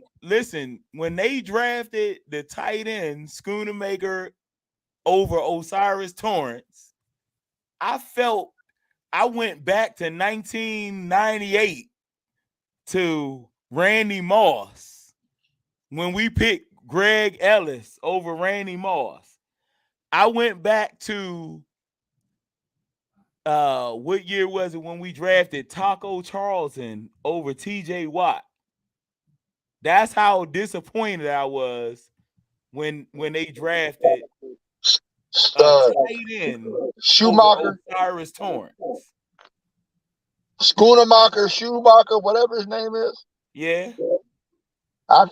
You look very distraught still. Yo, I'm shook right now.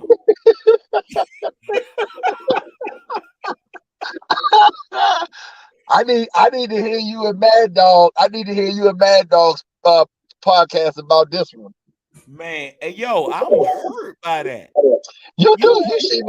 You seem like you really not into this podcast. Yo, listen, let me tell you something. I would have taken Osiris Torrance in the first round. Easy. For him to be there still in the second round, and we didn't take him, that hurt me. I could tell. Yeah, that hurt me. Especially when you know it's a need. Right. It's not like we got, overload of offensive linemen and that's not a necessity. That's a need. Right. I don't know.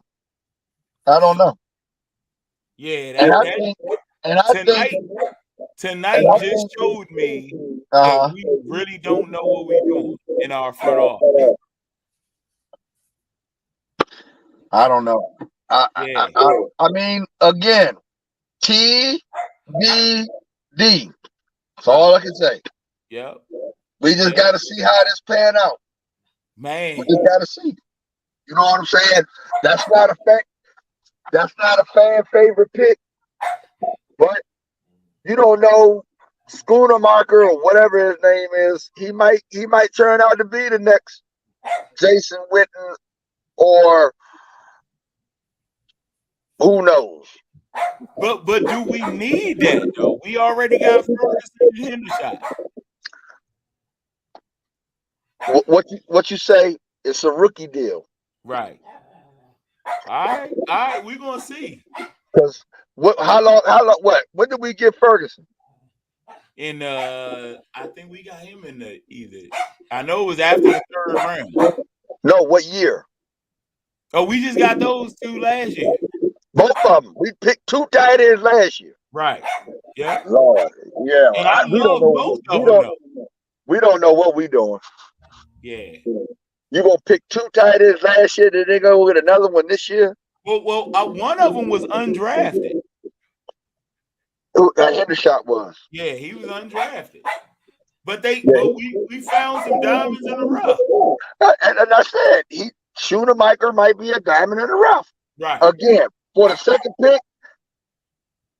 Man. I think he might have still been there at the 4th, 5th round. Man. Especially when you got Osiris sitting right there. The next pick.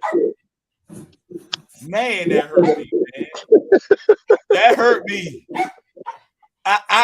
Listen, like I said, I can't even think of another one that hurt me more than picking Taco over TJ Watt. Or Greg Ellis over Randy Moss. Or Greg Ellis over Randy Moss. I would say Greg Ellis over Randy Moss is more hurtful. Right. Okay. And I hope I'm wrong.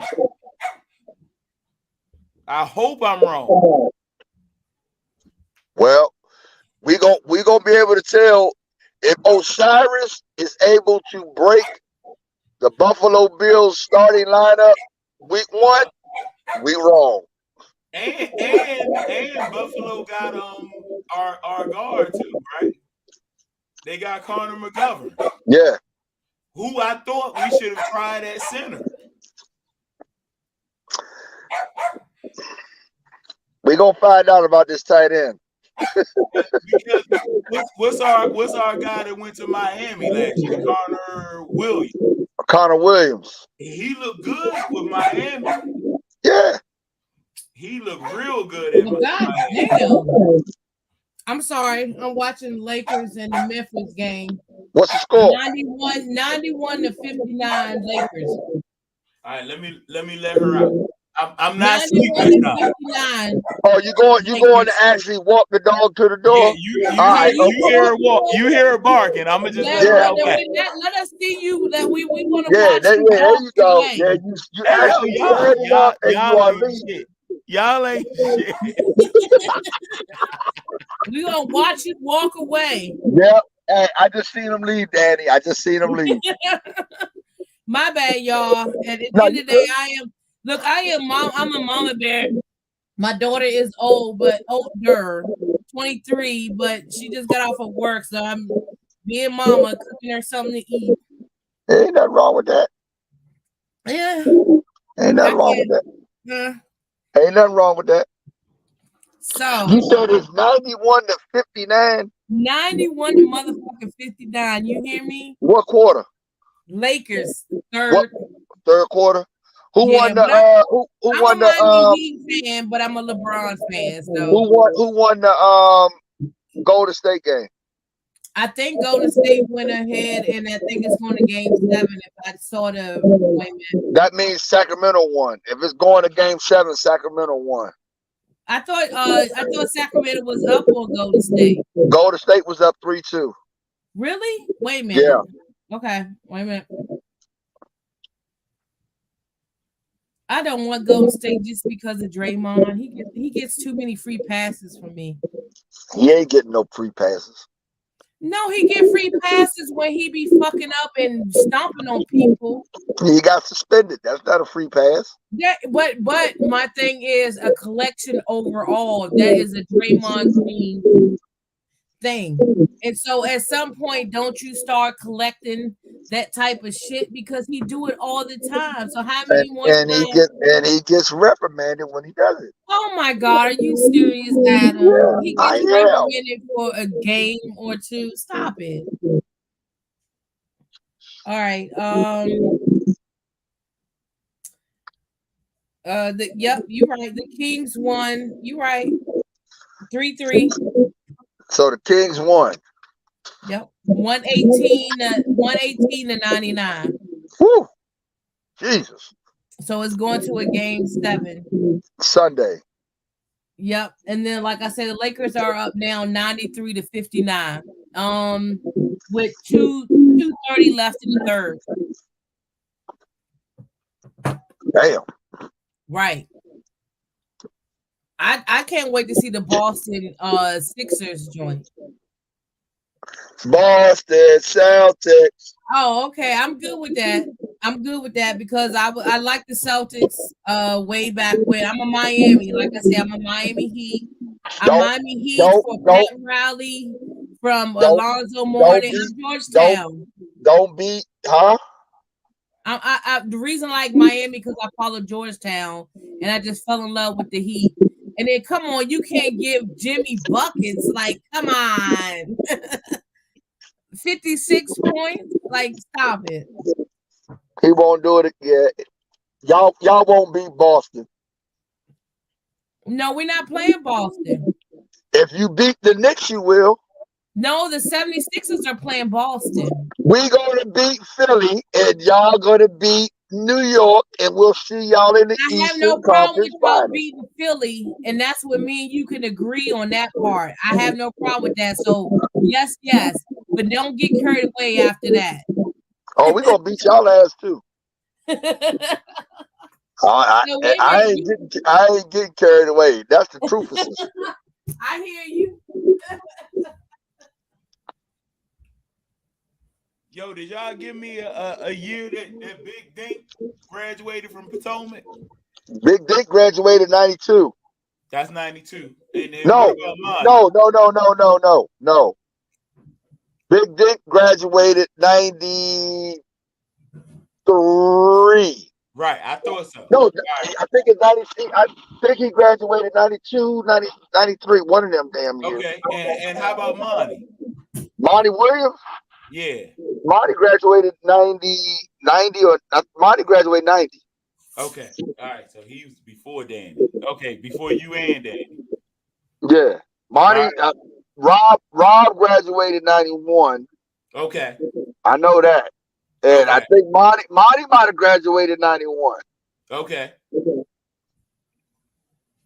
Now we're gonna have to go back. But Danny done left, and she the one who went to Potomac.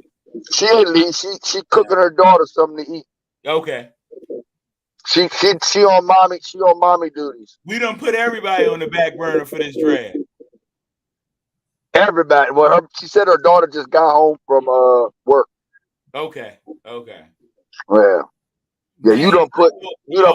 They talk all this stuff about Michael Mayer, and we didn't even touch. Well, he was gone. He was gone before our second pick anyway, so it don't matter. Man, I'm just glad we took Mazi Smith. The crazy part about it, he wasn't even the first tight end taken. Nope. You got Dalton Kincaid. You got even they were so hype about Musgrave. Luke, Oregon State. Yep. I ain't want none. I didn't want any of them. I told you before, I didn't want no damn tight end with the 26th pick. No. And then how about Darnell Washington went right after we drafted? And then Osiris Torrance went right after we drafted. Man, I'm really hurt about this. I think you need to go to sleep on it and not take a nap. Hey, I'm ready to start this back up tomorrow at 12. Oh, it's gonna happen. Yeah, this crazy, man. What we got the 129. We pick at 129. Yeah, I'm really ready for Jerry to be gone now, for real. Like this the first time I've ever had an attitude with Jerry Jones. Damn, you got an attitude with Jerry? Yeah. And you know this ain't me. I'm usually even killed. Yep. I've had an attitude with Jerry ever since he fired Jimmy. Right. No, I agree with that, but I was willing to let it slide. But when he made that dumb comment that anybody can coach the Dallas Cowboys. Right. I knew right then and there he's gonna be the guy that's gonna take us there, but he's also gonna be the guy that's gonna bring us down. Right. Yeah. This really hurt right here. They really showed me they do not know what they're doing. No, I'm saying you laughing at me. I'm serious right now, yo. I gotta laugh because I'm frustrated with you. Yeah. I have to make light of the situation because we took care of what we needed to take care of day one, which was a defensive run stopper. Right. A lot of people wasn't happy with that pick. They felt we should have went and got Michael Meyer and this one or that one. Mm-hmm. But we addressed a need a position that we needed to take care of. Yep. I was cool with that. But you didn't turn around and address another need, which was your O-line. Especially more than anything, when you see what your major rivals doing in your own division. Right. Picking up defensive linemen, building their trenches. You don't go back and counter with getting the offensive lineman. Right. You got to match fire with fire. Yeah. They didn't do that. No. But in my mind, it's gonna be we're gonna outscore people, and we're gonna let our defense keep carrying. But you said you want to outscore people, right? But you got a blocking tight end. What did I tell you? Ferguson's going to be the Dalton Schultz of this group. Right. So if that's your with what you were saying, then if Ferguson is your main tight end, then you should have drafted a guard in the second round. They like three. I mean, even though we got McKeon, we didn't need to draft another tight end. But obviously, they don't like McKeon. I just don't think we should have drafted a tight end. Period. I just don't think it was even necessary. You can draft one tomorrow. I still think tomorrow, Phil. Huh? I just don't think it was necessary. I just don't think a tight end was necessary. I'd rather you draft a kicker tomorrow over a tight end. That's just, I don't know. Dak, I hear you exactly. That's what I'm trying. Can you tell Dak? That's what I'm trying to say. Exactly. It just didn't make sense that they actually sat around and actually said that we need a tight end and this is when we're going to draft him. That just boggles my mind to think that these folks that are making this type of money to come in and say, okay, second round, you know what we're going to do? We need a tight end. You know what? And you're looking at your roster and knowing that you got two already. And you got rid of one, fine, for the reasons I think it was Phil that talked about the whole contract of what they were offering him. Right. But you still had two decent tight ends that you just didn't give that opportunity to because you were so focused on Schultz. And I just don't understand how you think in your head, oh well, this round we about to fuck them up. We about to grab a tight end. And then you don't grab the tight end of the tight ends that are best on the list on top of that. So I think that for me, I just don't understand. And then you come back and then you have another chance to draft and you still don't address the guard, nothing. You bring in it don't make sense to me. And I think that's the problem because it don't make sense to me. It's frustrating to me. Normally I can defend something of what we do when it comes to the draft. I'd be like, well, this is the reason why we address this. Or you find other teams following what we do when we're drafting because now all of a sudden those players go off the board. And I'm just trying to figure out I don't know, y'all. That shit boggles my mind right now. Look, are they gonna fix this tomorrow? Yeah, they gonna draft Max Dugan. Yeah, but what if so? Look, are we gonna get my guy from UCLA is still there? Phil, if you don't pick up Dak, is it Dakota? What? No. His name is Antonio Mafi. He's a guard from UCLA. No, I'm talking about. No, we good with that. I've already put in my mind. She's talking about the dog. Thank you, Adam. That's why I see Adam. Me and you both here too. We class of 91 and we Android all the way. So I knew that's what I'm talking about. That's exactly what I'm talking about. This iPhone shit, pick Dak up, get Dakota, give her attention. Him attention, her attention, something, Phil. I done already took her outside. She just mad. Come on, you want to get on the podcast? Yeah, get on the podcast. Come on. Adam, me and you gonna be really good friends. You know that, right? We Android all day and okay. All day, boo. All queen. All day long. Queen. No, you can do boo. You can do boo. You good with boo now.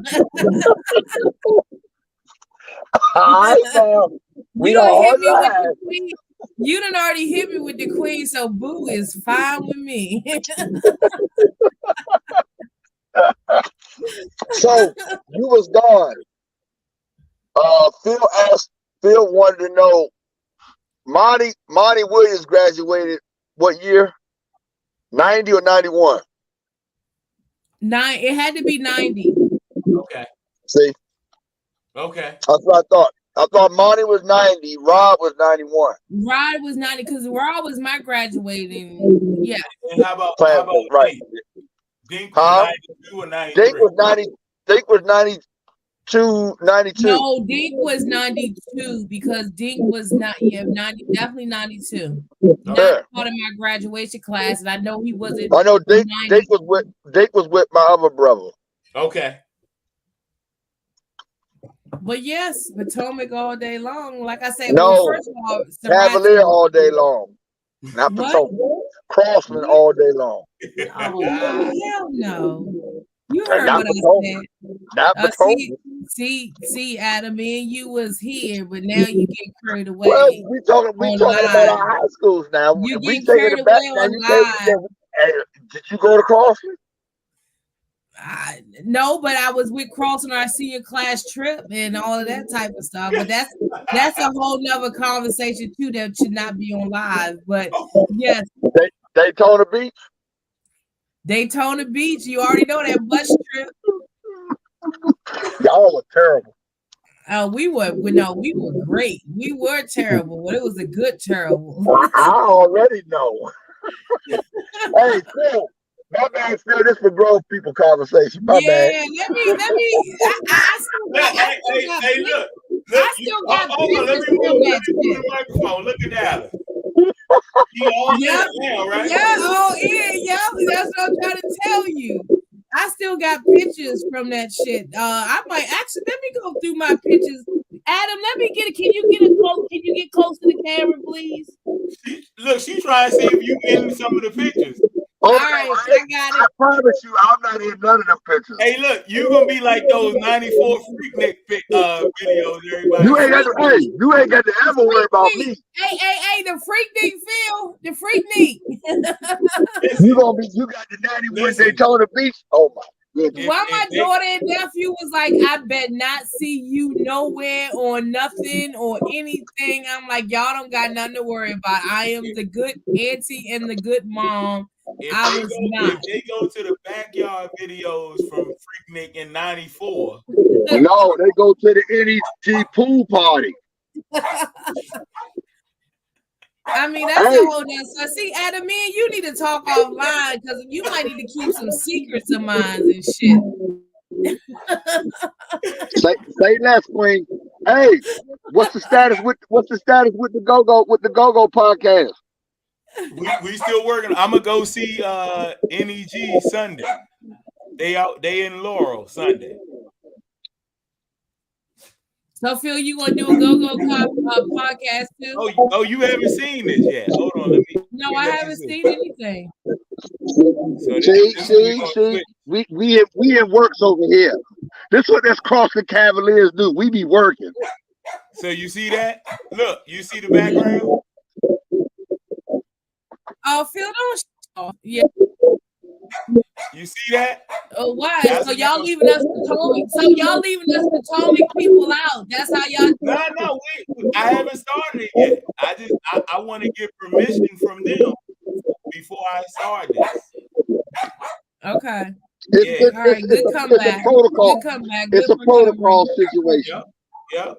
It's what we call. It's what we call. It's what we call a disclaimer, Phil. Yep. Look, I'm not trying to get banned from Go-Go's like I'm banned from Facebook. Hey, Phil, can you go ahead and just give that message? Be like, I'm not asking for the rights. I don't own the rights to this. Nope. I don't want none of that. I just want to put them on this. All right, you can change the backdrop back to the Cowboy podcast. Hello. Oh, see, and that's the thing I was saying. Phil wants to like do this podcast not only just with Cowboys, but bring folks in. Yep. And I think that we need to keep the collaboration part of the name, but make it like the collaboration something, so that way when people are like searching it, both will pop up for them. The Dallas Cowboy collaboration, and then if we're trying to turn a podcast into just a collaboration of fans that we talk about, like you keep collaboration in it. Are you want me to shush? Or are you giving me a kiss? Which one are you doing? I want you to shush right now. Okay, I'm shushing. Yeah.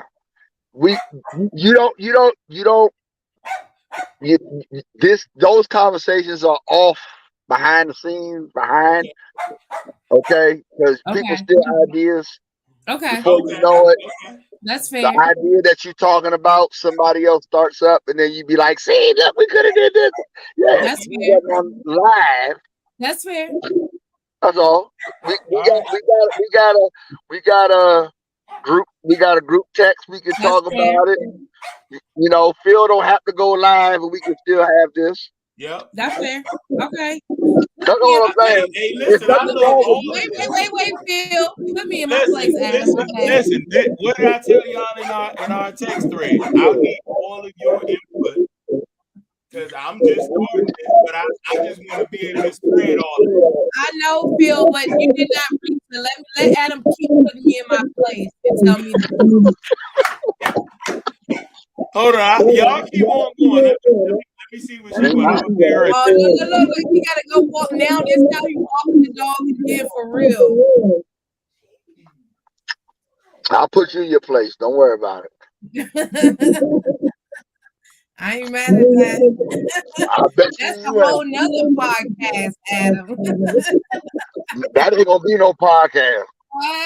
Oh, it'll be our podcast. But anyway, let me see what the Lakers score is going on here. What is the score? It's commercial. Let's see. It is 103 to 71. Let's go Lakers because they about to. But I will tell you the game. I will tell you the shocker was the Milwaukee Bucks. You can't say that, right? Yeah. And I didn't like it. I wouldn't say it was a shock. It wasn't a shocker because of the simple fact that Giannis got hurt in game He was one. out. It was 2 games. He got hurt. He missed game 1, game 2, and game 3. He missed. Was it game 3 too? Yeah, he didn't play. He didn't play game 3. Okay. He didn't come back till game 4. So he missed 2. He damn near missed 3 games because he only played like 12 minutes of game 1. Okay, that's fair. Before he got hurt. That's fair. His injury changed the whole dynamic of that series. Most definitely. Period. So it wasn't a shocker, but it's still a shocker because it's their name. It's the Bucks. They were the 1 seed. Miami was the 8 seed, and it's only happened 6 times before. So, but see, I don't like that with the seed thing because I look at it with football too. Once you make the playoffs, I just think everybody is even 0-0, and they make a lot of they make a big deal more or less for these seeds when it comes to basketball versus any other sport. And I just don't like. I just feel as though once you get to play in and you get to where you need to get to. Everybody to me is 0-0. Anything can happen in any sport, football, basketball, or whatever. And I know people, I can't believe the 7th seed beat the 2nd seed. But you still need to reward the teams with the best record. Why? There's not participation trophies. Why would we need to reward the team with the better seed? Why? So why play a regular season? Okay. All right. If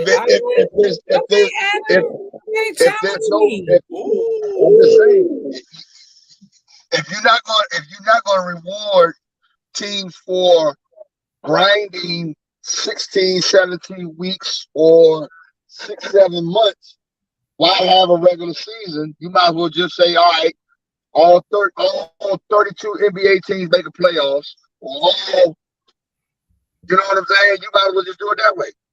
Okay. You have to go through the process to eliminate the sorry teams, and then you reward by record.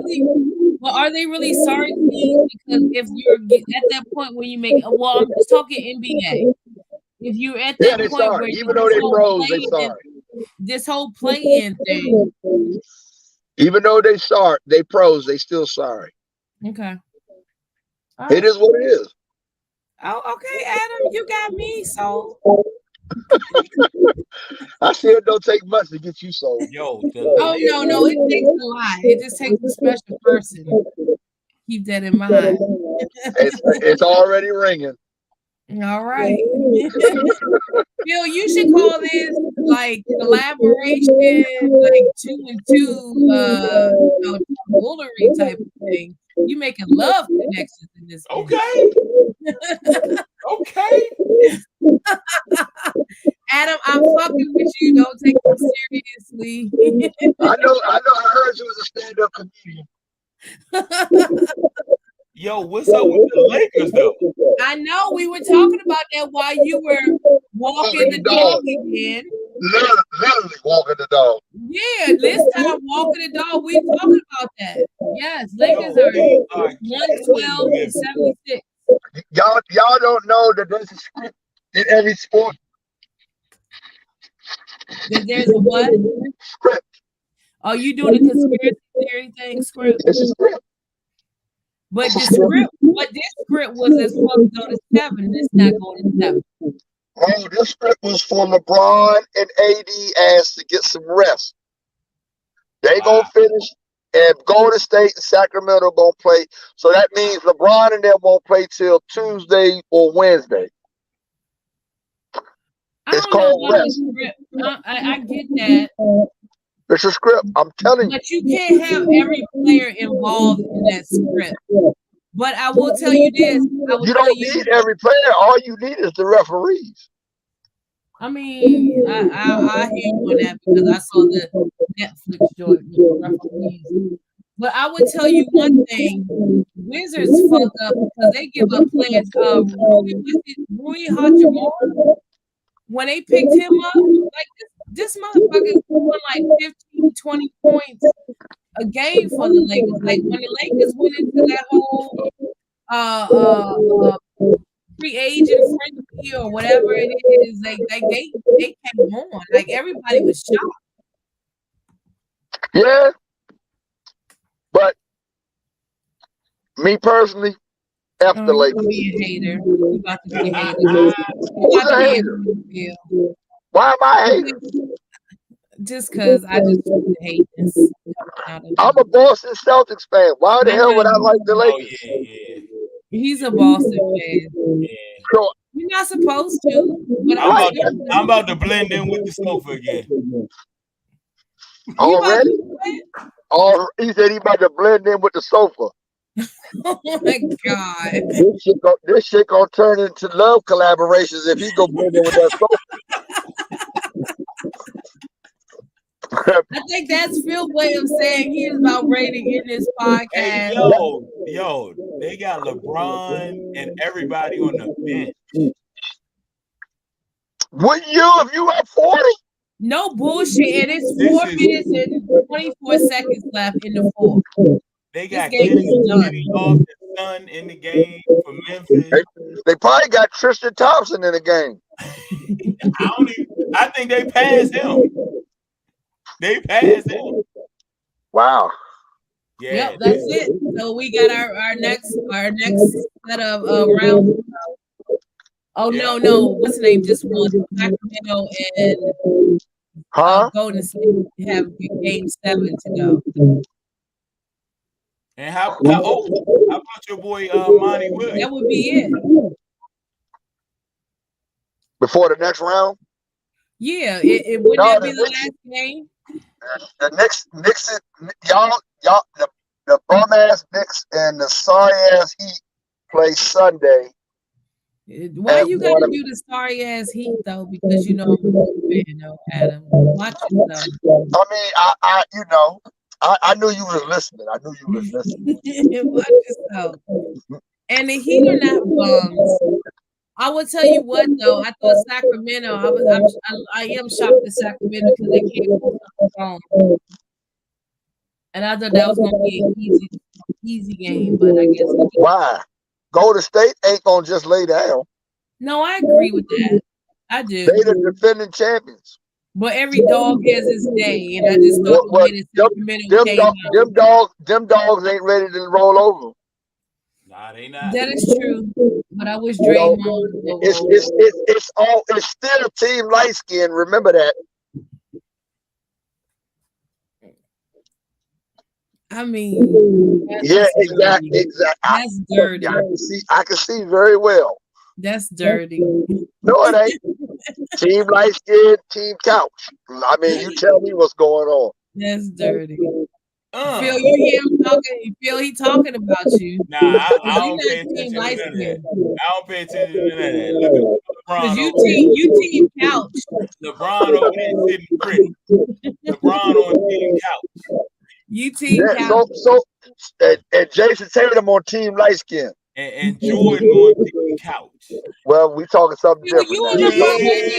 He ain't saying nothing to say. The GOAT you on LeBron? team couch. You LeBron or Lakers fan? I'm just a fan of. Okay. You're a player. You don't have a team. You don't have a team. You just like players. I'm a Wizards fan. You be a Bullets fan? You better off being a Commanders fan than a Wizards fan. Nah, I can't even. I stick by my team. Look, I'm everything for this area. I'm with Phil. Like I'm Caps, I'm Bullets, Wizards. I'm everything but anything Redskins, Commanders. Fuck them. Nationals. I support. I go to national games. Phil will tell you. I'm at the national games. I'm all of that. But there's one football team in the DMV that I like. The DC Defenders. I was going to ask you. Actually, that's a good question because I was going to ask y'all, have y'all watched this year the XFL? Because the DC Defenders are actually pretty damn good. They got the best record. They're 9-1. Yep. And so I have y'all actually gotten into it and watched it. It's a good question to ask. Yeah, they got former players, NFL players. One of our sorry quarterbacks that we had, Ben the Noodles, is over there. Give me the nooch. Give me the nooch. No, the Noodles. He's Ben the Noodles. That's Ben the Noodles. Hey, look, you know the funniest part about all this is none of them go do a post-game press conference. You say what, Phil? Wait a minute. I'm gonna Adam, mute yourself for 1 second. So Dylan Brooks, he talked all that trash about LeBron. You got their point guard, possible MVP of the league, Ja Morant. Ja Morant. They will not do a post-game press conference. And that's fucked up. And they've been talking about that. Ja will. Dylan won't. Okay. Yeah, you're right, Adam. Because Ja did do one after Dylan talked that shit. He did what's the name? But Dylan talked all that shit and said all that shit. And LeBron, and I love LeBron's response because LeBron, I'm not getting into this. I've been in the NBA for umpteenth years. I'm used to this shit. I want to win. It's about winning and all of that type of shit. But you absolutely right, Phil. All that shit that they talk. And if we're talking seeds, since my boo Adam talk about seeds and shit, they were seven round seeds to the second round seed. Hey, yo, I'm gone. I like to flirt. Don't take this shit personal. Bye. Phil, oh my God, Phil. There go the Undertaker. There go the Undertaker. This time, Phil, you're not even like hiding and shit. Phil say, hold on, Joe. Hold on. All this boo shit. First of all, don't take that shit. For my people live, don't take that shit. Everybody is a boo. Cut it out. Yo, the dudes done walked off and everything. LeBron went in the back. He already gone. You say what? The game's still going on? They still playing? Nah, it's zeros now. It's done. Yeah. 125 to 85. They ain't nobody shake hands. They hugging it out, but LeBron left. LeBron left before the clock went 0. Oh, they're gonna have something to say. They're gonna have something to say about that. Of course they are. They always got something to say about anything that man do. Yo, this beautiful, yo. I mean, that was a hell of a score though for y'all to try to like 85 to 125. Yep. 40. Huh? They won by 40. Yeah. So, yep. Remember, I just told y'all the script. Pay attention to numbers, the numbers game. You remember what Dylan Brooks said about LeBron? But real quick, Anthony Davis is hugging John Moran. He out there. He just hugging on him and stuff. So. Oh no, they got respect, but the one guy ain't gonna get the respect, and that's Dylan. Remember what Dylan said about LeBron got to score 40 points for me to get some respect? LeBron, instead of scoring 40, beat you by 40. Right. The numbers game. Good point. It's the numbers game. 40 points even, too. 40 points even. Yeah, definitely. And how about this? He had a they didn't play the whole fourth quarter. But he had a 20-20 game, too. Yeah, 2 games ago. Yeah. And that's 40. First time in his career. Yep. 20 points. Yeah. So understand the science and the numbers. Yeah. Dylan Brooks put that number out there, and it's bit him in the ass twice. Yeah. That is so fucking true. Right? That damn, I never thought that is true. That's true like shit. I keep trying to tell y'all, some of this shit be scripted. Man. We just don't pay attention to it. So hold on, who in the Western Finals? Is it the Lakers and Golden State? No. Phoenix. Oh. Monty Williams. Phoenix gonna play Boston in the NBA Finals. Okay. And Boston gonna win. KD want to get revenge. And Boston gonna win. Because your boo says so.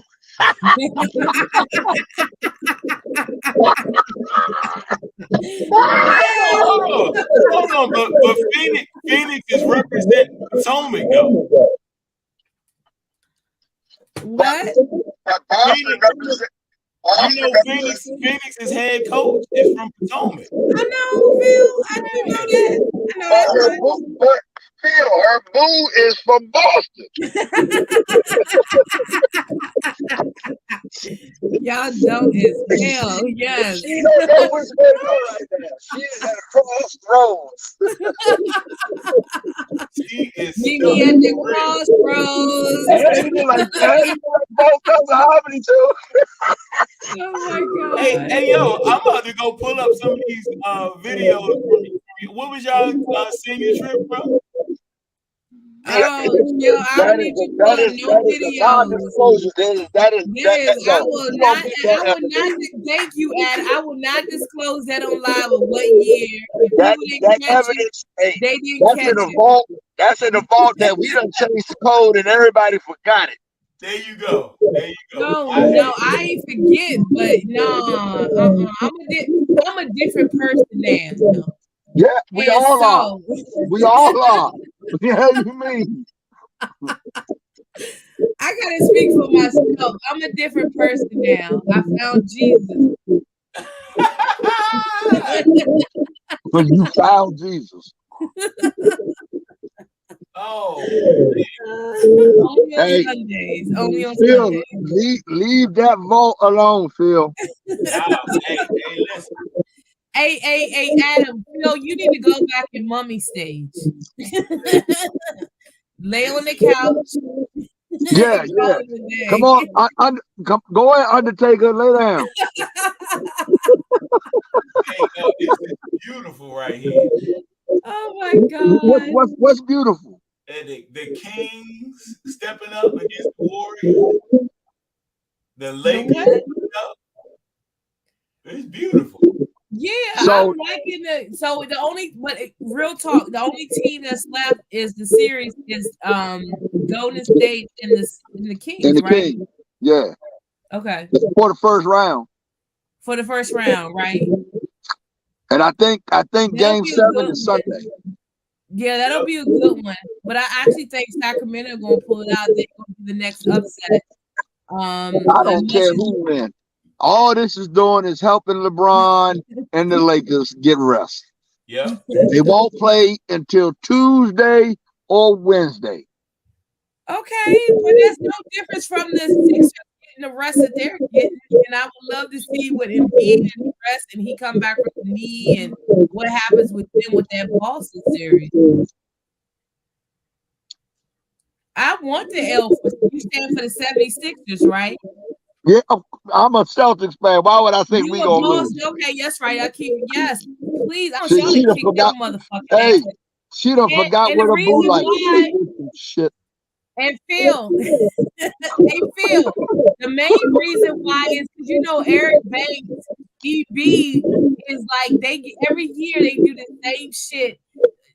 Sixers get past that first round, and you notice how he's like, oh yeah, look how everybody talking about how we did this and then we can't do this. They get excited every year, and then they lose in the second round of the what's name, and then they have all these excuses and they can't beat Boston.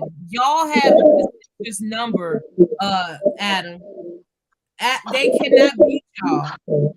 But the Sixers fans get so excited every year, and it's the same result. Hey, that's beautiful. You are absolutely right. Same result. All right, boo. Same result.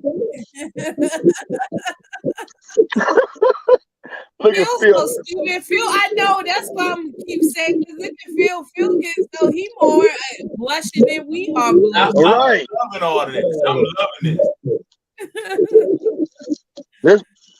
This But shit should be but called. all jokes aside, in my line, Adam, like y'all have the Sixers number, and every year We got everybody in the East number. What are you talking about? We got Miami's number. See, we got that's what you get carried away with. I just keep it real. I know. I thought we would. I hope y'all win though. I hope y'all beat New York. I think it's going to be a good series. To be honest, I don't think we're going to beat New York. If y'all do, y'all got Boston. We can make a little wager. I'm all about wagers, baby. That's for Miami. But I'm right now gonna be a Heat fan. I'm gonna be a Heat fan for this series. And you need to be a Boston fan. I am. I'm with you. I'm with you. Let's go Boston. And I want to hear you say let's go Miami. And if we meet in the Eastern Conference Finals, it's a bet. It's a bet. It's going to be a good bet. Phil, you hear that? Yeah. What the hell you doing? I'm over here looking at these highlights of Anthony Davis. Yo, when Anthony, I thought you. When he is on, he's on. Yeah. I thought you was sitting there sitting up. Nah, I'm over here tripping off of Anthony Davis. All these lobs he caught. Hey Phil, I know, but when he on Phil, the injury bug was just ridiculous. But it seems like in the playoffs, that injury bug is not happening. He got on my nerves today. Right. But you see him though. You watching the highlights though, right? I'm checking out how many blocked shots he had. Yeah. But even LeBron and everybody get on him about not being and taking in and doing this and doing that. I'm tired of that shit. But he stepped his game up too. Yeah, he did. And this dude Reeves, I like AR. Oh, the white boy. AR 15. There you go. Another lob to Anthony Davis. Yeah, little white boy. He got or either he got or he went and got something right in him. Wait a minute, say it again, Adam. He got or he went and got something right with him. You mean Anthony Davis? No, AR-15. No, oh, yeah, AR-15. Wait a minute, y'all. Take my Hey, they look like they were in the bubble right now. You say they look like what, Phil? They look like they were in the bubble. They won the championship. But they getting healthy at the right time. Right. That's all that is. That's just like with any sport. Oh shucks! Oh Lord! Oh shit! Look at this! Oh Lord! We done had a Ricky Lake back over here. Hey yo, don't make me break out the tiger bone. I mean, it's different size to me, Adam. It's different size. I'm just letting you know. But no, again, it's just coming on at the right time. You know, you gotta switch it up. Excuse me, Phil. You gotta switch it up once in a while. It's coming on at the right time. Hey, you about to make Phil lay down again. You about to make Phil. Hey, Phil, change the damn collaboration to love, connection, and collaborations. Yeah, remember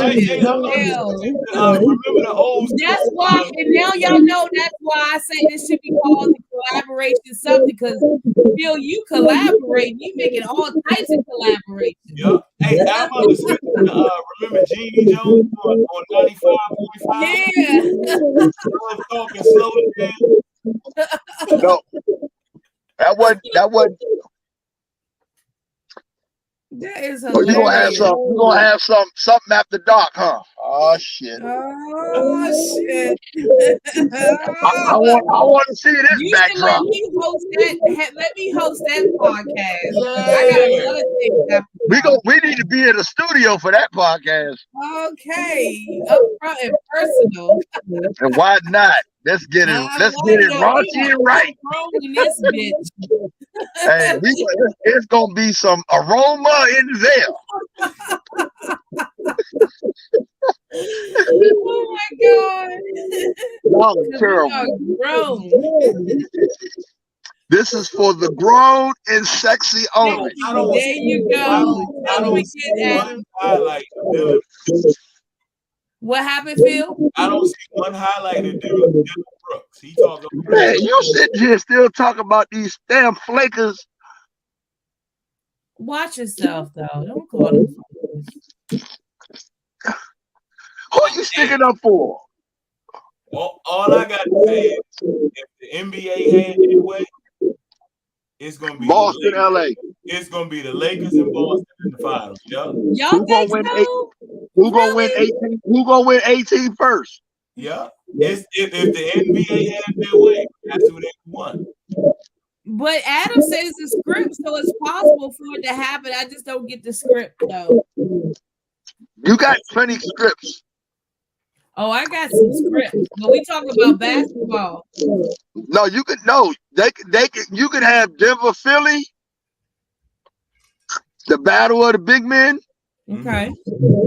Joker versus V. Who's the real MVP? Yes. You can have the redemption tour with KD because he got swept by Boston last year. Oh. Okay. Yeah. And then you got the Lakers in Boston. And that's the who money. Who can win 18 yeah, y'all right. That would be money. Y'all right. And then you got Boston. You got Boston on the revenge against Golden State for losing last year in the chip. Okay. So you got a couple of scripts. You got a couple of parallels, a couple of scripts that I don't see nothing about Miami. Which out of the scripts would be the script of all scripts though? I think the Lakers and the scripts of all script would be the Lakers in Boston. Boston, yeah. That would be the script because it would be so many. For one, you got LeBron. Mm-hmm. You know, that's a fact. That's true. With him, hate on the man. I mean, it's the hate, but it's also his accomplishments. Mm-hmm. You know what I'm saying? Thank you. This was the year. Thank you, boo. This was the year that he became the all-time leading scorer. Yep. Then he set all the playoff.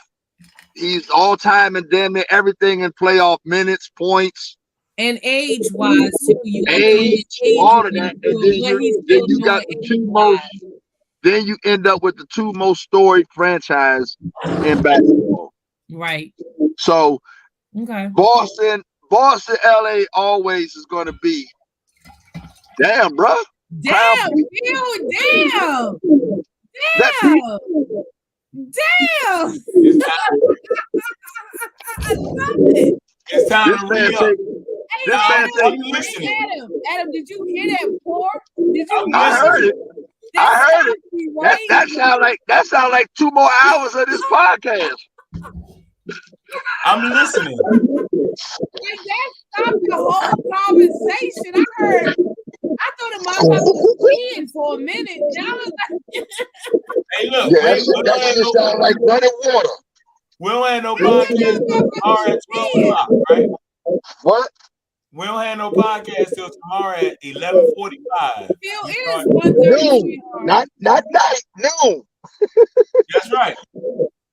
But I'm gonna send y'all a link at 11:45. But Phil, I love this part of you. Like at the end of the day, keep pouring because this part of you, because Phil is the one that doesn't want to get in trouble on Facebook and wants to. Well, he already in trouble, so it don't matter. No, I'm just telling you, I get that, Adam. You know that Phil, but this is the Phil that I love. And at the end of the day, he pulled that shit right in the camera, and then he did a tag just in case the brand is looking because he made sure he pulled it and showed the label. And he pulled that shit straight with no chaser. There ain't nothing else in that little blue cup that it's just straight. There you go. Oh, you showing off tonight, huh, bro? We got the hand. Hey, I can tell you, I'm telling you this. When we have the Round Table podcast,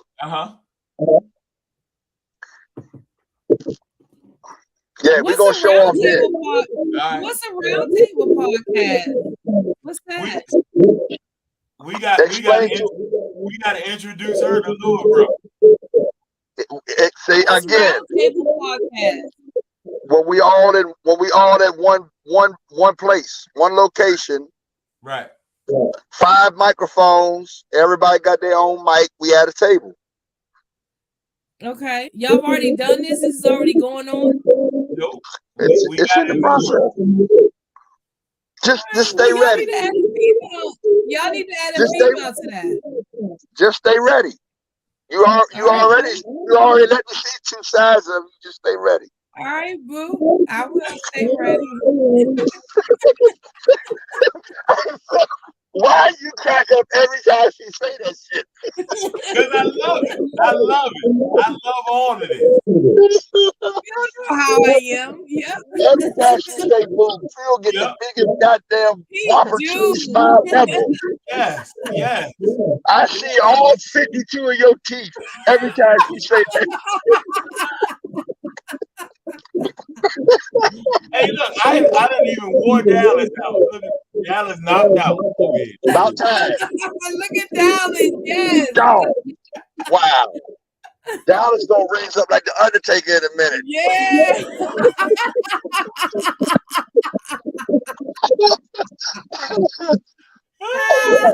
She like, I'll see y'all tomorrow at 12. Pretty much. I know what I'm about to do. I'm about to go to sleep. What is the round table again? Y'all gonna get people together with mics? So basically they want to take this here and do it in person. Oh, okay. I got the same platform, just in person. Yep. Just you can't sit next to me though, boo. In person. You gotta sit at the opposite end of the table. I will not do no such thing. I'll be right next to you. You Phil is going crazy. I love okay, I'll make sure I have some Chardonnay. I appreciate that. But I am a tequila type of girl too. But I will keep one hand above the table always, I promise. This is beautiful right here. This is beautiful. This is beautiful. Yes, indeed. No, but that sounds like a great thing. Just keep me informed. Yeah. I want to be a part of it. Hey, I think you done earned your way in there. Have I earned my way in, Phil? What happened? I missed it. I didn't hear nothing. Really? She said she wanted I to be a missed part of all of that. I feel as though I earned my way into the The last thing I heard you say was, "I'm gonna sit next to you." Yep.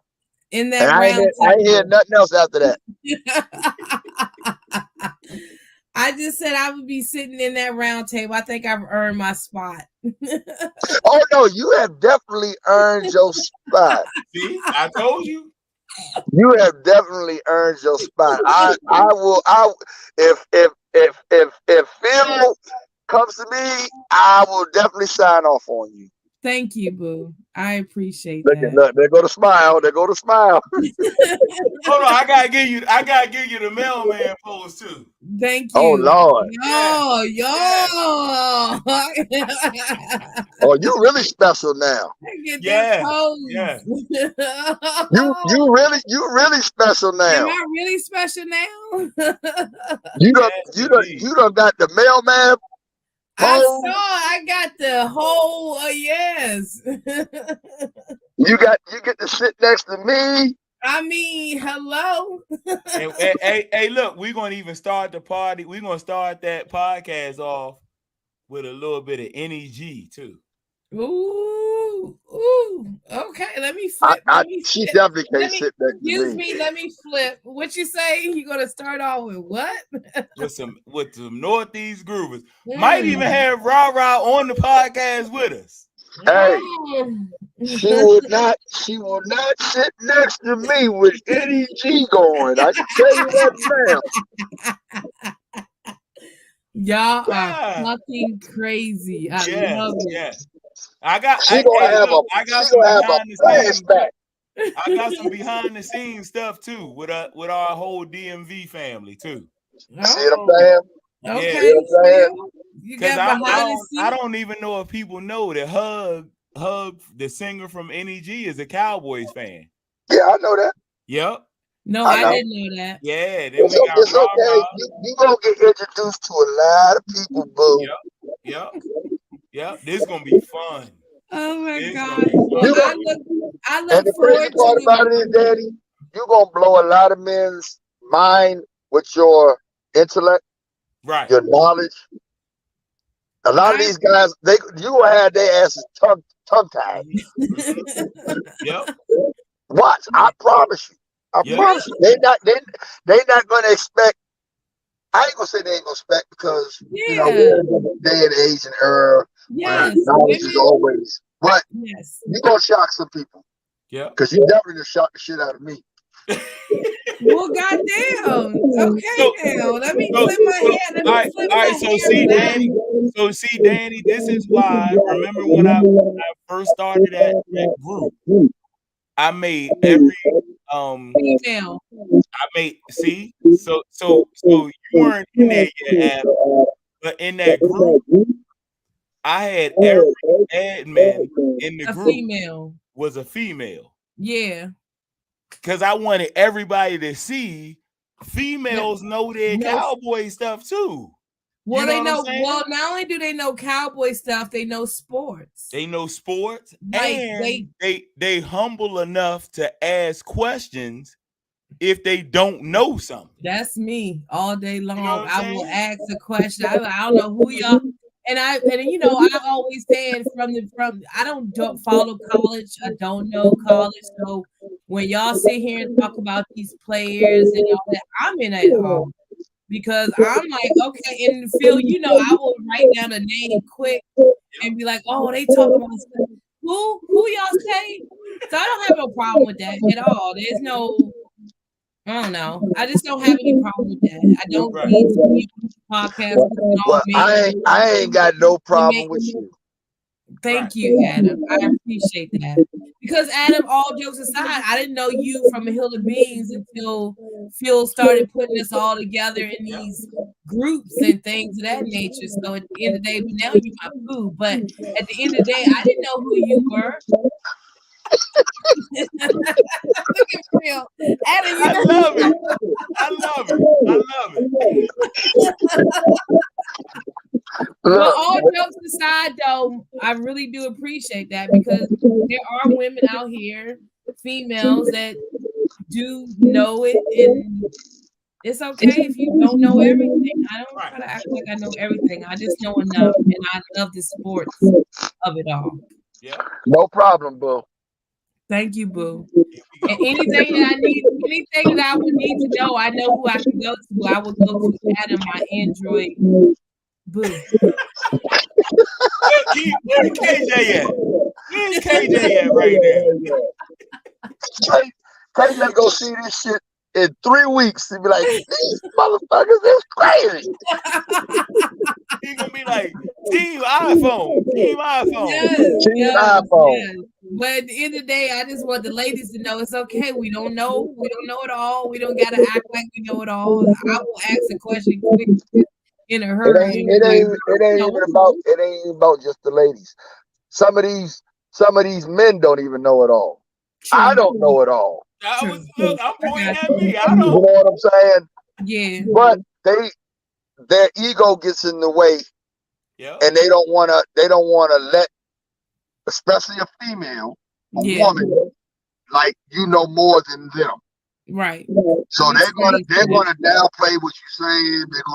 They're gonna just go against everything that you bring to the table. And even some of us men, they do it. You know what I mean? Like, if you like, I don't know everything. So when I hear Phil talking about this old lineman from UCLA, I hear Trevor talking about the guy from Ohio State.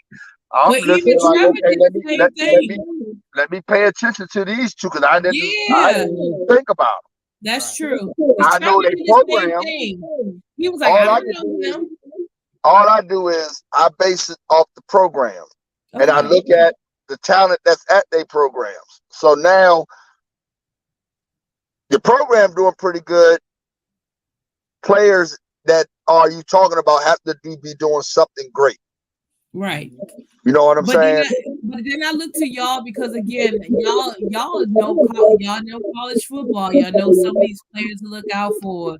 So that's why I really get an enjoyment and jump in on it, or even just like not even live here on podcast when y'all talk within the groups and all of that stuff. And my brother too. I have he's into all of that college and all that, so he'll hit me to certain players. But I truly don't follow college football. I always told that I'm missing out on a lot of stuff in college, but I just don't follow college football.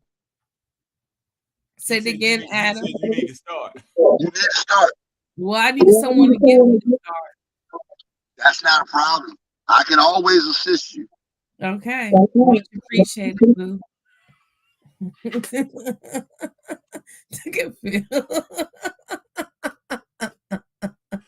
Yo, Crossland and Surrattsville, I tell you. And Potomac / Potomac. I love it. I love it. Oh my God, it is all good. At the end of the day, I appreciate it. I appreciate y'all. Phil, I appreciate you for even thinking of me to even bring me to be a part of all this stuff. As much shit that I talk in the other groups and all of that stuff, I do love the sport. I am a fan and not a fanatic. It's just certain people get on my nerves, and I'm just gonna, I talk the talk. I talk my shit, Phil. You know that. But I take my lumps too.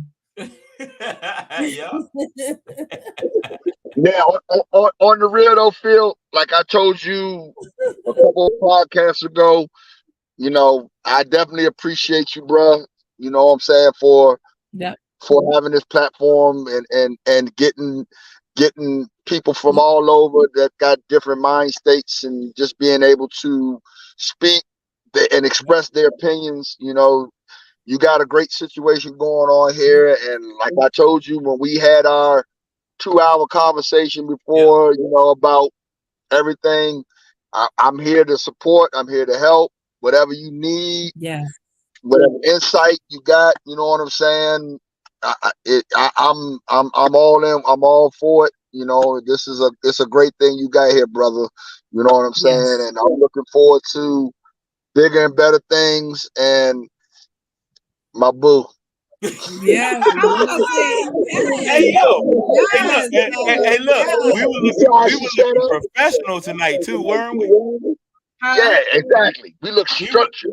We were looking no bullshit. It was I agree. It was so structured and so professional looking, and then to have different people on with different opinions, everybody was able to talk. It wasn't like rah. People were actually making good points on top of watching what we was watching, and I think that's important. And then I think too, Phil, you watching the chat and like making sure that the folks that are in the chats are being heard and interacting and all that stuff. And to me, I think that's important.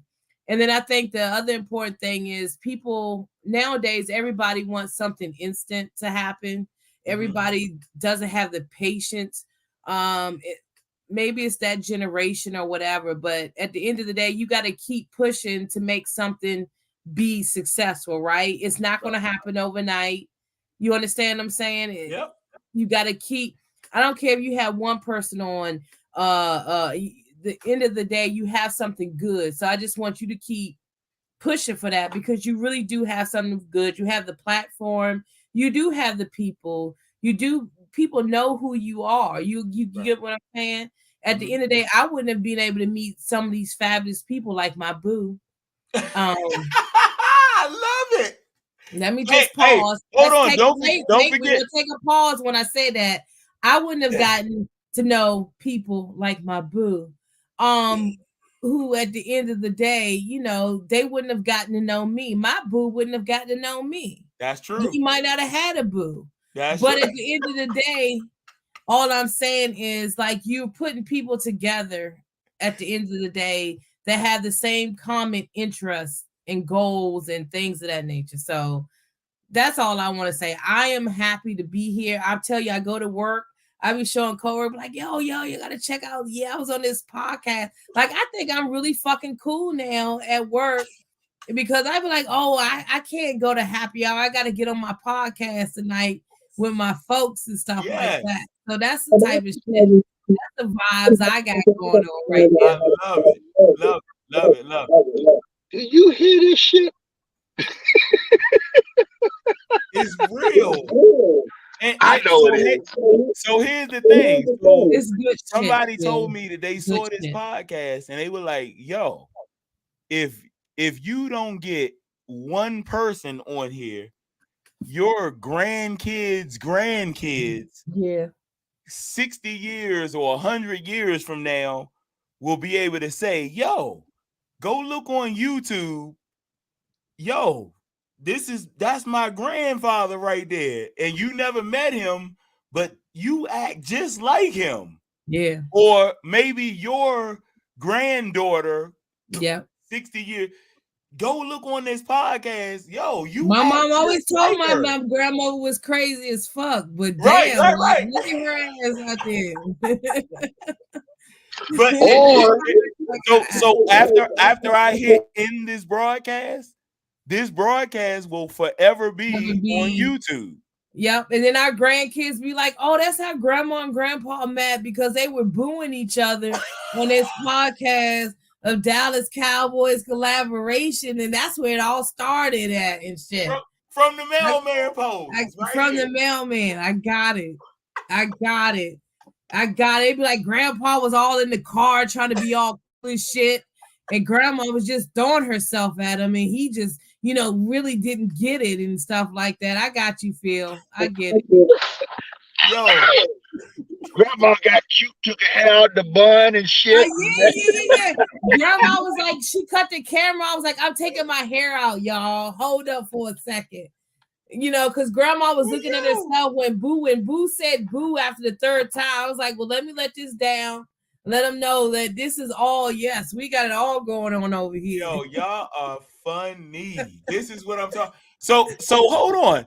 How about I met Trevor he always comments on my posts on Twitter. Okay. Twitter. It's okay.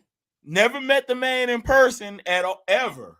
And then he just always comments. I on like Trevor, and I like Trevor. Trevor is a good energy. Sorry, boo. But I like Trevor. He is a good. I was about to say. I know. I'm gonna behave.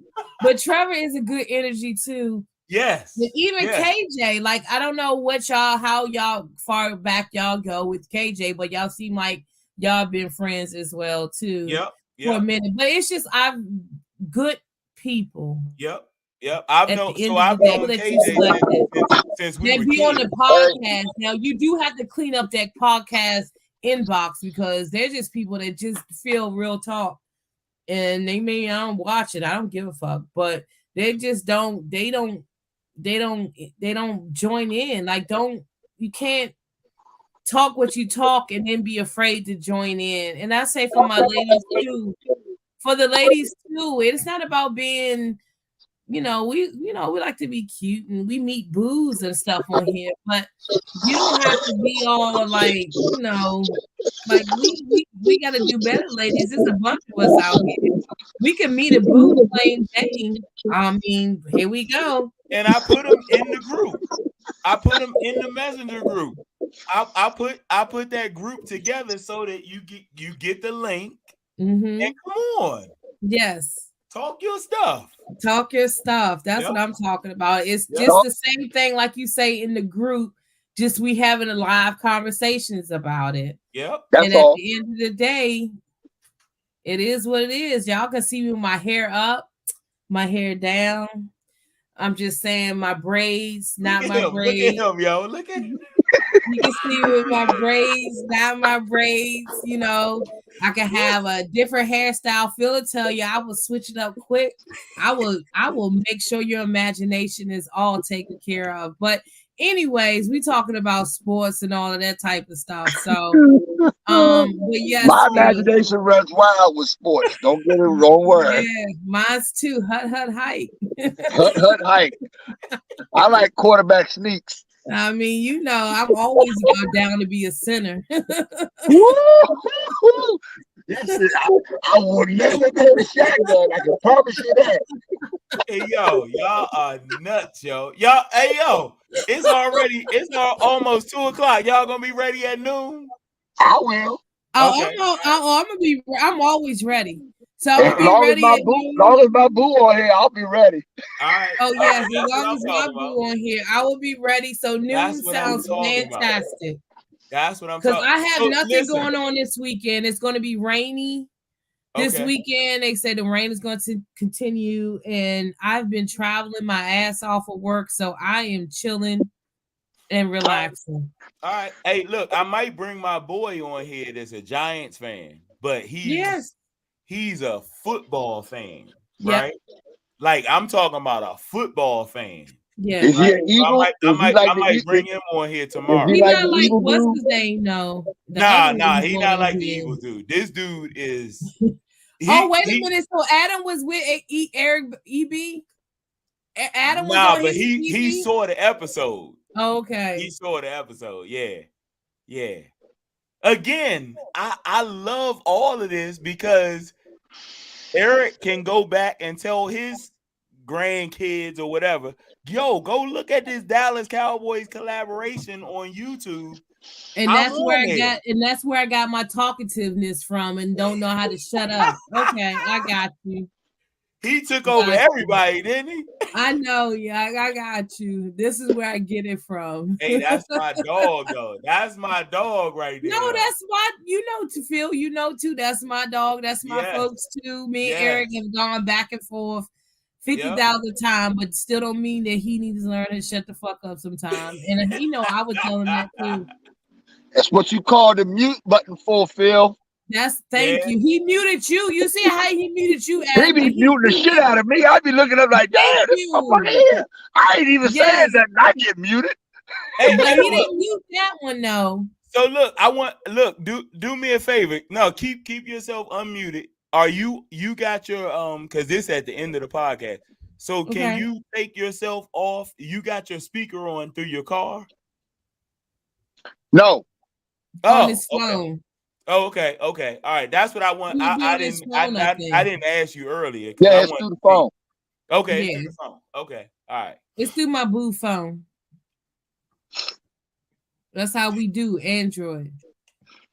Yo, y'all need to come with me Sunday to go see Northeast Groovers in Laurel. That's gonna be a dangerous situation. Okay. All right. Don't even. That would be a do it. dangerous. I mean, that would be a dangerous situation, like my boo said. All right. If that's a dangerous situation, it's a dangerous situation, Phil. And we're not putting ourselves in any dangerous situations. We don't want no problems on either side. Nope. I don't want no problems. I don't want no problems because I already got some stuff set up. We'll just keep this between DC collaboration. Look, I got some stuff set up too. Because I'm going to try to turn the Go-Go's into like a sports atmosphere and interview them before the Go-Go. Nope, I got you. Before it starts, like at halftime. Everything. Yeah. No, don't get me wrong. Now I will be a part of. Always let me know where you at the Go-Go and all that. I'm always coming through. I would come through if I can come through. But you know, we don't want no situations. So just generally coming through. Hey, bro, where you at? Yeah. You know what I'm saying, right, bro? This gonna be great. Absolutely, right sis. That's right, bro.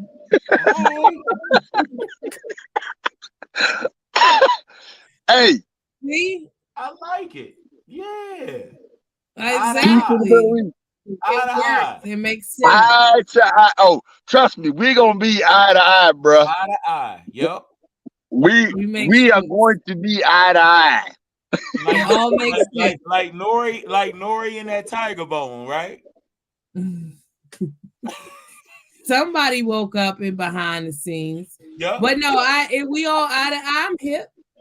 Yeah. I hope you are That's why hip. y'all got me on this podcast. I'm hip as a motherfucker. I hope you are hip as a motherfucker. Motherfucker, look, right. as long as y'all ain't picking no tight ends from Michigan in the second round.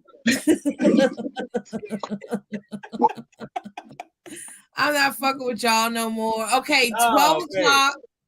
Yep, almost 2 o'clock. No, so Phil, is this going to be the same link or do you have to email it? I'm gonna email it since I got y'all's email address. That's how y'all got it, right? Yeah. Through the email. Yep. All right. Cool. Yeah. Cool. I didn't. I just went on the link that you posted on the group text. When I posted the latest one in our group text, not on the chat on Facebook, on the group text. Okay. All right. Cool. I got it off of there because I didn't send you my email. Okay. But since my boo sent you hers, I might send you mine. I mean, you do have my email in that chat. So you see, I learned that today, right? I learned that today how to send it through on a regular text message. Mm-hmm. Yep. You just learning this type of stuff. Hey, look, did you see I created a new person on Facebook? Yeah, Mr. Yahoo. Yahoo. I saw that. You created a new person? Yo, yeah. He created a new person in the group chat. Did he? Yeah. Mr. Yahoo. That's me. Yahoo. In the group chat? Yeah. The one on Facebook. I got a new oh my person. God, I did see that. I did see that shit. So they took Mailman Phil. She was rolling up when that came through. Probably. It did. Yeah. See, she done came down, so she realizes it now. Yep. Hey, look, I got something for you. If you ever want to go to Aqua, you can bring your roll-up stuff in Aqua. Oh yeah, for sure. What roll-up stuff, Phil? What you bring on after the first 2 minutes? What roll up? Oh, that roll up stuff. You can bring it in the club. She needs to get back up there. Either that or she's sleepy as shit right now. I don't know what. I knew what he was talking about. I was fucking with Phil. Yeah, you can bring it in there. You talking about this roll up stuff, right? Exactly. Yeah, that roll up stuff. Yeah. You can bring that up. Yeah, I would bring it in if I could, but anyways, I got you. You got secret compartments. I get it. You damn right. but they encourage it. So many compartments. So many compartments. I would love to show you those compartments, but you know. Hey, I will go search and find.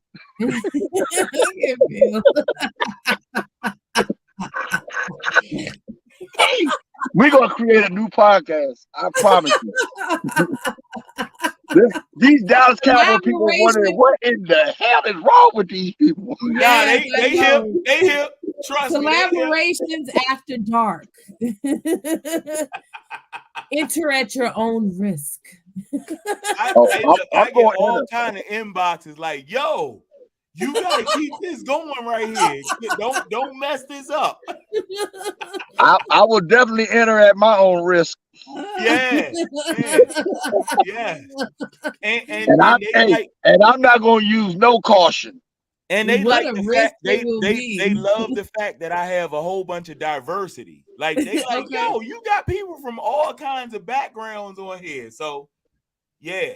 Oh, we got some backgrounds going on here. So they only gonna be a whole lot. It's gonna be a whole lot of shit in the background. Hey, look, we create new emojis and everything.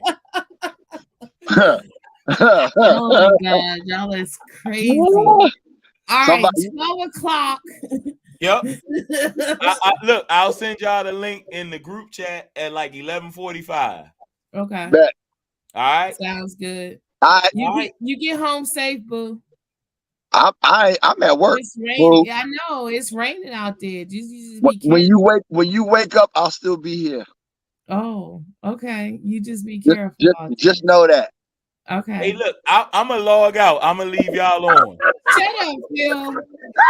Stop it, Phil. You just lay your ass back on the motherfucking couch. Right, you right, just right. lay yourself Me and back Dallas, on the right? fucking couch and shit. Me and Dallas. Look, Dallas already. You and Dallas, because I saw Dallas get up. Dallas said he's going to the other side. Yeah. Dallas already knocked out. She knocked out, yo. Bullshit, right? That's a bet. All right, y'all. I will see y'all tomorrow. All right. Peace, brother. Peace, king. Peace, queen. That's right. Rounds 3 through 7 tomorrow. Yes. No, 4 through 7. I'm about to say 4. 4 through 7. I mean, I know you want to redo 3, but 4 through 7. I want to redo 2 and I want to 3, redo, but, redo 2. Yes. It's all right. Y'all. All right, good night. Good night. Bye.